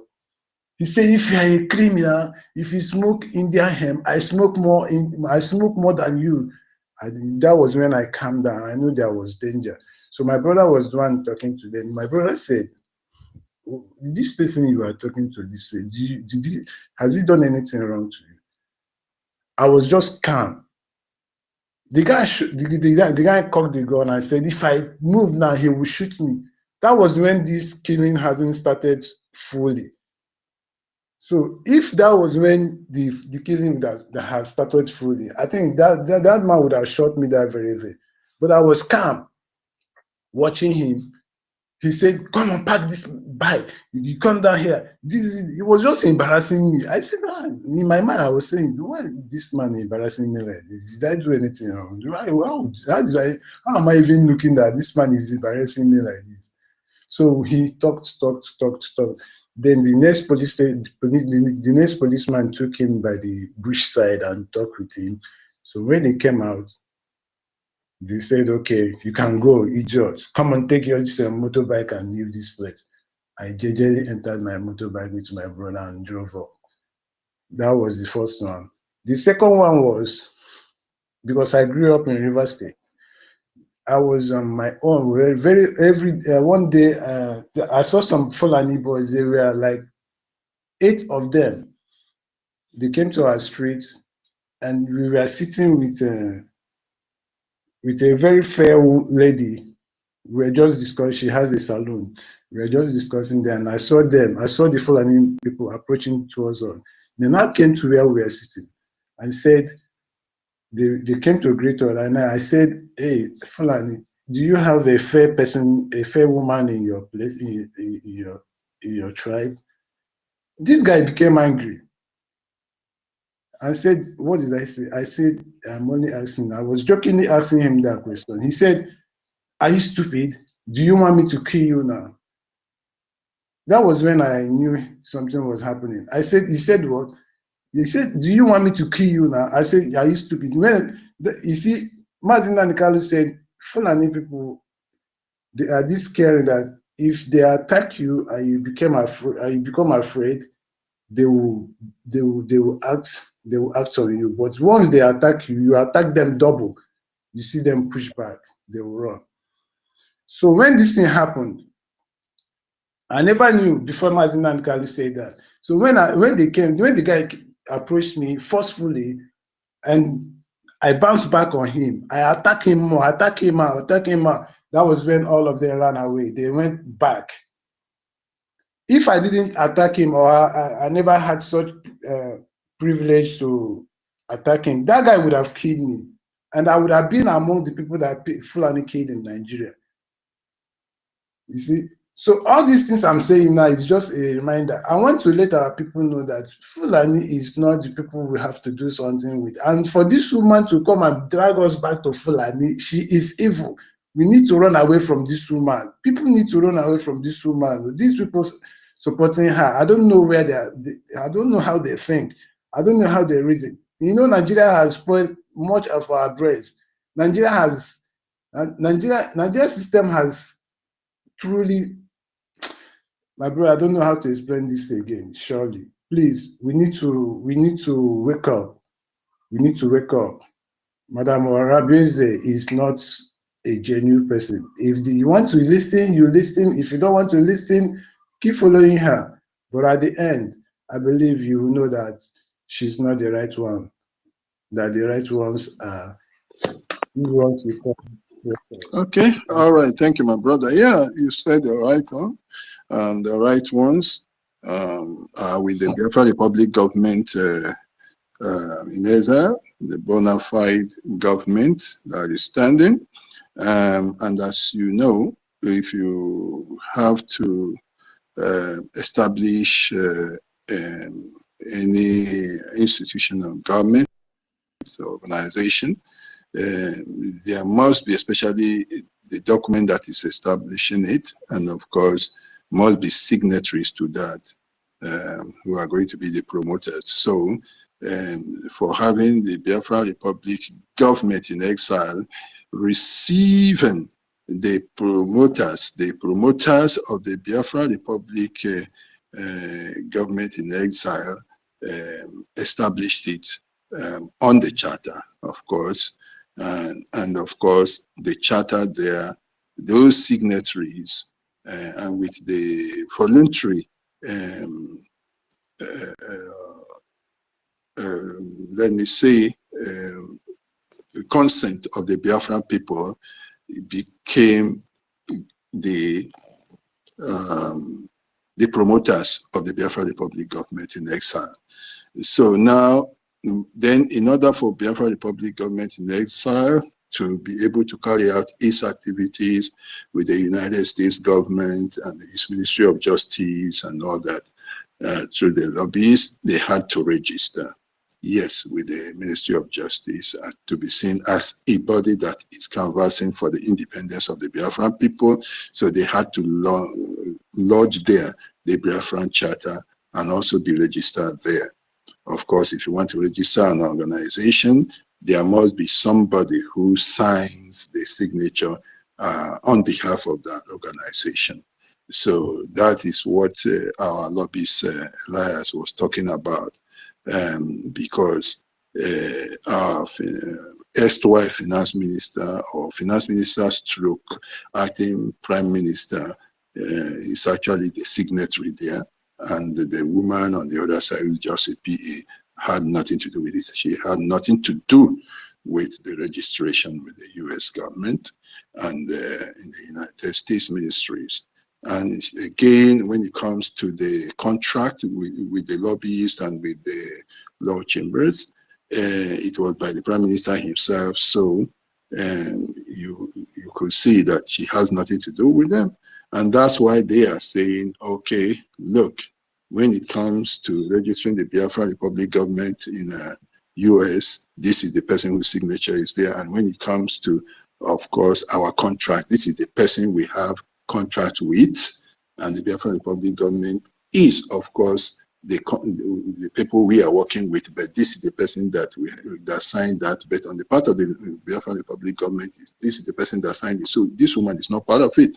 So that's why the lobby said, okay, on the basis of this, okay, these are the people that we should be dealing with, and that is very, very simple. So, and they wished her well. So it's as good as that. And if anybody now thinks that there is any foul play, there is very, very unreasonable. As for these that are gathering, look, that woman is a Nigerian, a typical Nigerian. You know that Nigerian, even in the church, Nigerians come to the church, to the bazaar, to anything that is being done in the church, and they say, I am donating 1 billion naira, and people clap their hands, and they can take the best goat, the best cow, or whatever is left there, and go home unscrupulously. They are not even afraid of God. They will not even redeem that pledge. So when you see those people, they have organized and mobilized to say, raise your hands and that, I give this money, I give this money. She herself, I understand, has pledged some 5 million, whether it's dollar or naira worth of hospital, whatever, to the Biafra Republic government, and has not redeemed the pledge. All those things are the normal things. I observed it that even in church, people make pledges they don't redeem. So asking these obedience and one Nigerians and the POS people that are joining them to say raise up their hand and pledge this and pledge that, they are not going to redeem that. That thing they can stage manage, and those monies, they are not going to get them. What we need to do is to create the right channels to be able to expand our own sources of getting the funding from all people of grades and levels of people, because there are some that I'm telling you, they are actually in, but because they are very noticeable, and of course their accounts and all that could be monitored, they will be very careful about it and find alternative ways of doing that. Those that will support the movement with the whole of their heart are there. So there's no doubt about it. And these are the people that have better knowledge and understanding to be able to know that this woman is an impostor, somebody who is planted to destroy. And these other dregs can be with her, and they are going to be drowned with her, really. Oh, we need more resilience. We need more self-belief. And whilst we are taking our time, she's in a hurry. So we need to calm the situation down to our own pace and detect the fight. And of course, it won't take more than three weeks, 1 month, she will fizzle out. That's just the way I see it. I want to ask, okay, I think our ministers are still very much not ready. And Mazda K has gone to the listening section. Let me ask again, is there anybody that is willing to request? Before this, please, I think our ministers now for communication, what we need to do now is kind of focus more, like our Prime Minister used to say, let us focus more on Nigeria. Because this woman, what she is doing now is what she's paid for. She has come to distract us. And when we keep talking about her, every day talking about her, Nigeria governments, we believe that we don't have what it takes again to fight them. Just like was it yesterday or 2 days ago that Tinubu visited Enugu State. You know, he wanted to visit our Biafran land before our Prime Minister had a problem, was invited. When our Prime Minister told him if he get there that he will see, he cancelled the movement. But 2 days ago, he visited and it was shown everywhere, and everywhere was hot. And even our people back home were supporting, jubilating that he visited our land. Please, let us focus more. We need to focus more on Nigeria rather than focusing more on this very evil woman. Thank you, sir.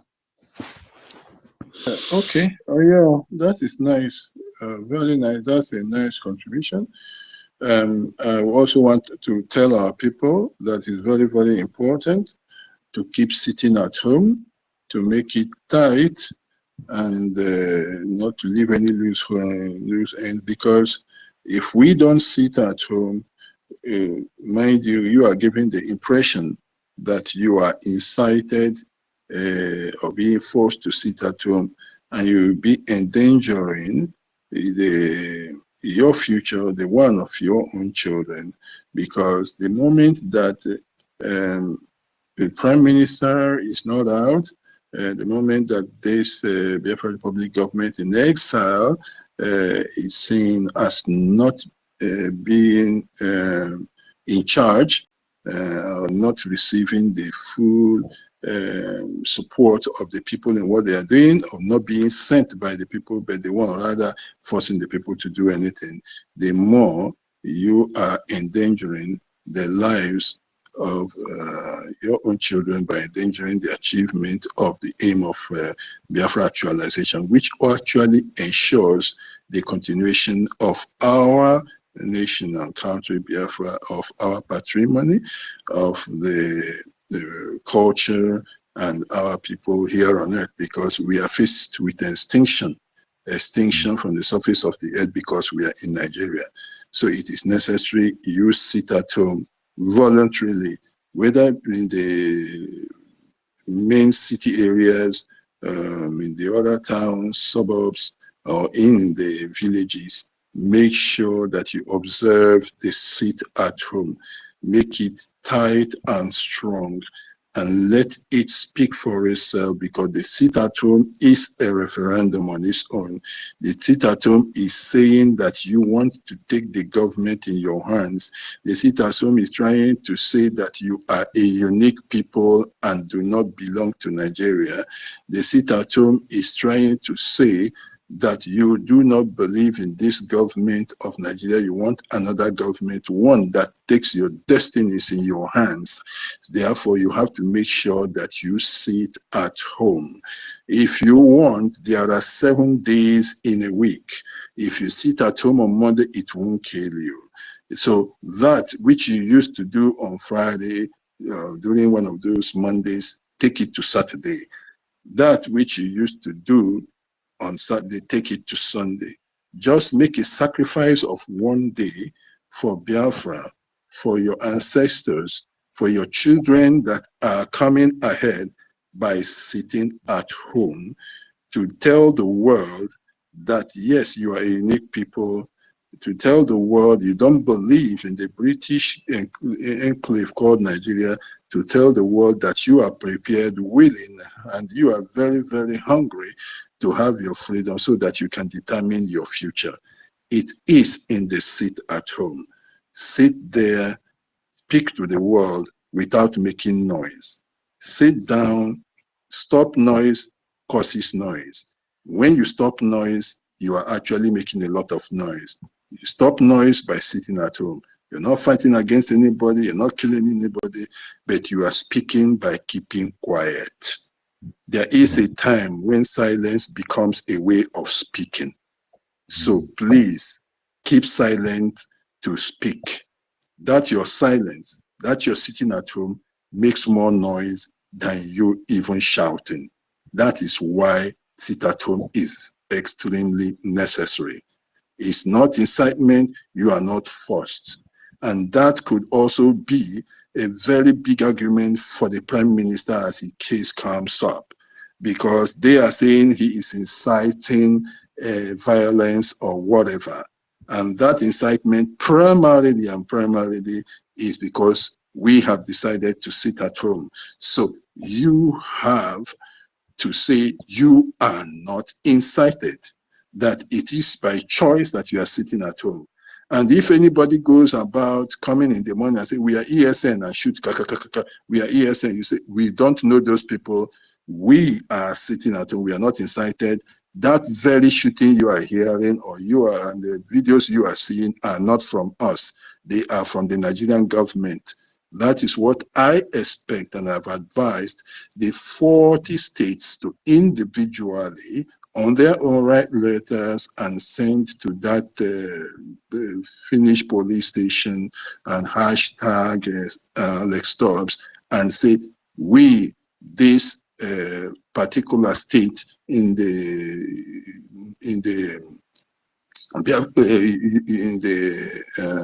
United States of Biafra, are sitting at home, not because we are incited.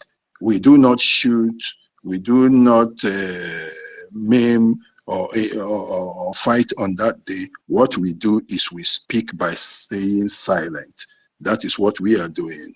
So that is exactly what you have to do. If you watch the film on Mahatma Gandhi, that was what he used. At times, he said he took the Indians to the Salt Sea because the British weren't allowing them to go to this, and the salt was what they were using to eat food on. He went there, the British came there. You need to see how wicked the British could be. See Batten hitting people's heads, breaking heads by the Salt Sea there. So that was civil disobedience, and nobody will say you are incited to civil disobedience if you say you are the one. But he keeps silent, and Nigeria comes up with the narrative that you are incited. Then that is a problem. So that is a service, a big service you could do to the for the Prime Minister by sitting at home. Change it. So when people know, they know that that place is a different place. It is not the same. Wait, Nigeria, because those people have a different calendar. They have a different set of working days, whereas Nigeria has a different work. Nigeria works from Monday till Friday. They work probably, if you like, from Tuesday to Friday or from Tuesday to Saturday. So you have actually made the difference by showing that you have a new set of working days. It's like somebody going to UAE or to the Arabian countries, and you see that Friday is a different day. So you make a difference. That is one thing. One other thing that the sit at home does is distinguishes us. It brings us, isolates us as a special place. They themselves going there on that day, no, they don't work on that day. So it's very, very clean. It makes it clear that this is a definite people. There are so many advantages from that sit at home. That is what we want. So if people saying those ones that are touts and aberos that help them to collect money from market women and from traders and the bus men, the bus drivers, they are the ones making noise that they lose their money. Because Nigeria doesn't have any clear-cut taxation system. The only people that try to implement a taxation system were the regimes of the last two regimes, the first two regimes since this new republic came in, the first one by Obasanjo and the one that followed by Jonathan. Those were the people that tried to bring, but that tax they brought in was just to receive from those who are working. And then, of course, the VAT they put in place, but the rest of the Nigerians don't pay.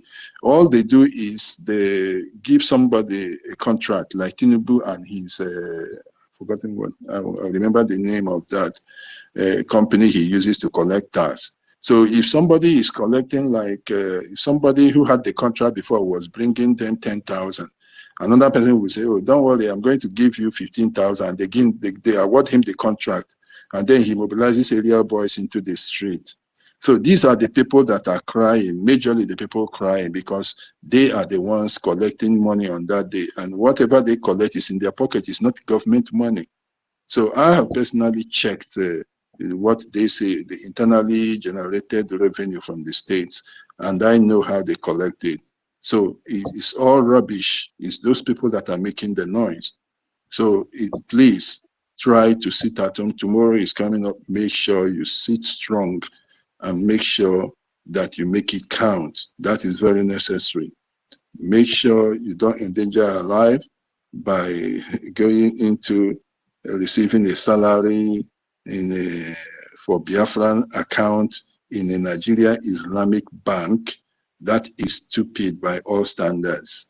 If somebody tells you you will register in the army will have ID card of Nigeria. So when you see a Nigerian army, you will say, esprit de corps. So you and him are the same. You know that is completely out of place. Is impossible, because by the time you do that, you are a dead man.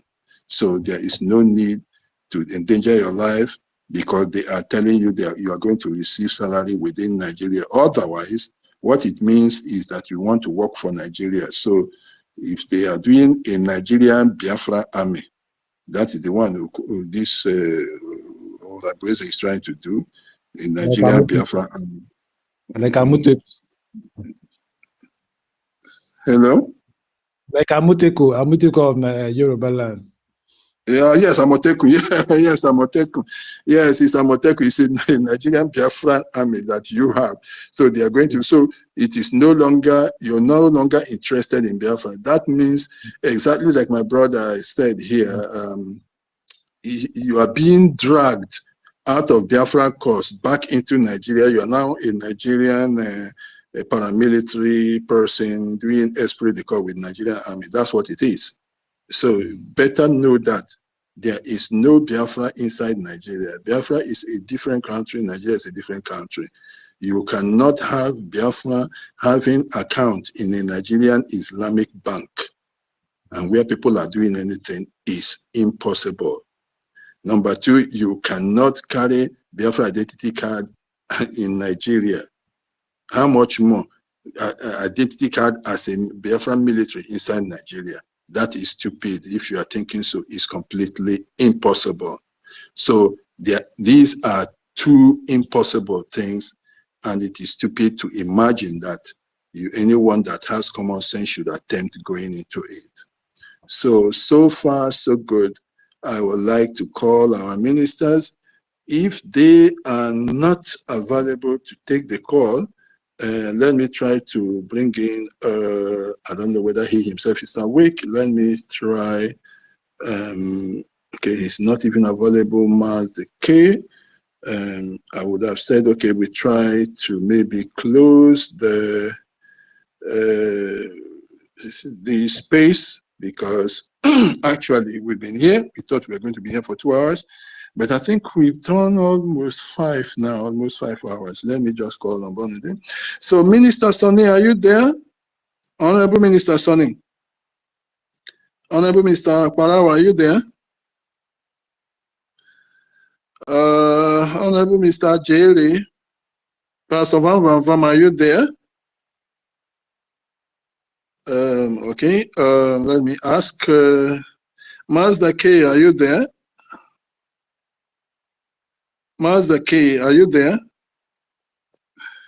Seems like most of the people are there. Okay, now, They I are think, sleeping or something. yeah, or something like that. I think they are sleeping. Mazda K, are you there? Yeah, so I want to bring you up. You were having a nap or something like that.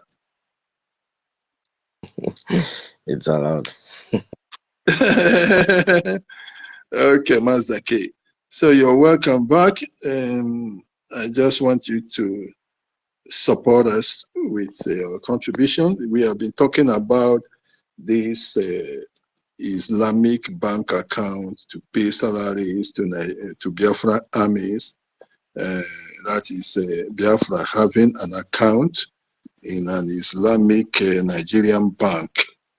Also to pay Biafran soldiers who will be carrying Biafra IDs within Nigeria and receiving salaries in a Biafra account in a Nigerian bank. So what's your take on it? And of course, the second point is about the fact that 517 delegates actually redeclared the independence of Biafra, and not one single woman that happened to be there 2 days because the Prime Minister wasn't around to do the announcement. And what she did was just one single announcement. Thank you. Yeah. Happy Monday, my people. And yeah, we're on a conversation, and we are still on the conversation. We're talking about salaries being paid into Nigerian bank accounts. We all know that this move is a move that would lure a lot of people into destruction. I believe Ngozi just wants to um, put our people in a very huge mess. She wants to increase the people that the Nigerian occupation would probably throw into prison, detain and uh, keep them more subjugated and more oppressed. So For this reason, she decided to bring up payment that directly into people's banks, something that our prime minister, when he was here, never ever ever thought of. He actually, he would have seen this kind of an option, but knowing that it would jeopardize the security of our men on ground, he took it away and didn't even bring it out to the public. But this woman, seeing it as one of the best options in her purse or in her on her table, literally for her to bring it, just know that she thought it was the best option. And her best option, we have we've seen it that she she's just trying to put our people into a very big trap. It's very, very bad to know and to sense this and to know this that uh for choosing for going with paying people salaries, all these soldiers that she claims she wants to pay, or she wants to do this, she wants to do that. I'm very sure she doesn't have soldiers, but breaking it down to having soldiers that we are having to fight our own Biafra freedom are volunteered soldiers. We're not paying any. We're not paying anybody. You get. We're not paying salaries to any of our men on ground because voluntarily they are doing this job. They choose themselves. You understand? They pick themselves to fight for our country. That is why they are using all their might, all their everything in them to defend our land. If our military was paid, I'm very, very sure that, the zeal to die for your country would not be as much as a volunteered army, a volunteered person. You get, when there is a salary attached to work that you're doing, then you're doing it not for the joy of that job. You might just be doing it based on the salary. If you want to put more work, then your mind will just be on the salary just because of the subjugation and the economy of the country. As regards our men on ground, everything going with them is going pretty fine. Ever since our Prime Minister unveiled our Biafran forces since 2023, they have never complained of inadequate feeding. They have never complained of health issues. They've never complained of clothing, nothing as regards social welfare. Everything is made sure that is provided by our government to our men on ground because these people, come rain, come sunshine, they are always fighting, you understand, to protect and preserve Biafra land, the people of Biafra. So, like I said, they are volunteered army. They are not being paid. They are not gingered by some little payment that is coming from. They're not being controlled by payments that are going into their bank account. I'm very, very sure, in as much as they are fighting, our prime minister is also, taking it as a responsibility on the government to take care of their families. You understand? Just the way it should be. So, whatsoever, each and every of their family, I mean, our soldiers on ground, they have all they need. You understand? So,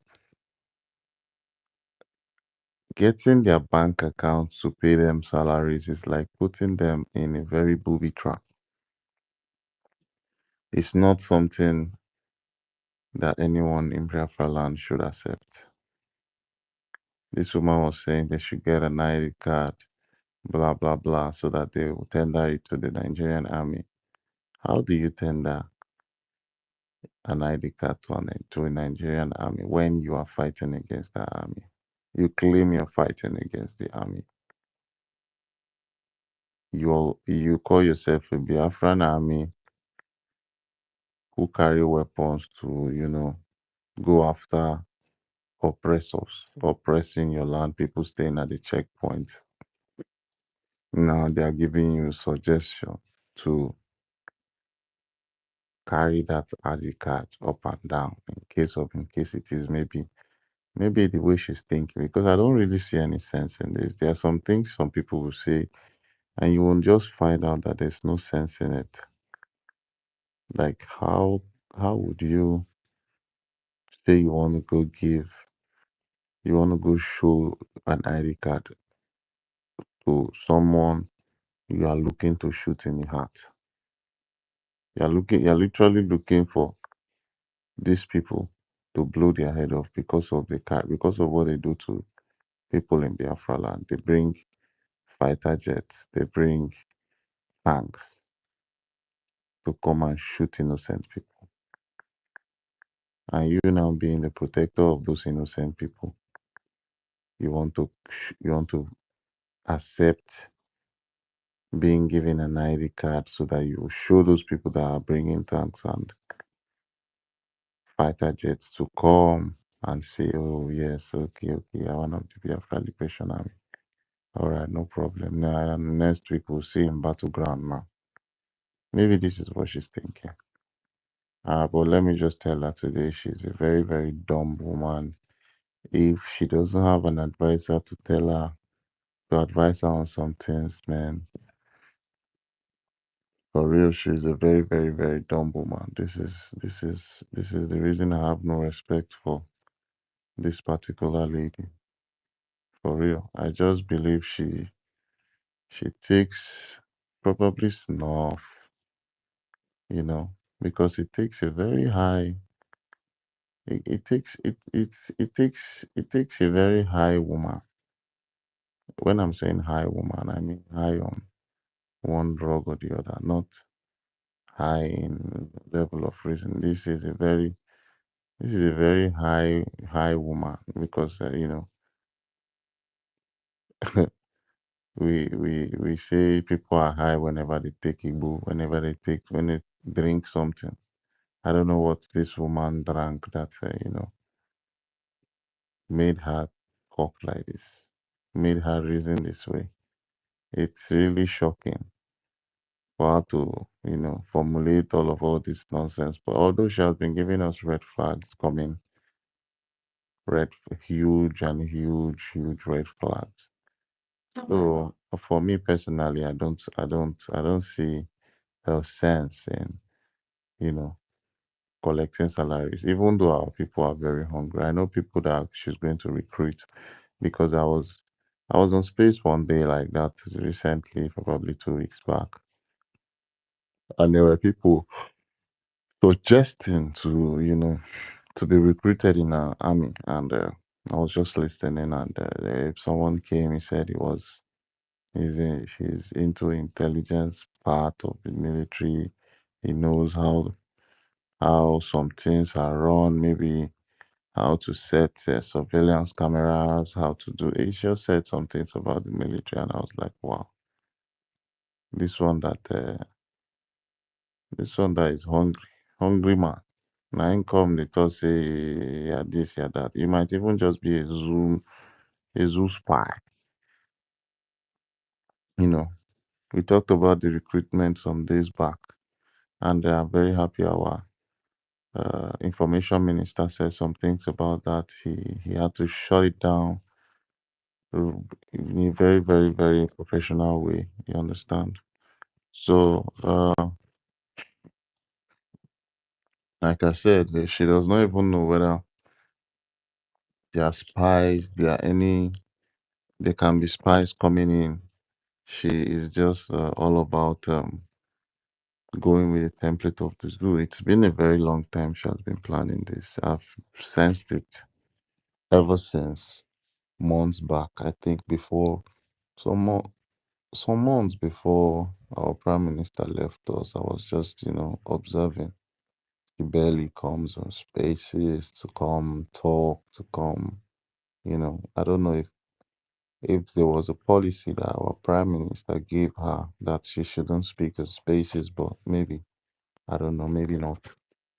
But others were always on spaces. Even our Commander Ross was always on space. Listening, but he never speaks. He has never. We literally not don't know his voice. But she being a chief of staff, I don't think she's limited to addressing or sharing her voice on space. And there was a time recently that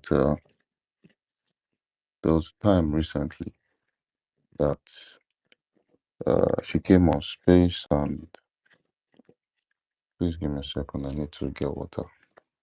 Yeah, she came on space, and I saw that it was not an organized space she hosted, because she planned already who are going to, be on that space. And I saw Tochi. She made Tochi a co-host instead of our information ministers, and it kept me asking myself, like, what is going on? And all these things were just going and going and going, and now I see a very wide picture. I see the truth in it now.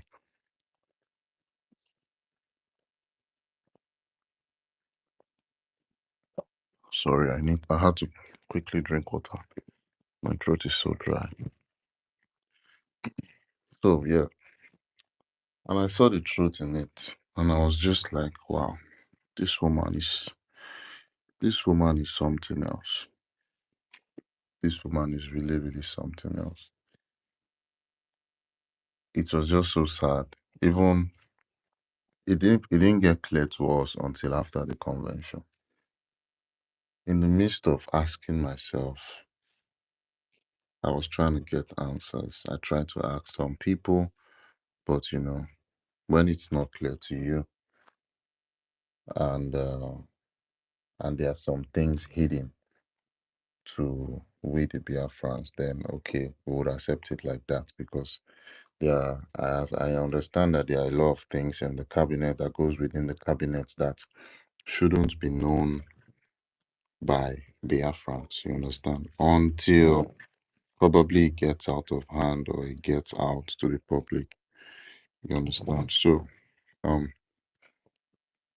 it all happened then, and now it's very, very, very clear to us that this woman has been planning something very, very huge against our Prime Minister way before he he got lost. You understand?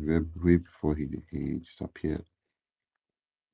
And I'm very, very sure that when our Prime Minister gets back, he will not accept all these things. My Prime Minister that I know has allergies to anything Islamic.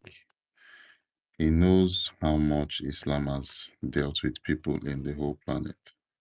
The West is suffering from an Islam problem, because if you check the rate at which crimes are being committed outside, Nigeria, you see that it's all centered on Islam. Yes, this is the whole truth. You might not, get all the gist from social media, but this is what's happening, especially in the UK. In the UK, there are lots of rape allegations on people, on Mohammed people, they call them, yeah, on Mohammed people. So, because of this reason, we have chosen not to, romance with anything as regards Islam. Like I said during the day, I'm very allergic to Islam or anything Islamic, to the extent that if I see Arabic inscriptions on a shirt, I won't wear that shirt. If I see Arabic inscriptions on a spoon, I won't wear that. I won't use that spoon. You understand? If I see Arabic inscriptions, anything connected to Islam on a cap, you won't see me wear that cap on my head. This is how much, I dislike them. Something that has shown you a pattern that is very deadly, you have to make sure where you're running, the back of your knee or your heels touch your head. Nobody will explain to you that this is a very, very bad, nobody, actually, it is something that is well known. So if you decide on your own that you want to play a very blind, you want to play blind on what is going on, and then all right, no problem. I'm not gonna blame. I'm not gonna, I'm not gonna force. We don't force people into freedom. We don't force people into believing things that you can use your OGOJA to believe, to decide. There are some of my friends that I talked to about this Taj Bank, people that are supporting this fraud of a woman called NGOZI. And to my utmost surprise, these my friends, they told me that they don't see anything in that. It's so sad. The Nigerian government are actually running their government on Islamic Bank. We all know Alex Oti.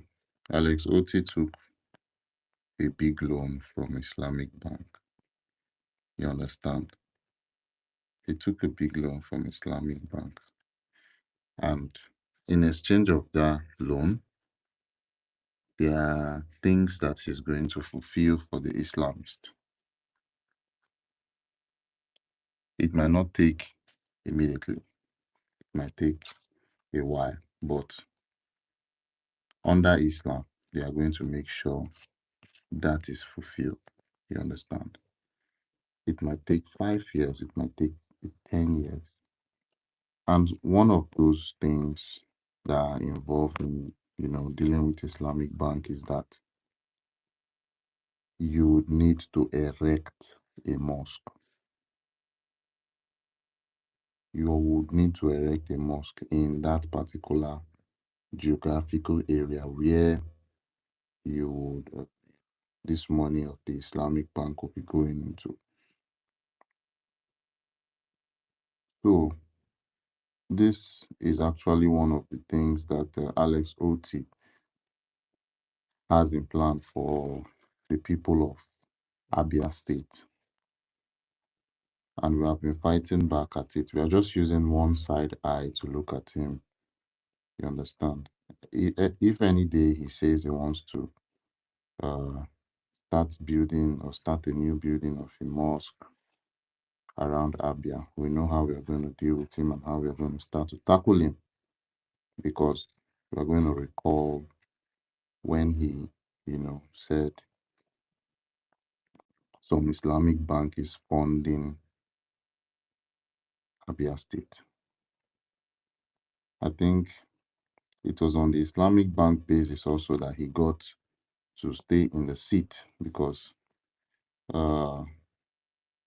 I feel like he agreed on using Islamic Bank for for funding of some projects and blah blah blah. Then he got to win the hearts of the Fulanis as usual, because you have to win the hearts of the Fulanis before they let you into the seat of power.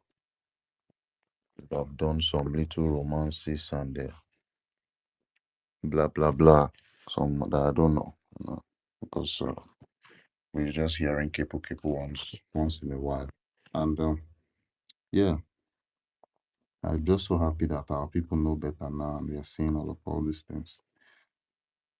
I await the day that Nigerian occupational forces are going to run away from our land.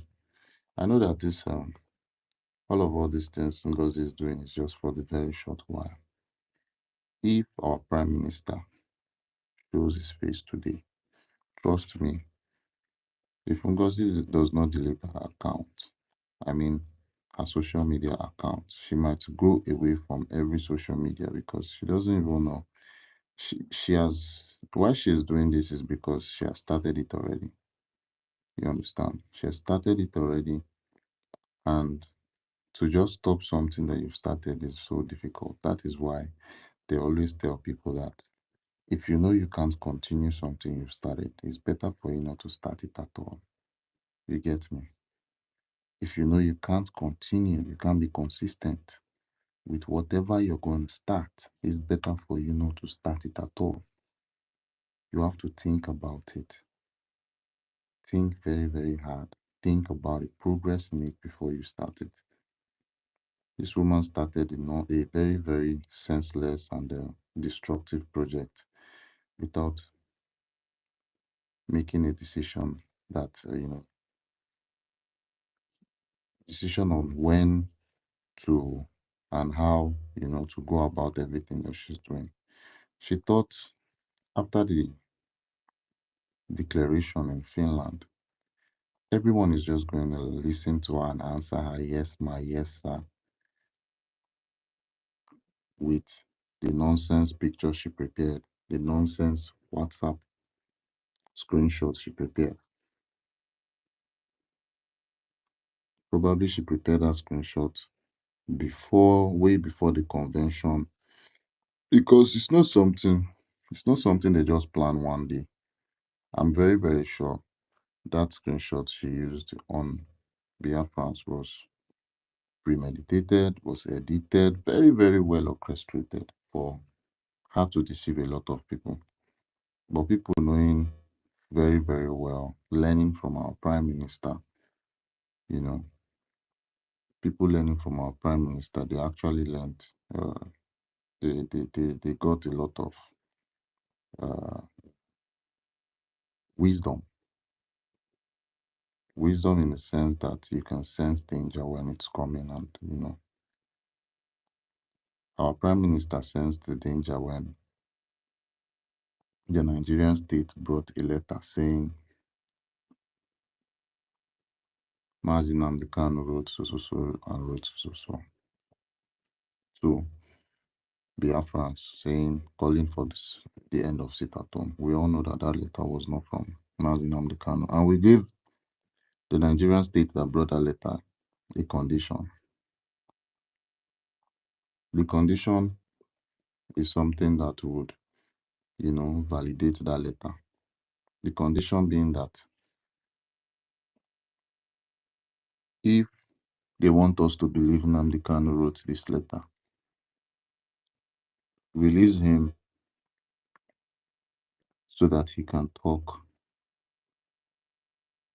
in person with his face and his voice. This was not granted. We also told the Nigerian state to bring him to Finland so that, he can make these assertions, and we are going to agree. And they never hearkened to any of all these conditions, meaning that it was all a lie. It was all a lie.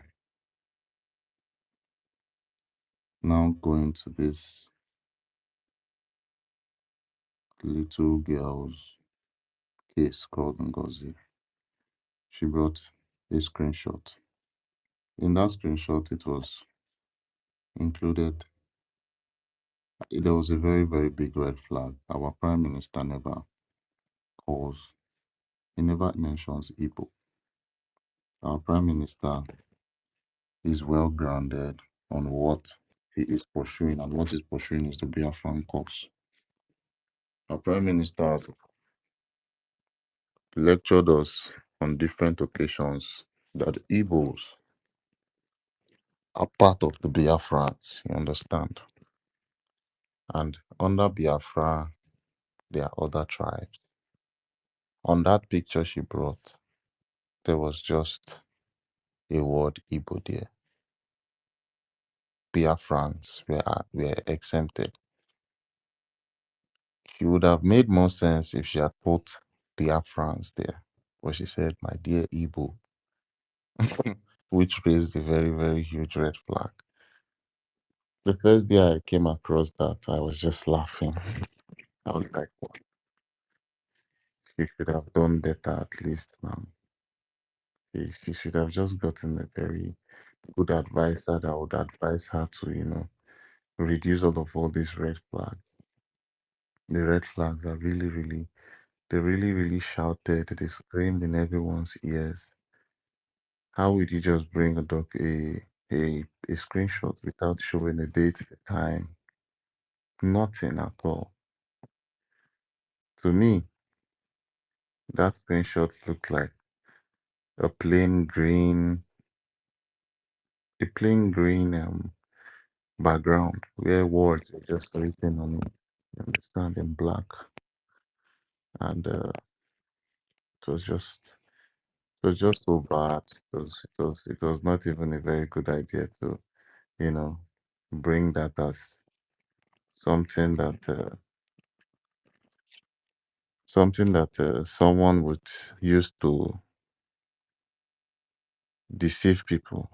So it's not something that you bring out for someone to make someone believe that this is the reason why I'm going to lead over 80 million people or over 60 million people. Yeah. This is the screenshot that I want over 40 states to believe in me. You understand? She wants to affect over 40 states with just a snapshot. Snapshot with written words saying it's a surrogate. I'm just so happy that we've really beat down on this meaning of surrogate and everything as regards it. A lot of things has been revealed. In fact, our information minister really, really tried. I love all the amulets he had inside all the weapons he had in his amulet. I, at the very adequate time, he brought each and every one to use to dissect NGOZI. To me, NGOZI is just like a dead meat. You understand? Because every time our information minister, Honorable Sonny, and our deputy comes on space, it just looks like he comes with an apron and enough knives to cut this woman into pieces. You understand? The first time he came to debunk a lot of things, he said he really, really, really dealt with Ngozi. And that ever since that day, the madness has just been on an increase. He really, really dealt with her. And I'm just so happy that this is where we are now. We've moved on. Our acting prime minister is a very courageous man and a very competent man. He has assured us that they've started the work, the diplomatic work internationally, and we are going to see how far we go there. And also, he's planning on strategies to give our people on ground one or two. I just believe that moving forward, their commands is going to give because we need to reduce the casualties of the occupational Nigerian forces on our people. We need their checkpoints reduced. We need updates that these people are being dealt with, that their hideouts in the bushes have, been busted by our people. We need to cover a lot of our geographical area. I know it's not going to be easy because our prime minister obviously said it's going to take a long year of battle. You understand? So me personally, I believe that if we join our hands together, if we join our heads together,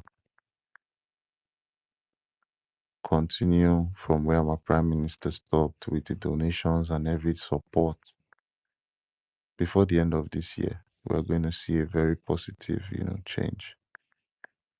We are going to see a very positive change. It might be hotter than when our Prime Minister was here. You understand?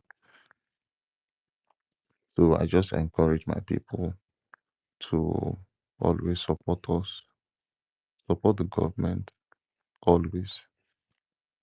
And don't look at Ngozi's side. There are strategies Ngozi are using to deceive people. One was used yesterday in fundraising by recruiting a lot of people to come and raise up their hands and, call different amounts in their fundraising. It's none of our business though, but, we have to notice all those things because of tomorrow. We'll play the tape for them tomorrow and let them know that see what you did at this time. See what you did at this period of time. This is the saboteur move you did. You supported so. You did this at this time. It's very, very good to always take notes of this because all the saboteurs, for real, they're not going to go unpunished. I'm telling you, for sabotaging our freedom, lots of people are not going to go unpunished, I promise you. Because it's not easy to fight the occupational forces that has been in your land for over 60 years, that have been sucking your resources, that made you not get the good quality education that other countries, get. A lot of us are not educated and we are not bothered. We're just living a life of I don't care.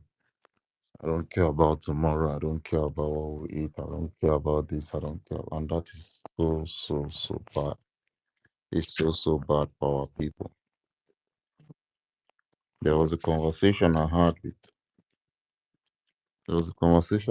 my friends, and I asked them, was Biafra a nation before the war? Before the British, brought war on us? And these people were saying, these people from Ngozi's group, they opened their mouth to say that Biafra was not a nation. And I was so shocked. I said it in my mind that these people, a lot of them are not Biafrans. Somebody that would tell you Taj Bank is not a problem is the same person that is telling you Biafra was not a nation when our grandfathers and grandmothers were, young. And at that time, they had a currency, funny enough. That was when they even introduced the first ever currency exchange, which was called trade by barter. If you have yam and I have beans, I can exchange your yam for my beans. The most ancient way of exchange. So having all this in place, you are telling me Biafra was not a nation. In fact, when they built the University of Biafra, as at that time, because University of Biafra was, I think it was built before the declaration of Biafra. Yes, it was built before the declaration of Biafra. The war started in 1967, and the school in the University of Biafra was.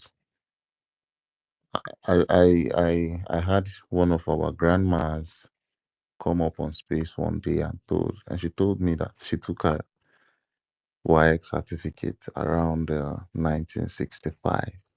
She was a student in Enugu, and it is the same Enugu that the University of Biafra was built before they brought it down. Actually, they burnt down the library there, burnt all the books and everything, and renamed it to University of Nigeria, Nsukka, Nigeria. That's the current UNN. So as I was saying, in this Biafra University, a lot actually happened, and Biafra was a nation. That was why the university was erected. We even had our currency. I don't see how people are going to call people that had currency, people that had an institution, an educational institution where where learning always used to go on. In fact, people from all around the amalgamated states in Nigeria, I mean, from the south to the east to the north to the west. I don't think the northerners were. I think some northerners used to come to our place to school because of the mix-up. But I'm very sure of people from the west, the Yorubas. We accommodated these people as far back as 1960, 1950, 1940s.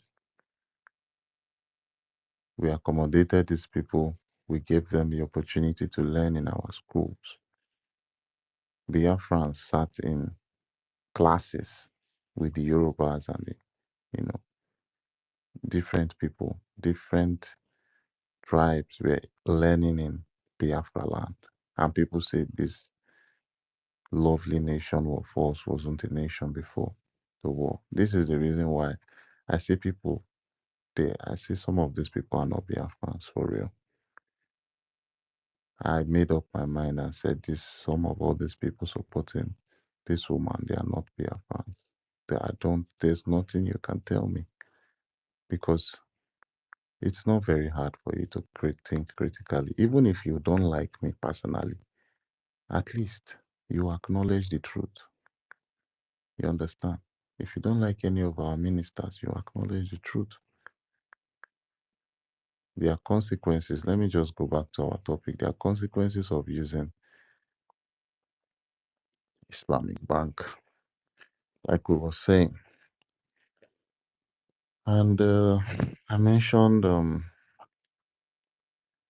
mentioned erecting mosque. Probably in the list of what they gave NGOZI to, fulfill for them. Erecting of mosque in Biafra land through our men on ground, having some men on ground. I think that particular option would be one of the options that they've given to her because Fulani know they smile when they give you option. It could be say they don't even bend their nyash already. Like, people have said that her ex was a Fulani man.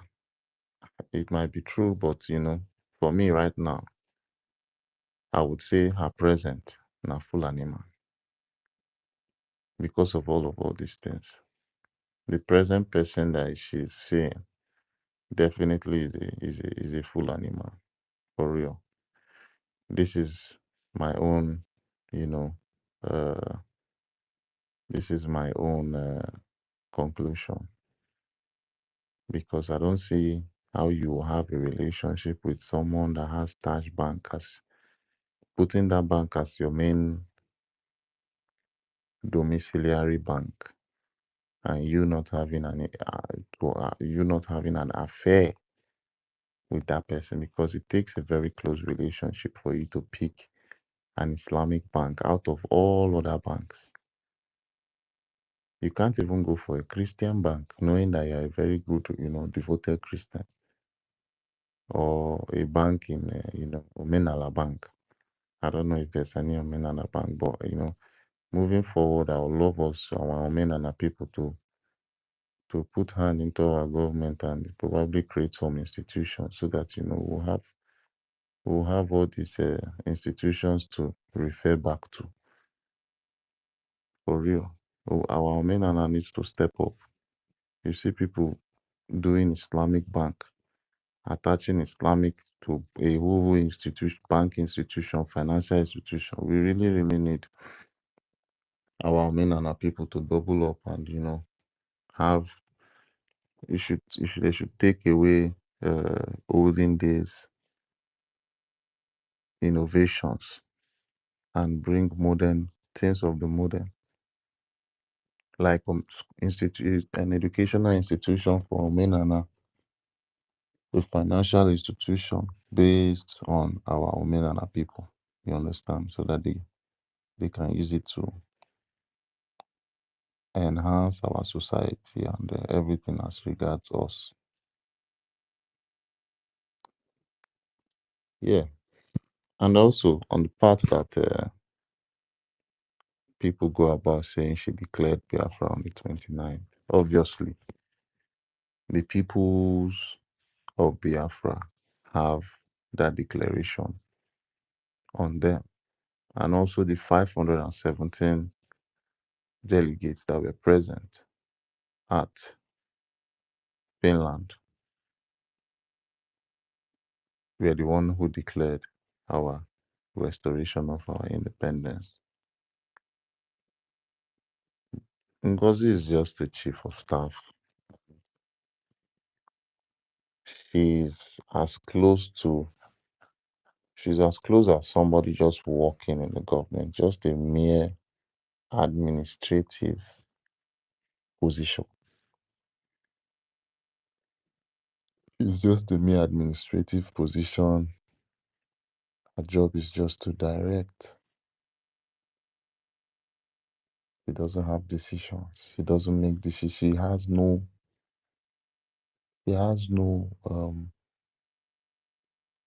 power. She has no authority to say, hey you, stand up.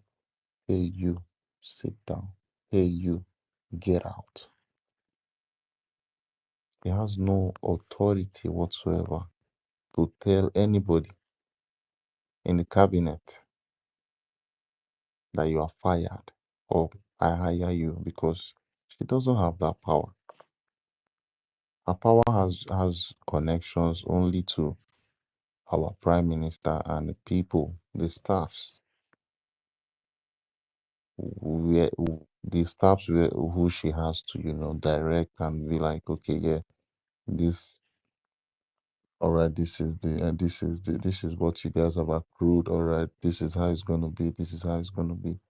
There is no authority whatsoever. That was why our prime minister told our honorable information minister Sonny that her job is just to direct, not make decisions in my absence.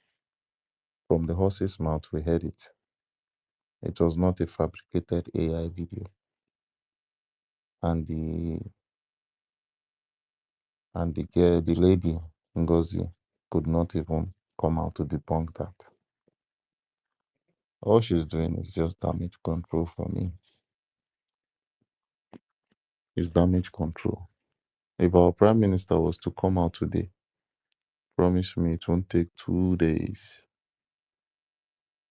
It won't take 2 days before Ngozi loses all her followers.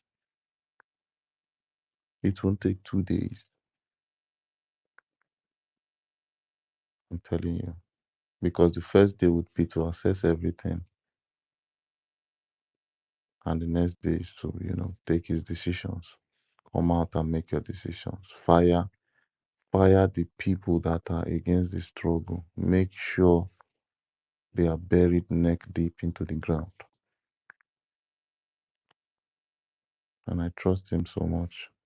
I'm just happy that we really stood our ground. I really prayed. I really pray for our information ministers and other cabinet members, as well as the CRC that was created, to manage disputes in our Biafra Republic government. Man, I really, really give a very huge round of applause for that team.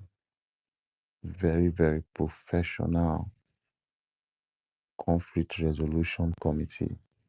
Very, very highly professional.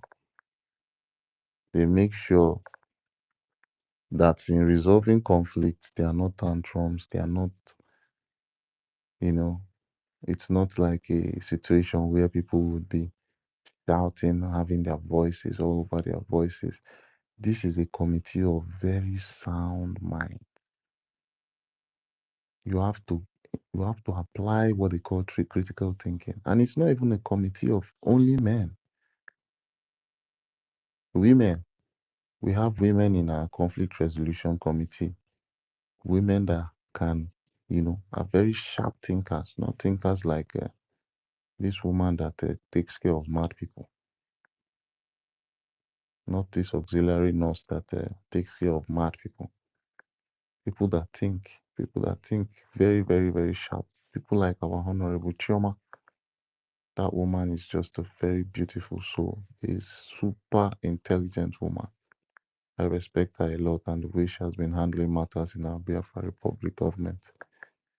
Probably one of these days, if I see her, I would really want to give her a gift. To just tell her thank you for everything that you've been doing. The way she's always composed in, addressing Biafrans and every other things that she has been doing, you understand? So I really, really thank them. I thank all of our um, every cabinet member. And I just want to let them know that, all what NGOZI is doing is not gonna it's never gonna last. I want everyone to, stand for the truth. Don't shake because the truth does not shake. No matter where you blow the breeze, if he decides to stand gidigba, oh boy, nothing will if he do. I just want to tell my people back at home, no matter how the hunger is, because the hunger back at home is real. Some people can literally, take this option of being paid salaries in the bank without even seeing the debt at the front, without seeing the kidnap, without seeing every other thing. They can just decide to just, fall in for it, not knowing the consequences and not knowing the traps at the front ahead of them. I want to tell our people it is not bad to say no. It is very, very, very wise for you to see something, you smell a rat and you say no. It's not every it's not everything that is served to you that you're going to accept. You understand? No matter what the situation is. No matter what the situation is. You see our Ohamadike Mazinam Kano. Nobody knows what that man is going through there. If that man tells you what he has refused for him to stay in that dungeon, that DSS dungeon, most of us here would be in hot tears. I promise you, just for our freedom. I want to tell everyone not to succumb to anything. Don't make your heart a very soft one. In this Biafran freedom, always make sure you use your head. Take away sentiment. There's nothing like my brother here, my mother there, my daddy, my uncle. Nothing like that. Use your head. Use your head, man. That is what is going to guide you. I promise you, my people. I don't know if anyone is still here. I think I've spoken for a very lengthy time. If anyone is on the speaker and can hear my voice, you can unmute yourself. We can have a conversation since it's just us here. And our host, our honorable, is probably sleepy or he's resting because he had a very long day yesterday. If you're there, you can unmute yourself. Let's have a conversation. You get, I don't know, Emeka Socrates should have closed his eyes by now because he had a long time explaining and I don't know the time on his zone. I think Boban okay, he's still awake. Oh, that's nice. We're still very, very awake. That's nice. We can still stay here till very early in the morning. No problem. So if you have anything to say, we could ask ourselves questions, just go on. Okay, thank you very much. Thank you. Yes, you relieved me for some time. That's very nice. Thank you, Master K. I brought in now everything. Anything you want to speak, please, you can now meet yourself and speak.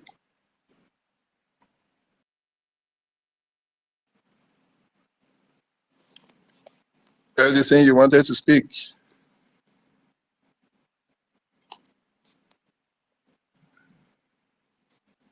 Hello, Everything. Edison. Yeah, he wanted to speak, so I brought him up. He requested for mic. Okay, let me ask someone else. Chichi, are you awake? Chichi, are you awake? I think Chichi is not awake. It's just Bro Bam Bam Bam. I think we're just three here, Okay, and yeah, the rest three are here. asleep. Oh, the rest are sleeping. Okay. All right, then maybe since it's, let me just ask someone else, because if everyone is speaking and it's the three of us, then of course somehow maybe we have to find a way of closing. Stanley, are you awake? Stanley.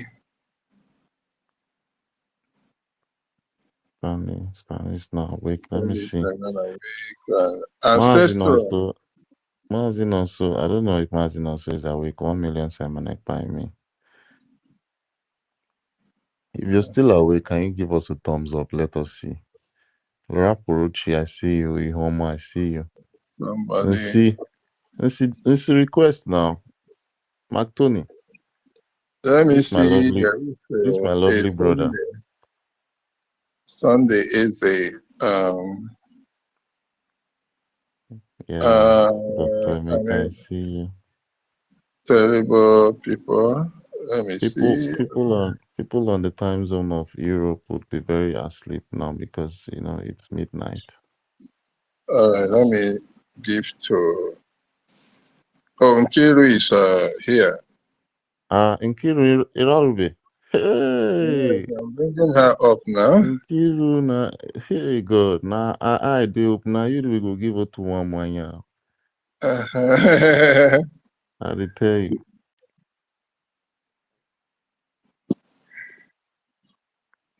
Nkiru is there.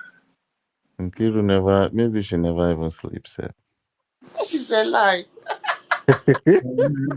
It's my turn. Oh my God. Nice, nice. That's so nice. You're welcome. You're welcome. Onye nyere, hey, onye nsogbu, number one. Onye nyere nwanne Ifeanyị nna ji. onye nyere, our number one is Sakaba. Mazaki,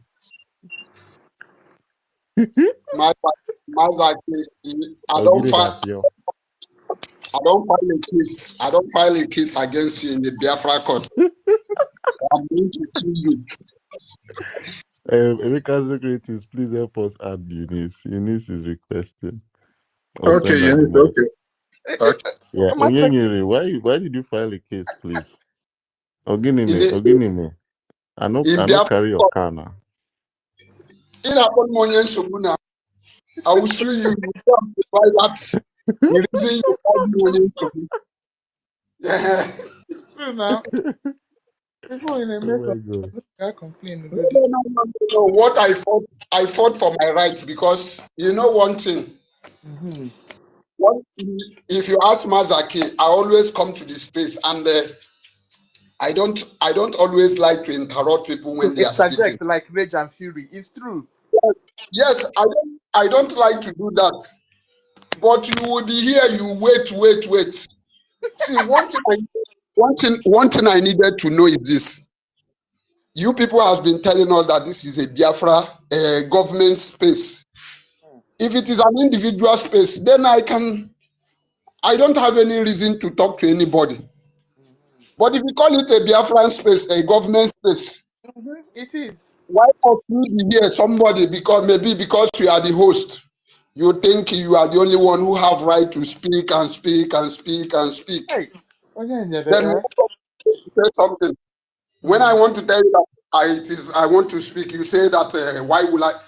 Sometimes I will wait, I wait. Sometimes I decided to drop my hand. So this Onyenye, see, oh yeah, do you know what? Maybe if I'm not the one there, if I'm not the one there, like sometimes now, um, some things can just make the host or co-host call you. It could be your maybe profile picture. You will put one nice profile picture that is very, very, very catching.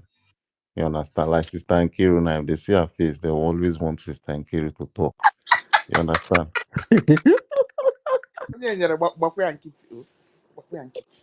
see,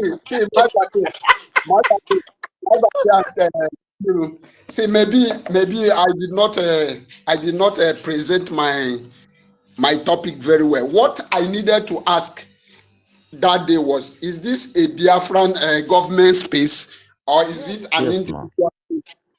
So that is my question. If it is an Yes, it individual is. It space, is. Every space I open now. that is why I have the right to talk.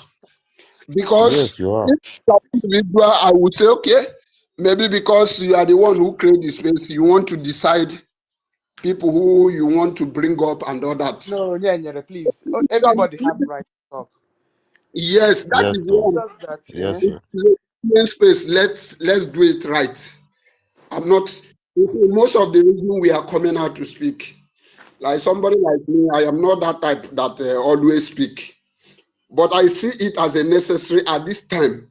yes. Everybody needs to air his voice because what we need, what we need, everybody's voice for the whole world to see that these people are ready for this freedom.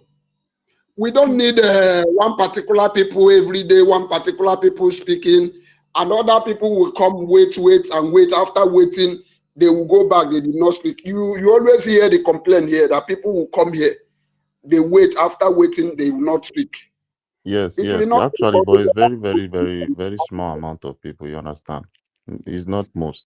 We only get it sometimes. You understand? This period full of emotions. Everybody wants to talk at the same time. Maazị Emeka, biko, butere Eunice now, biko. Carry and come up. I don't know. Eunice, try to stop requesting for the mic, then. She has not requested. Eunice has not Do requested. you know If what you she do? Do you know what you do? Yeah, just send her the okay, mic. Send her an invite. You can do it like 3 times. Invite okay, to speak. Yeah, send let it me to her. try. But She will are come you up. seeing her? I'm not seeing her here. She's on the listener.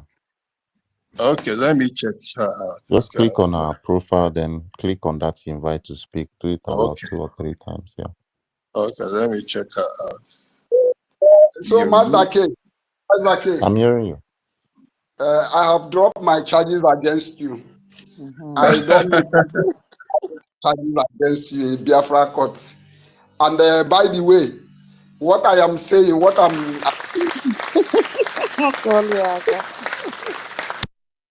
That's good. Mazake, by the way, what I'm saying, I think I have been in a space where you host. You always bring me in. The two people that always do this, I mean the three people, Stella is among them. The university is among them and the Ife. Three I'm people. a akpọlili ife. Ọkwa ife When kpọtara gị iwe they that hold day space, o. Is ife when that they hold space, asịrịla gị iwe. they must bring Yeah. those people that they know that these people are their people and it's not right. That is, but anyway, it's bygone. I don't have anything against anybody. Thank you very much. Thank you. Thank you, my brother. Let's make a clap for you. Thank you. Not, Me, I like yeah. bringing you up. I should not. Like I'm Kwezioku. I love bringing you up. Mm-hmm. Even I think it was even because of me personally. I like it when people use profile picture to, their profile pictures. It could not be, might not be their face, but I catch a profile picture See what because you it see. attracts. Before I use my profile picture. Even in a Facebook, I use my profile picture.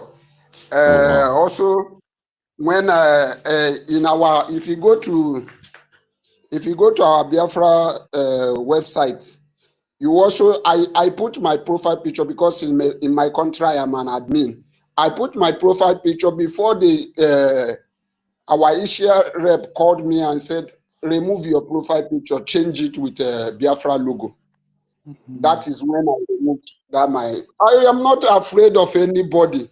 You see, when it comes to this struggle is my life. And without Biafra, in fact, Nigeria is a kind of I'm even when I hear somebody mention that Nigeria, even in our group in our group, sometimes we will have a meeting, all the admins meeting. They will one of the Asia rep will say, let's put it 2 o'clock Nigeria time. I put a voice in a message. I say, my brother, please remove that Nigeria time. Why can't you use Biafra time? Please use Biafra time. Don't be mentioning that name Nigeria in this our platform. Don't use that. The man he said, oh, I apologize. Since that time he take correction. Whenever he want to say, he say 2 o'clock Biafran time. Understand? See, Nice suggestion. I'm telling you, anything Nigeria, I don't want to use my ear. Yeah, that is why when this woman NGOZI Arabese came out during this period, when this saga started, I was waiting to see conviction. Let me see one of the things that will make me say, this lady, because before now I have heard that she's a politician. I was looking at her. The first mistake she made is when we are talking about charter, and she refused to comply on that charter. That is when I started checking on her that this woman is up to something. If you know you are genuine in this cause of freedom, as people are saying that we don't want to do the same thing that Nigeria, the same thing that are making us to live